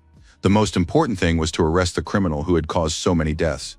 The man shouted that he understood everything and that they were all counting on the guy. Okita Hikaru once again proudly told the crowd that he would definitely succeed in the mission. At that very moment, the young man turned to the girl standing in front of him. The young man thought the inspector had told the chief about our hero's abilities, but she replied that she hadn't. The brunette noted that she had decided not to mention what had happened that day in the dungeon.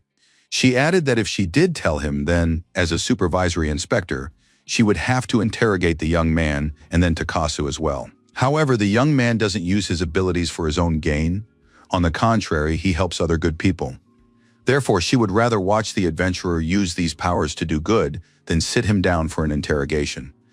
Hearing the young man say that once Serizawa is captured, everyone will understand, and then an interrogation would be unavoidable, Kiko Iwasu replied that even in that case, she would figure something out. Our hero smiled. He was pleased that there were people who trusted him and his abilities completely. A few days later, Takano Okada and his companion arrived at the D-rank dungeon.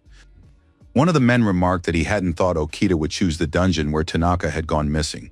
Perhaps it was just a coincidence, or perhaps not. As they made their way through the dungeon, Takano Okada himself realized that their comrade had gone missing somewhere in this area. After a while, he announced that they had found traces of a battle and even fresh bloodstains. It turned out that someone had indeed managed to kill Tanaka, there was no doubt about it. As the villains began to descend further, they surmised that the person who had done this possessed great skill, though they immediately qualified that a single skill alone would likely not have been enough in this case. Okada Takanobu suggested that it was a simultaneous attack by several people. Most likely about 10 Awakened Ones joined the fight, though. Knowing Tanaka, he would never have been a match for such powerful individuals. My colleague didn't quite understand what was going on, so he asked if it was true that their colleague had been attacked by people working for some company. Considering that Serizawa has a lot of enemies, it could have been anyone. It's possible that this was the work of the surveillance agency. As for Okita, we shouldn't let our guard down. He might be in cahoots with these people. A moment later, the men noticed a stone lying on the ground. The leader immediately decided it was a piece left over from a bomb. It was interesting that Tanaka liked to use those, but why would he need one? A comrade turned to the leader and said that upstairs he had found wires from the bomb and a few more shards. Seeing what was left, the adventurers decided once again that these were definitely items used by their Awakened One. As they prepared for the meeting, Okita Hikaru said that the day had come for him to hand the stone over to Serizawa. It would be the young man who would negotiate with the director, while as for Takasu, he and his men would split into 3 groups and block the exit from the basement. After descending into the basement, the leader of the entire operation began contacting the others to check if the walkie-talkies were working. The team members could all hear clearly, so they reported that they had taken their positions and would proceed as agreed. Another group also reported that everything was fine and that they were awaiting further orders. Takasu reported that they had blocked all exits. Now they had to wait for Okita and Serizawa to arrive. A short while later, the director and his men were already moving down the street, hurrying to the meeting. Kiko Iwaz immediately relayed the information to the boss that these villains were about to enter the basement. Upon hearing what was happening, the leader ordered everyone to stay at their posts and simply wait, while thinking to himself once again that our hero was in for a tough time. A short while later, the young man was already standing in the dungeon, looking at Serizawa, who was standing opposite him. The man smiled and looked intently at the adventurer, thinking that it had been easy to deceive this boy. As for our hero, he was merely pondering the fact that there were more guards this time. It was puzzling that Okada was nowhere to be seen, even though he was always by the director's side, serving not only as his bodyguard but also as his advisor. Unexpectedly, Serizawa turned to Hikaru Okita, telling him to show the stone he had brought with him. Opening his bag, the young man said he had nothing to hide and immediately showed the crystal. Glancing at all this beauty, the villain noted that these were definitely the stones from the Tokyo airport. There could be no doubt about it. A few minutes later, the man picked up the stone again and once more noted that a special power emanated from the crystal. Out loud, the villain said the deal was done, but to himself he thought that with these stones he would become even more powerful than ever before. After that, Serizawa declared that, as for the boy, he no longer needed him, and so he would perish right there. At that very moment, the system sent a notification that the director wanted to kill the young man, who was prepared for this but hadn't expected it to happen so quickly. The boy pretended he didn't understand, and the man shouted that the adventurer had heard him correctly, and he added that it was he who had brought the inspectors to this place, about whom he had said nothing. The young man was taken aback. He hadn't expected things to turn out this way, nor had he suspected that the director might figure it out. Takasu, who had heard everything, told his men that they had been exposed and therefore they must do everything in their power to support Okita. The staff knew themselves that the operation had nearly failed, so they immediately rushed to help. Another group, which also had no intention of wasting time, headed straight for the very center of the dungeon. The plan had been foiled, and only Serizawa was pleased with how things were unfolding. Suddenly, the villain grabbed his golden card and shouted that he was using his disarmament skill. The man knew he was the strongest in this place. He also knew he had to go all the way to get what he needed. Our hero thought to himself that now he knew what skill the director possessed, though that didn't make things any easier. The guys who had already rushed to the rescue watched the villain's henchmen closely, unsure of what to do next. And then what happened was that the warriors from the surveillance department immediately began to scatter. The girl who had managed to grab a weapon said aloud that her weapon was falling apart too, even though that simply couldn't be. Takasu also shouted that this simply couldn't be happening since his team was outside the map's range. So how were they losing their weapons one by one? At that very moment, another criminal, Takano Okada, appeared next to the leader and said with irony in his voice that he was sorry things had turned out this way. Turning around, the man saw this villain and called out his name. But the villain said nothing. Instead, he pointed to the same bomb Tanaka had been carrying, preparing to detonate it. The same thing was happening in another part of the dungeon, where our friend was located. Realizing that everything around him was exploding and burning, Okita Hikaru thought to himself in horror that they had fallen into a trap. Interestingly, they had begun using the weapon that Kiko Iwasu had mentioned in her report. The young man couldn't understand how things had come to this, since there were quite a few people from the bureau, and there were plenty of strong awakened ones there. At that moment, Kiko Iwasa, who was nearby, began contacting her colleagues to find out what was happening. Realizing that no one was answering, she began calling another group to find out the actual situation from at least someone. In a displeased tone, the girl said aloud that she wanted to know what was happening in that dungeon. Something terrible was happening at that moment, because after the bomb exploded, all the employees found themselves enveloped in thick threads piercing their bodies. As for Okita Hikaru, he stood still, thinking about the best course of action in this situation. The young man couldn't understand how such a disaster could have befallen the inspectors, since they had thought everything through carefully. Besides, it was unclear why all these people had ended up near him. Suddenly, the boy began receiving a notification from the system that there were many wounded people in the dungeon, and that an awakened A-rank was nearby and rapidly approaching.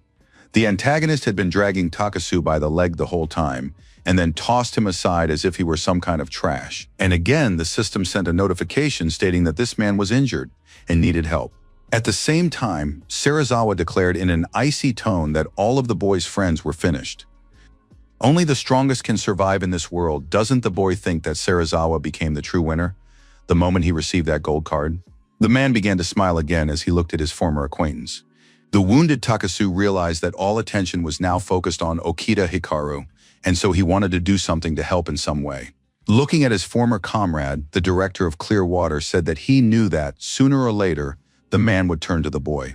He then added that he now feels a pang of regret whenever he realizes he's missed a chance to take revenge on his enemy, recalling how the bureau agent had shouted that the incident was his fault.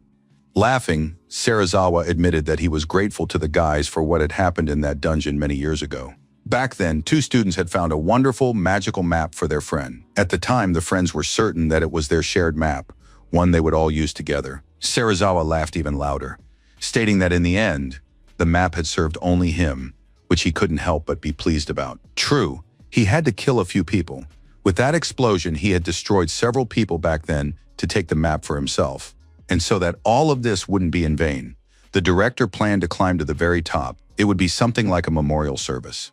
By making this precious sacrifice, he would ascend to the pinnacle of this world, and thus it would be the greatest story of all. While our hero was thinking that this man had absolutely no sense of tact or justice, Takasu asked how many people the director had killed. Laughing, the man said he didn't know himself because he was quite forgetful. Jumping up from his seat, Takasu grabbed his blade and headed toward where his former friend was standing. Serizawa understood what the bureau agent wanted, so he raised his card again, activating his skill to disarm his opponent.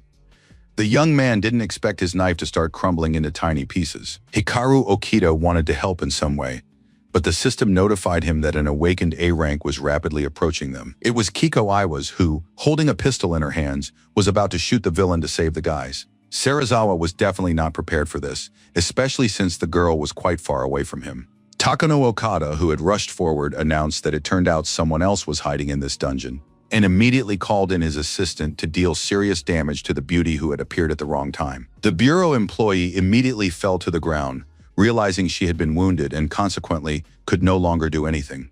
Our hero was already running toward his acquaintance to see what condition she was in. At that moment, Takano Okada was about to leave. He said there was a possibility that someone else was still hiding in the dungeon, so he would go and check, while the others were to protect the boss. The villains immediately activated their cards to surround not only the bureau employees, but also our hero. Bowing her head, Kiko Iwas said she was very sorry that everything had turned out this way, although Takasu ordered her not to blame herself, because they had all made mistakes in this situation. Suddenly, the company director spoke up again, noting that he was sorry the inspector's plan had fallen apart, even though they had come up with a good one. However, within the radius of this ability, it doesn't matter if you're holding a knife or a gun. Any weapon will break apart if he so desires.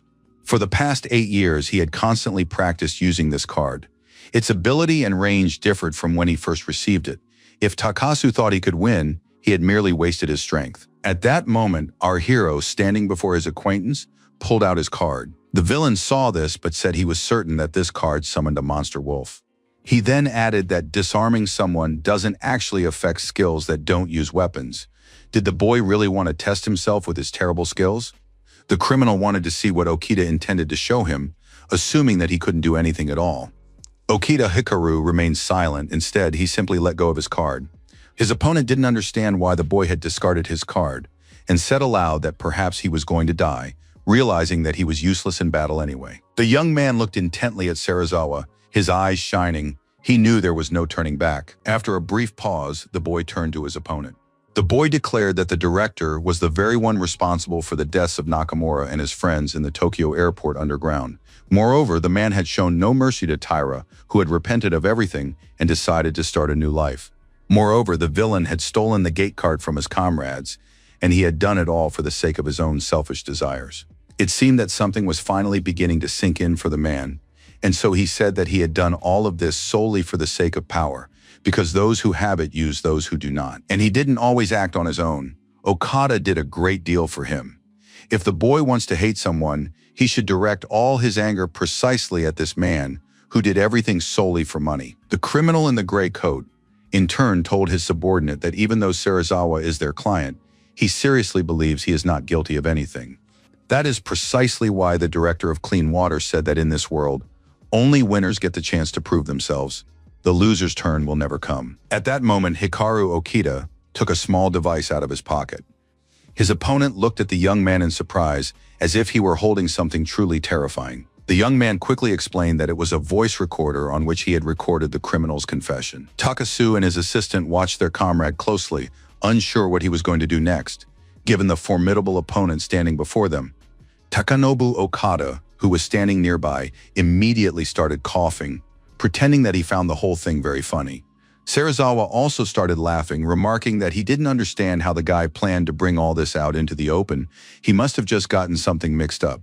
For the first time ever, our hero shouted, demanding that his opponent stop talking immediately. And he added that if his opponent was saying that only the strongest survive in this world, then it was time for him to make his move. At that moment, Takasu spoke up, explaining that even if they were killed, there would still be evidence.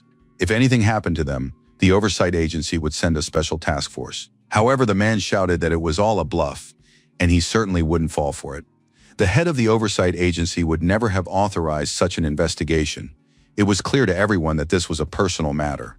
And he immediately added that there was no need to worry because he wouldn't leave any evidence of the murder. He'd thought up a perfect scenario. While Okita, the suspect in Taira's murder, was being pursued, a surveillance investigator would infiltrate the dungeon. This led to Okita putting up a fight. Many investigators were injured, and both the investigator and the suspects were exhausted. Unexpectedly, our hero received a notification that some kind of monster was approaching their location. At the same time, Serizawa said that a monster was appearing that kills everyone, so he would definitely be above suspicion. Everyone present immediately turned their heads toward the direction from which the dungeon boss was already approaching. The company director wasn't worried. He said he'd chosen the dungeon for a reason. It was the perfect meeting place, because if anyone went missing there would be no doubt that the monster was to blame and no one else. Frightened, Kiko-ai was reported that her subordinates were unable to move, and therefore they would certainly be unable to resist or fight. Our hero stood in silence, seemingly mulling over his next move. One of the enemies told Takano Oka that in this situation, it would be better to take combat medication to avoid getting hurt. Popping a pill into his mouth, the villain thought to himself that he didn't understand the boy at all. A boss was appearing in the dungeon, yet the adventurer was acting as if he were in a park, just relaxing.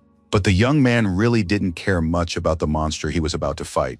Taking a card in his hand, the young man immediately summoned one of the warriors to his aid. The enemies watched in horror as the young man produced another card from somewhere. The villains were certain it was a blank card, but when they saw a samurai appear and immediately go on the attack, they couldn't believe their eyes. Covering his face with his hand, Takano Okada noted that this card emitted incredible power. Moreover, the awakened samurai managed to destroy the boss with a single blow. Only Serizawa insisted that all these demonstrations were meaningless, since he would immediately play the disarm card. In that very second, the samurai's weapon began to crack, just like all the other weapons before it. The villain laughed, holding his card in his hands, saying that all of this was useless, because thanks to his disarm card, the boy would never succeed at anything. The girl spoke to the boss in horror. She found it hard to believe that all this was happening, because if things continued at this pace, and then she fell silent. As for the director, he said that the former employee's trick had surprised him. He wondered where the man had gotten such an amusing card. Holding the card in his hands, Okita Hikaru said in an icy tone that it seemed Serizawa hadn't heard him, because now it was the young people's turn to show what they were capable of. The two assistant principals were discussing among themselves that it was impossible to have two cards and handle them so skillfully. The villain laughed again and said that the boy was wasting his time because he would soon lose this card as well. Releasing the card, the young man summoned the two-headed dragon he had met at the very beginning to his aid. Rising higher, the card began to shimmer with a very bright glow. As for our hero, he kept his eyes fixed on the card, knowing what would happen next. The crowd immediately saw huge dragons appear before them, ready to engage in battle at any moment. The surprised guards couldn't understand how a low-ranking adventurer had managed to summon a dragon, something one could only dream of. It seemed that only Serizawa didn't grasp the gravity of the situation. He hoped that with the help of his card, he could do the same thing as before. But the moment the director raised his card, the dragon immediately fired a beam of fire at the enemy who was about to harm its master. In that very instant, the edges of the card charred, and the cardboard flew off somewhere. Suddenly, the man was stunned. He didn't immediately notice that the dragon had damaged not only the card, but also his hand, severing the villain's wrist. While the criminal screamed and raged, Okita Hikaru now said in an icy tone that it hadn't turned out very well. He then added that the man didn't know the two-headed dragon had no weapon that could be destroyed.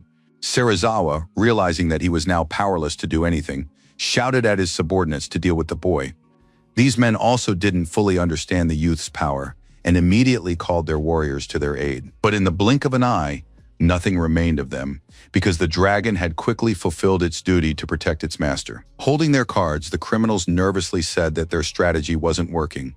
Seeing that the plan had failed, the man kept shouting that they needed to deal with this guy immediately. He should be killed to solve all their problems. The guards realized that if anything happened to Serizawa, they would be in trouble too, so they began attacking the young man again. But they immediately noticed that this daredevil was very quick. He skillfully dodged their attacks. Okada Takanobu, who considered himself the strongest, said he would quickly deal with the young man. But our hero first of all put up a strong defense, and second dodged the attacks as he always did. The opponent thought to himself in horror that, despite using performance-enhancing drugs, he couldn't win with his speed and reflexes. After that, the villains decided to use a hellish fire and light grenade, which Okita Hikaru easily sent back to where it came from. The villains shouted that the young man had destroyed their skills with a single blow. After that, the young man noted that the criminal's turn would never come again. They had already done everything they could. Serizawa stared in horror at his former colleague, realizing that he wasn't joking. He would do exactly what he had promised. Summoning all his strength, the young man shouted for the murderers to burn in hell where they belonged. After that, a powerful flash illuminated the dungeon, where people were watching everything very closely. The Bureau agents couldn't believe they were witnessing such a fierce battle. Just as our hero raised the map and declared that it was all over, he received a notification that the dungeon had been cleared and would return to its original state in 5 minutes. People watched as the place transformed, realizing they had succeeded in winning. The next day, all the news outlets reported that the director of clean water was wanted on suspicion of murder. A little while later, it turned out that Serizawa had died in the dungeon, but it also came to light that he had been involved in numerous schemes alongside Kurokawa, the director of the Bureau of Awakened Oversight. Thanks to the searches, it became clear what kind of man he was and what influence he had on the political world. With Serizawa's death, all the cases he was involved in were immediately closed. A couple of days later, Takasu met with our hero and said that they had done everything to prevent too much unnecessary information from leaking to the media. Smiling, the guy replied that the most important thing was that the Bureau had kept his biggest secret. But the boss explained that they couldn't talk about it. Moreover, if anyone found out about these abilities, they would think the guys had simply gone mad, because such a thing is impossible. The most important thing was that the guy had managed to avenge all those people who had died because of that gangster. After that, Takasu spoke up again, recalling Yuriko's younger brother, and noting that he had come all this way for a place, and so he was very glad to have met Okita Hikaru, who had helped him greatly. Suddenly, the young man announced that he was thinking of resigning from his position as inspector. Sighing, our hero remarked thoughtfully that, of course, it was his new acquaintance's right to do so. And he immediately added, asking if Takasu was sure it was wise to leave someone as suspicious as him unsupervised. After all, a single young man had managed to defeat an S-rank card owner. Moreover, he had killed the dungeon boss with a single move and accomplished many other feats. Surely the Surveillance Bureau wouldn't be worried that Okita Hikaru might suddenly start using his skills for the wrong reasons or for purposes other than those intended? The guys were surprised by what the adventurer was saying, so they didn't know how to respond. Smiling, Takasu said that he was sentimental. It was no secret, and so this time he would do as our hero wished. But if the latter suddenly decided to break the law, he would be dealt with very quickly. As he left, the young man said he really hoped so. The incident caused by Serizawa had been resolved. On the other hand, the whole story involving Okada and his criminal organization remained unsolved. As long as the guy was alive, he was certain he would run into it again somewhere. Clenching his hand into a fist, Hikaru Okita knew for certain that he would never again let anyone die before his eyes. With such magnificent abilities, he would be able to protect the weak. Besides, the young man had long been bullied as a loser, and this is where his real life begins. Now the young man's journey would never end. Sometime later, Kiko Iwas wrote a report on Director Serizawa and all his crimes. This report was immediately classified as a top-secret document. The girl pointed out that the man had been involved in robberies, murders, and accepting bribes on a particularly large scale. Moreover, he had committed his first crime against his own friends. Although the suspect was dead, evidence was fully gathered and the case was referred to the prosecutor's office. A raid on the Clearwater office revealed that the villain had embezzled the company's assets for his own advancement. As a result, the government temporarily suspended the operations of the aforementioned company, and its stock plummeted by 30%. With the fall of the industry leader, Other major firms began actively expanding their market influence. It is currently unknown which criminal organizations Serizawa was associated with. It is known for certain that Tanaka is dead, but the status of Matsuyama and Okada remains unknown at this time. There is a suspicion that a large organization of former awakened prisoners is involved, which may still include many unknown individuals. After that, the report began to discuss our hero, who had relatives but was living alone at the time the report was written. The boy's father was killed by a monster from the dungeon, leaving the boy in a difficult financial situation from early childhood. Determined, the young man took the awakened ability test. Despite scoring low, he became a certified awakened. For a while, no company wanted to hire the young man, so he had to work several part-time jobs. But luck finally smiled on our hero, and he unexpectedly received an offer from Clearwater. Holding the report in her hands, Kiko Iwasawa told her boss that it was precisely at that moment when the elite awakened ones found themselves in a critical situation that they needed a low-ranking awakened one. With sadness in his voice, Takasu stated that any experienced employee would have realized that something was wrong here. Picking up the papers again, the girl said she would continue with her report. Hikaru Okite had failed to achieve the desired result. The adventurer had taken part in the conquest of a certain D-rank dungeon. There he was betrayed by his colleagues, fell into a trap, becoming bait for the dungeon boss, and hovered between life and death. While fleeing from the dungeon boss, the young man discovered a mysterious place. Okita himself said that in the space he fled to, an unknown entity endowed him with unusual abilities. No one still understands what kind of space he was talking about. But there is no doubt that the young man gained the power of 1,000 cards at that time. Our hero constantly wondered how he had ended up in that strange room, but he never came close to finding the answer. Thanks to his new skills, the young man could use any card at will. Moreover, he began to anticipate other people's actions. Despite this, the young man had no desire to use all these abilities for his own benefit. Hikaru Okita simply wanted to finally be heard and respected. It was for this very reason that he decided to quit the company where no one appreciated him. The adventurer knew exactly what he would do next, and so he resolutely stepped into his new life. After that, our hero cleared dungeons in various locations, one after another as a freelance awakened.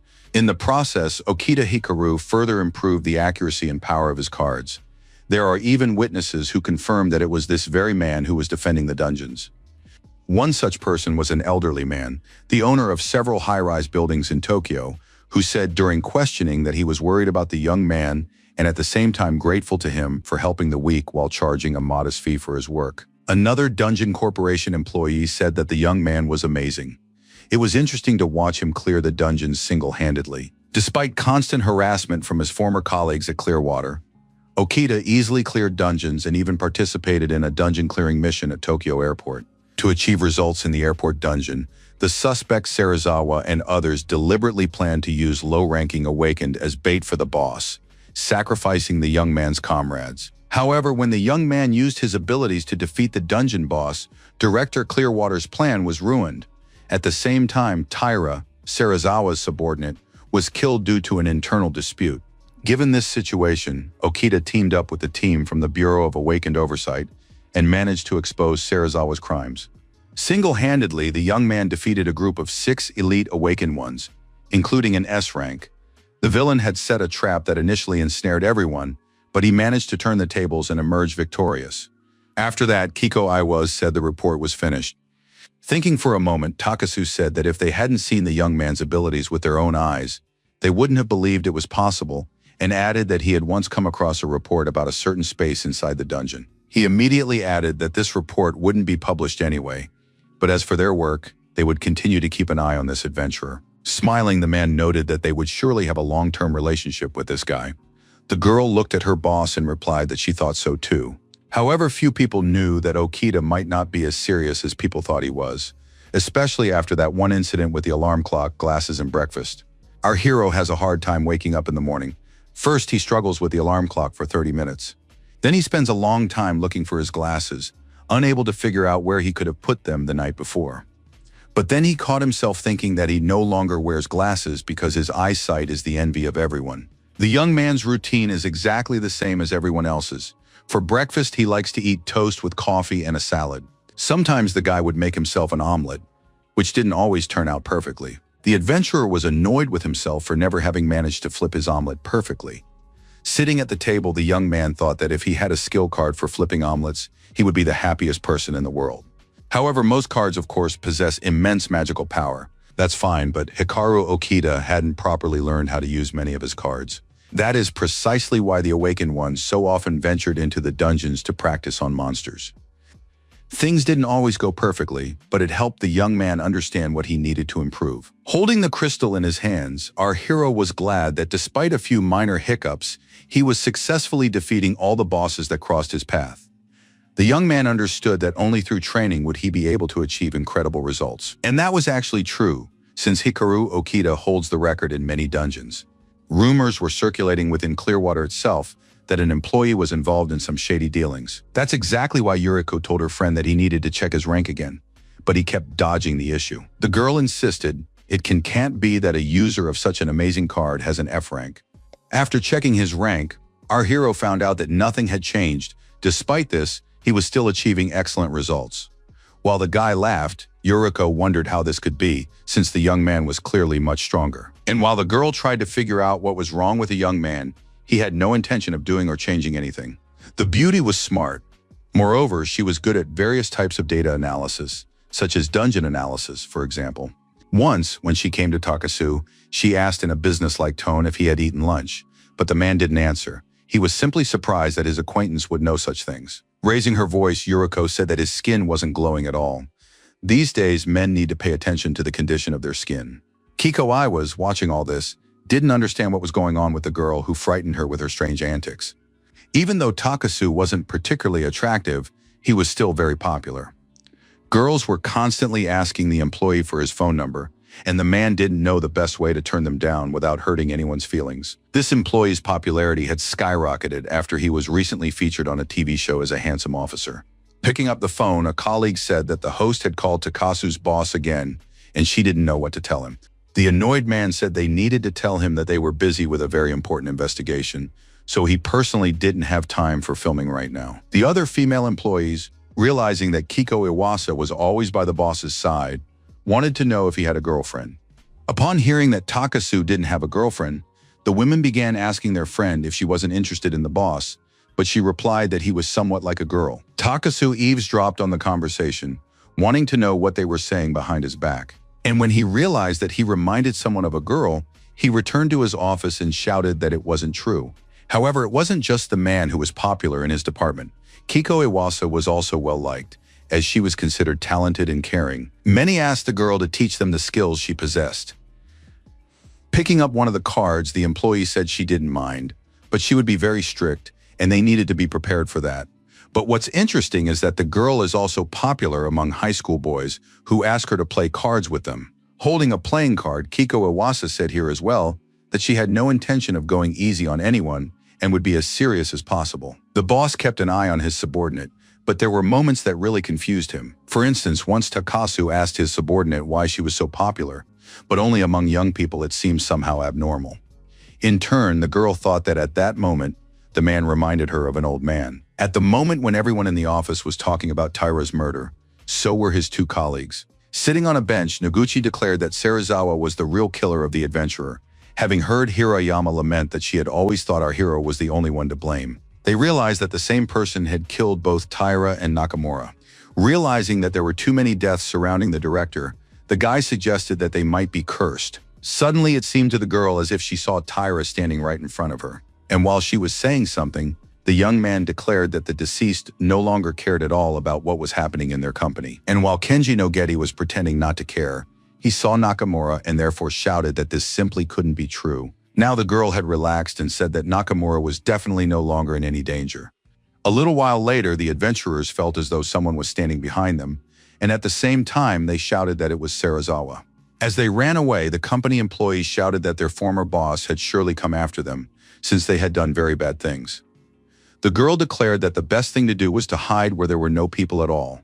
Only there could they be safe. Thanks to the fact that Okita can see and hear well, he understands in advance what is happening around him. But that ability is useless in everyday life when you don't know if the store has what you need. Rushing to the supermarket after work, our hero hoped he'd have time to buy some eggs so he could make his favorite omelet in the morning, but it turned out everything was already sold out. A little while later, upon arriving at the laundromat, the young man decided that it would be crowded there too. The man explained that the washing machine was broken, so he couldn't help the young man. Instead, the young man sensed a cat approaching, which was the last thing he needed. But a moment later, Okita Hikaru received a notification that someone was lost. For a split second, the young man thought it might be a small child. But suddenly he saw an old woman walking slowly somewhere. Upon meeting our hero, the old woman explained that she had come here to see her grandson but had gotten a little lost.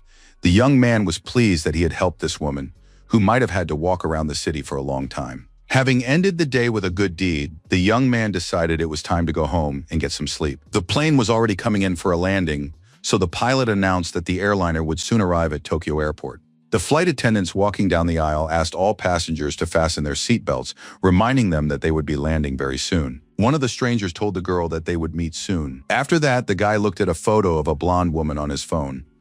At the same time, the passenger sitting next to him asked the man if it was true that she was his girlfriend, and received an affirmative answer. After a while, the man explained that while he and his wife had been abroad, a new terminal had opened at the airport, and now they were finally flying home to see their daughter. He then asked his neighbor why he was going to Tokyo, wondering if it might be work-related. The young man explained that he hadn't been home in a long time and had a lot to do. A short while later, they were in the airport terminal, saying goodbye as they went their separate ways. The stranger with blue hair thought he had a lot of catching up to do. Meanwhile, our hero, sitting in one of the dungeons, reflected on the fact that not much had changed for him after defeating Serizawa. He still went on dungeon runs just as before. He takes on small dungeons that large groups don't bother with. Moreover, the young man keeps an eye out to make sure that low-rank awakened ones don't lose their lives in any of the dungeons. So in a D-rank dungeon this time, the guy encountered a boss who was a half-human and boasted a B rank. Some adventurers who were also there shouted that they needed to use their skills immediately. The group understood that any delay could cost them their lives, so they tried to act very quickly. Glancing at her companions, the girl shouted that they must not let their guard down. It was crucial to use all their skills to the fullest. The awakened immediately gathered close to one another and began using everything they knew. Hikaru Okita, who was nearby, knew that a group consisting of C and D rankers was fighting in this area. They were well trained and worked excellently as a team. They could defeat this dungeon's boss, but suddenly the boy received a notification that a sudden decrease in magical power had been detected. At that very moment, something began to go wrong with the group. They tried to solve their problems somehow, but nothing worked. What was interesting was that during the battle, one of the adventurers' ranks had somehow decreased. The others watched as, one by one, the awakened fell to the ground unconscious, though the reason remained unknown. Our hero, who had seen a lot, was now trying to figure out why the young men's ranks were decreasing. And again, the system sent a notification that the boss was using his skill. This was dangerous because the strangers were weakened, many unconscious, and consequently, the rest could perish. The boss had no intention of stopping. His entire demeanor made it clear that he would defend his position to the very end.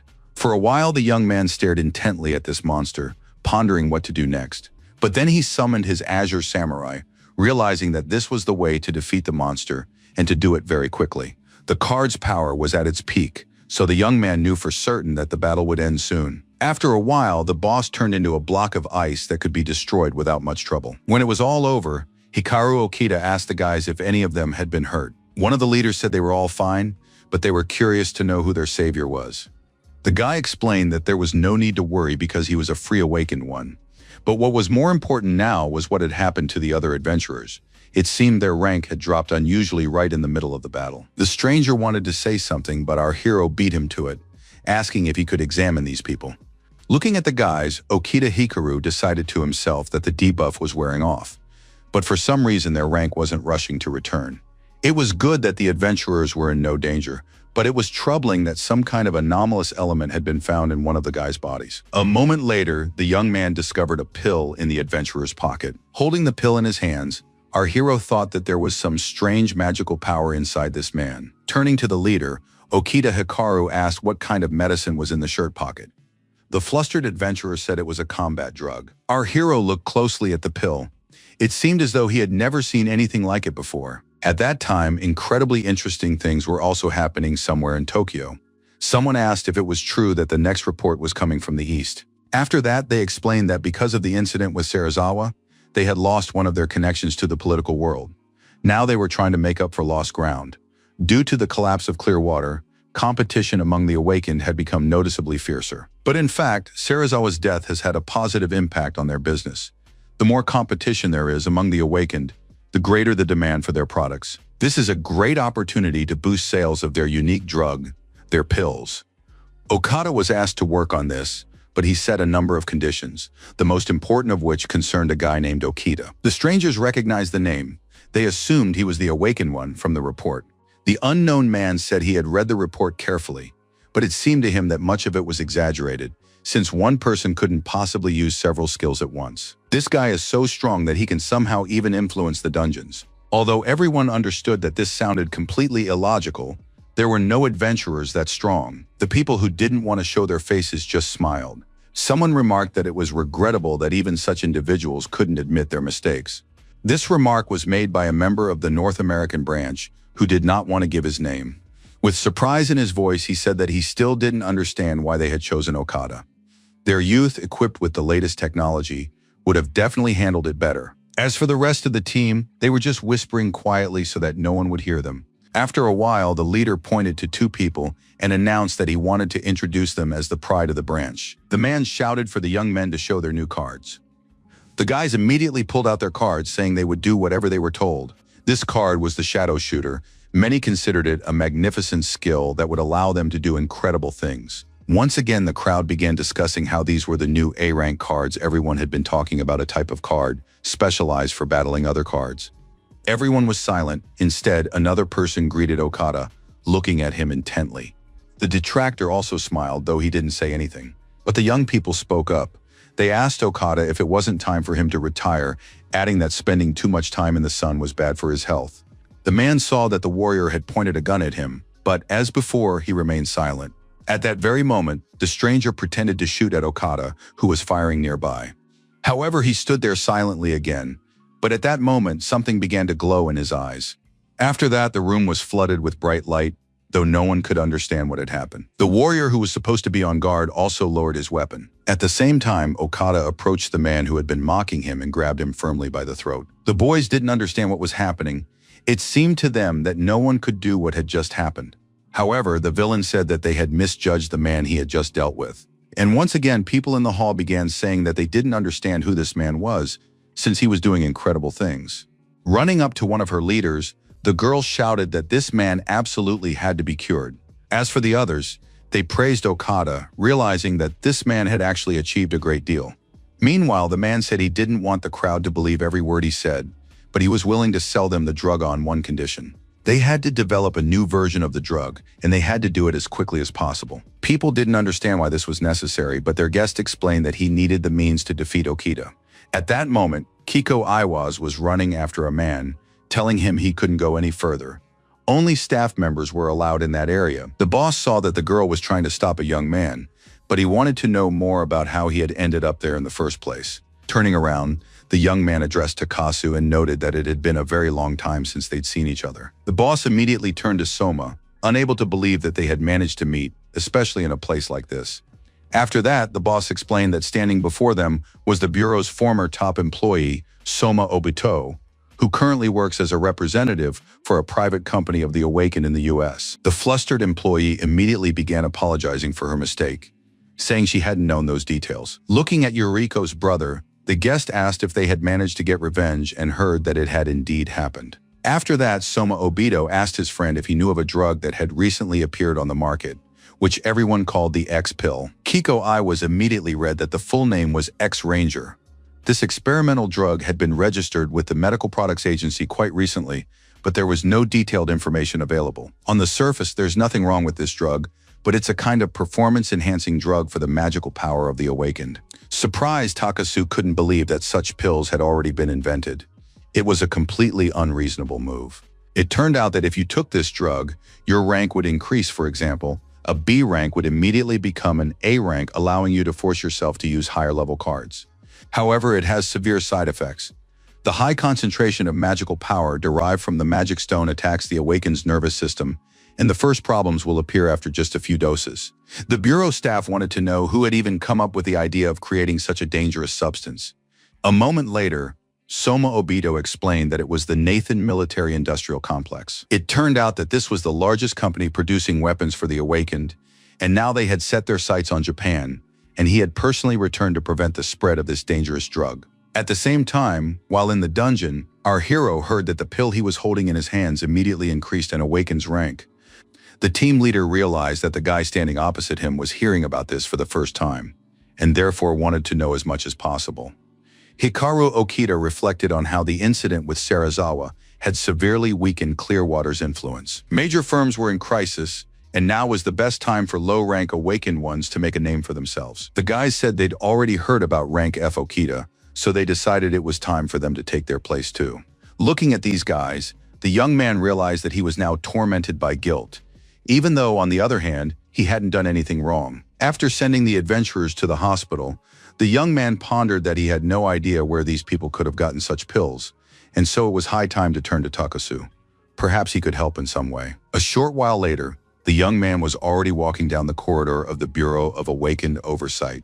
At that very moment, the system sent a notification that an A-rank Awakened one had been detected nearby, which was very strange, since Takasu was the only such adventurer in this area. Instead, standing nearby was Soma Obito, whom our hero had never met before. He hadn't even heard of him. But the real oddity was that when the man came up close, Okita Hikaru realized that he was in a rank, but S rank. After a while, the boy finally found Takasu, who didn't understand why the adventurer was so worried. Finally, the young man asked his older companion who this man with long hair was, someone who had never been seen in this place before. Smiling, the man happily exclaimed that it was Soma who had just arrived. After a brief pause, the director of the Awakened Oversight Bureau explained that this was Soma Obito, with whom they had once worked together and who was also his friend. This man is a great Awakened one, and back in those days he didn't get along very well with the director. He was repulsed by the power struggles within the Bureau, and so he left. Right now, this man continues to be an Awakened one, but now he works for an American company. The young man wanted to know why this adventurer had come here, but to explain that, he had to tell him everything about the new pills. A moment later, the girl handed over the pills, which were in a small bag. Our hero had heard what Takasu was saying about the drug, but he didn't let him finish, saying that this combat pill was called X. Seeing the boss's surprised look, the guy explained that he had come here specifically to tell them something about these brand new pills, and he immediately added that he had helped a group in the dungeon. They had nearly died because of this drug. The guys used this drug to raise their rank and use stronger cards. Takasu immediately added that Soma had come here to prevent the spread of these pills because they were already starting to sell out quickly in Japan. The side effects of this drug will cripple many people. With the fall of clean water, competition has intensified and the situation is becoming extremely dangerous. In a concerned tone, the chief asked his friend and colleague to help him with an investigation. The young man asked only one question: whether the Oversight Bureau could handle the situation. Takasu said it was possible because the drug was developed by a major company that manufactures weapons for the Awakened, the Nathan Military Industrial Complex. The Nathan Complex is the largest weapons manufacturer, opening branches all over the world.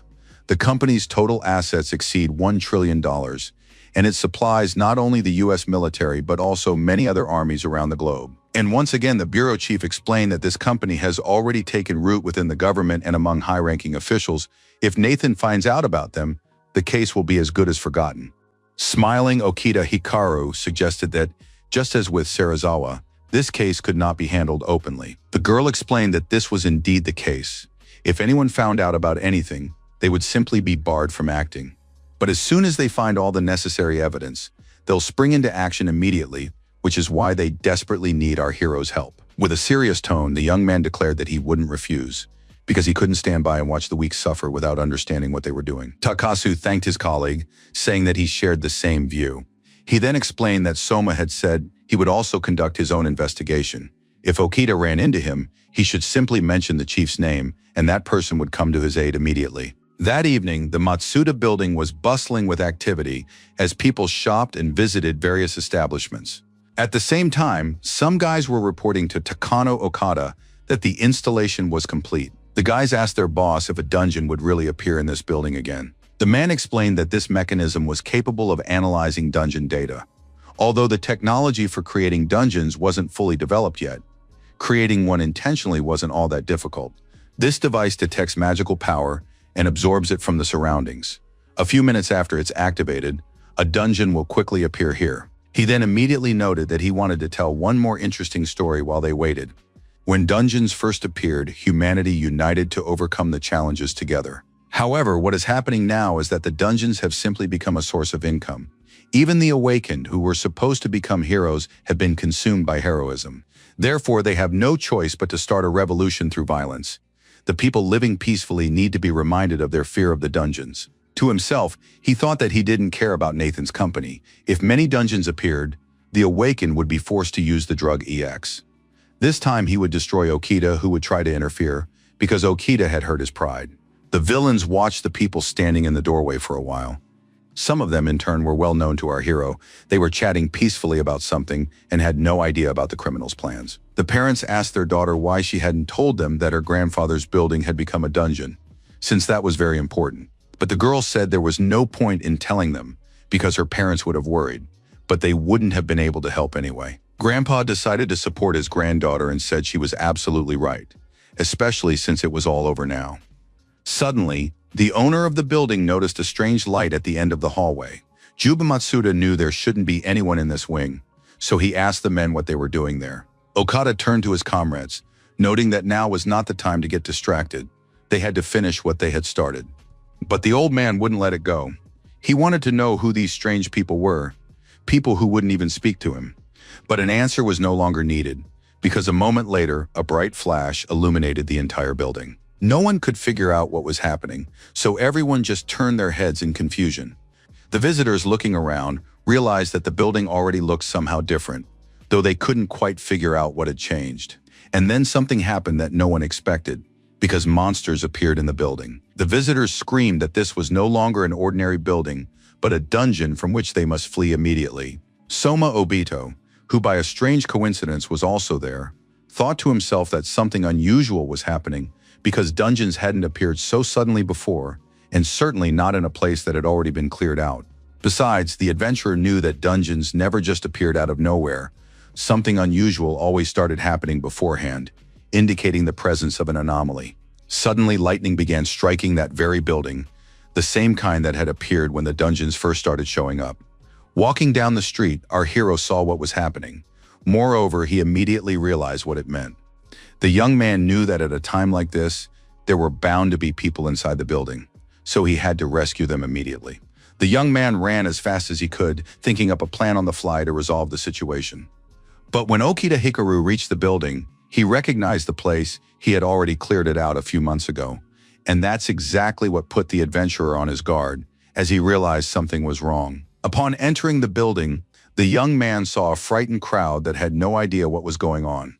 The young man realized there were a lot of people here, but he wanted to know where the building's owner was. At that very moment, the system sent a notification that monsters had been detected in the basement, not far away.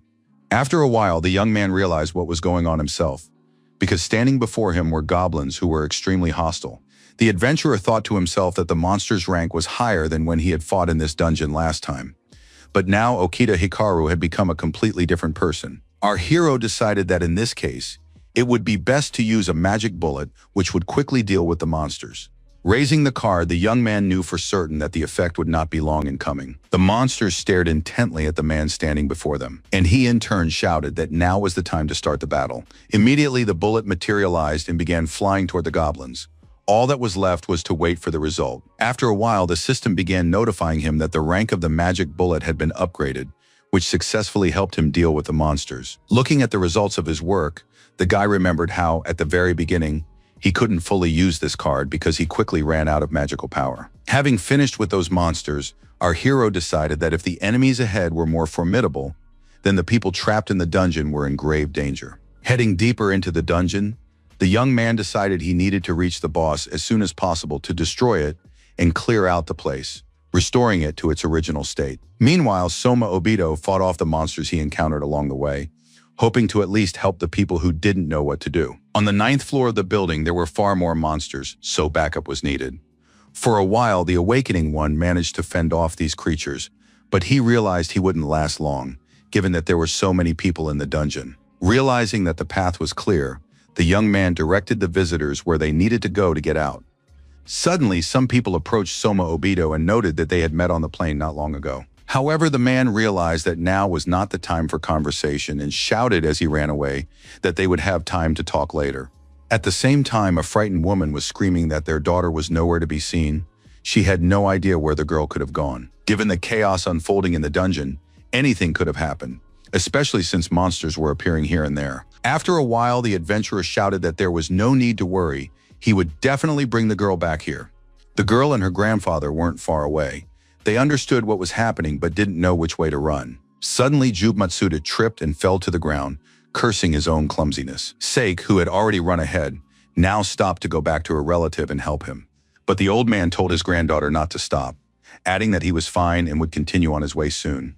At that moment, a monster appeared in the hallway, watching the people closely. The unfortunate people saw that something unusual was happening, so they stopped, unable to do anything. Realizing that the monster was already very close, the girl pressed herself against her grandfather, wanting to at least shield him with her own body. At that very moment, Soma Obito heard a scream and immediately turned to see who was shouting. Seeing the people ahead, the young man immediately realized they were in grave danger. The adventurer immediately called on his assistant, but he doubted whether he would be able to act in time, since the monster was practically right next to the people. At the same time, our hero ordered his samurai to join the battle, where he was a true master. Literally a second passed, and the huge goblin had already begun to raise his hand to grab the poor souls. Suddenly, Soma Obito's eyes widened in surprise. He saw that the young man had acted faster. More than that, he had managed to destroy the dungeon boss in a single blow. The guy heard the system send a notification about the dungeon being cleared, but at that moment, it was more important for him to know how his friends were doing. The girl, upon seeing Okita Hikaru, blushed, though she was glad that he had also come to this place and had done so just in time. The man was also glad to see the young man, so he immediately began thanking and praising him. At the same time, another adventurer, who had been watching everything from the sidelines, was surprised, for standing before him was the very young man Takasu had spoken so much about. Turning his head, Okita Hikaru immediately addressed Soma, noting that he had heard about him from his friend who worked at the bureau. Smiling, the awakened man said that standing before him was the very adventurer who possessed amazing abilities. A few minutes later, the building returned to normal, and so, looking around, people rejoiced that it was all over now. But our hero and his friend weren't exactly thrilled about this, as they saw a man approaching them. The man moved silently down the hallway, but the crowd didn't immediately recognize who he was. Coming closer, Takano Okada slowly stated that he respected Okita. Staring at this criminal in horror, the young man asked how it could be that he was still alive, and thought to himself that his rank had risen even higher. The antagonist continued, saying that just 15 minutes after the dungeon was created, the boss had already been defeated, a record by any measure. Soma Obito immediately picked up on the phrase about creating the dungeon, and so he wanted to know what the villain had done. And again, the man didn't answer the question. Instead, he pointedly declared that he had met such a celebrity. With a smirk, the adventurer explained that he wouldn't fall for Okada's flattery, since he was a terrorist wanted internationally, and wondered which organization he was working for now. Takano Okada replied that this was confidential information, but that it didn't matter at all right now, since he only wanted to seriously fight Okita. To do this, he had to prepare the arena, but the building returned to normal, all because he had defeated all the monsters too quickly. Pulling out his card, our hero shouted that the enemy definitely wouldn't be able to escape because he was alone, while there were two adventurers on the side of good. But the terrorist asked Soma if the awakened S-rank knew what would happen next. For a moment, silence hung in the room, and only the villain walked over to the window and looked intently at something. Then suddenly, he told someone that it was time to begin. As before, the villain remained silent, but instead the guys noticed that something strange was starting to happen on the street.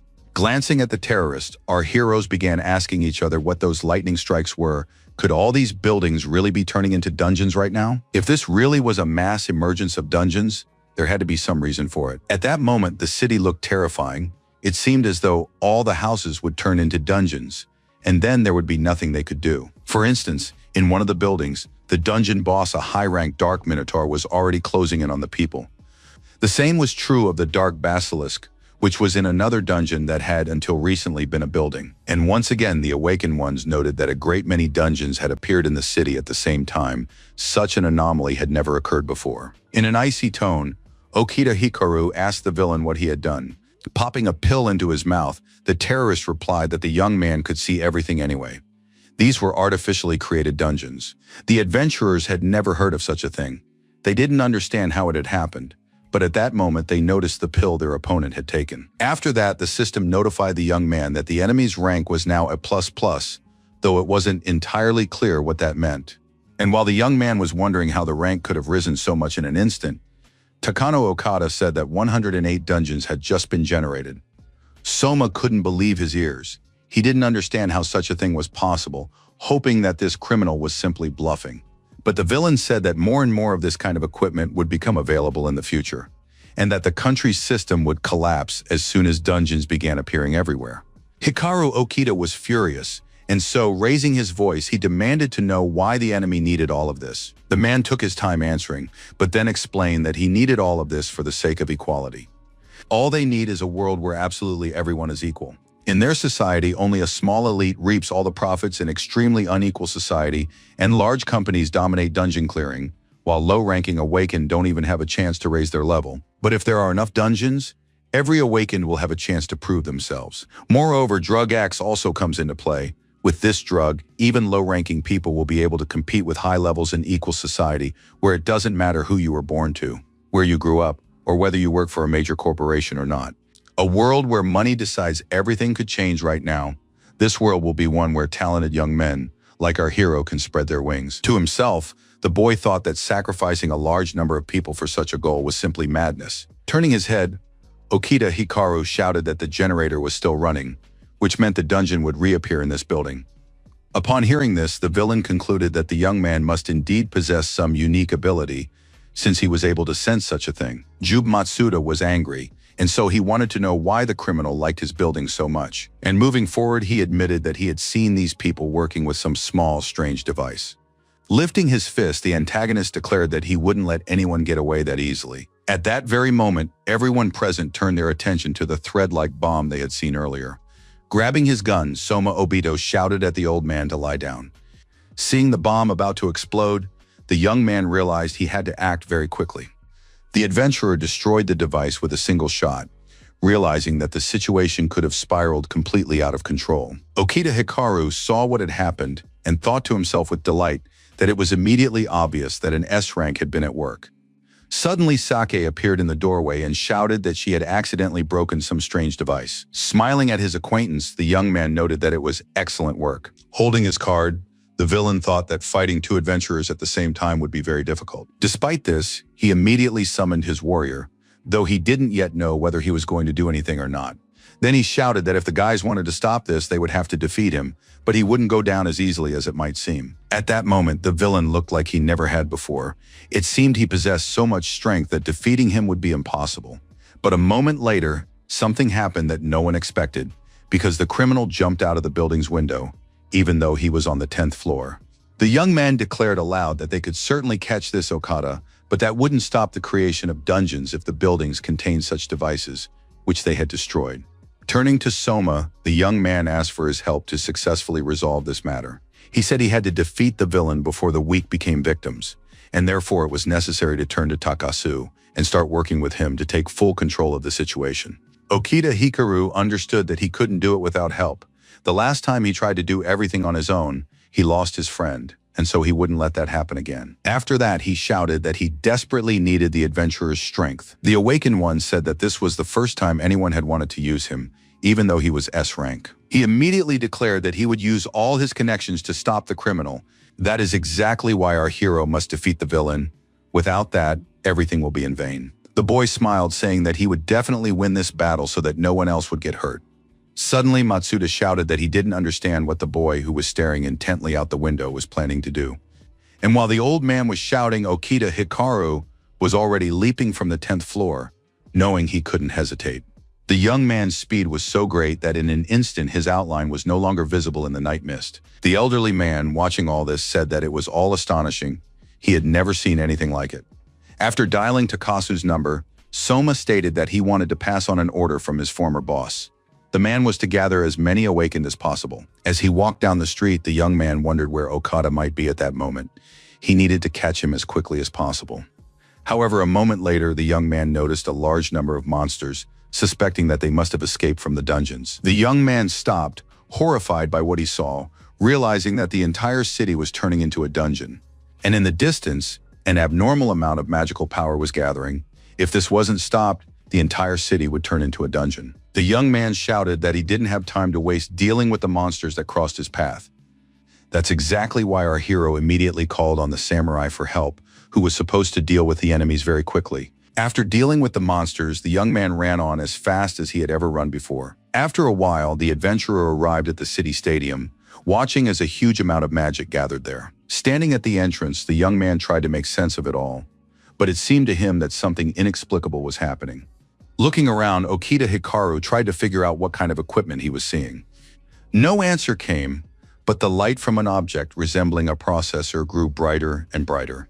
Hearing the system send a notification that an awakened S rank or higher was approaching, the young man was stunned. He couldn't understand how anyone could be stronger than the highest rank. In the distance, the boy saw a figure who was in no hurry to do or say anything.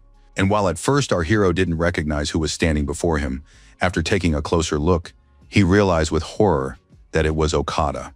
The villain was staring intently at the young man, and at that very moment, the system sent a new notification stating that this person's rank was SSS.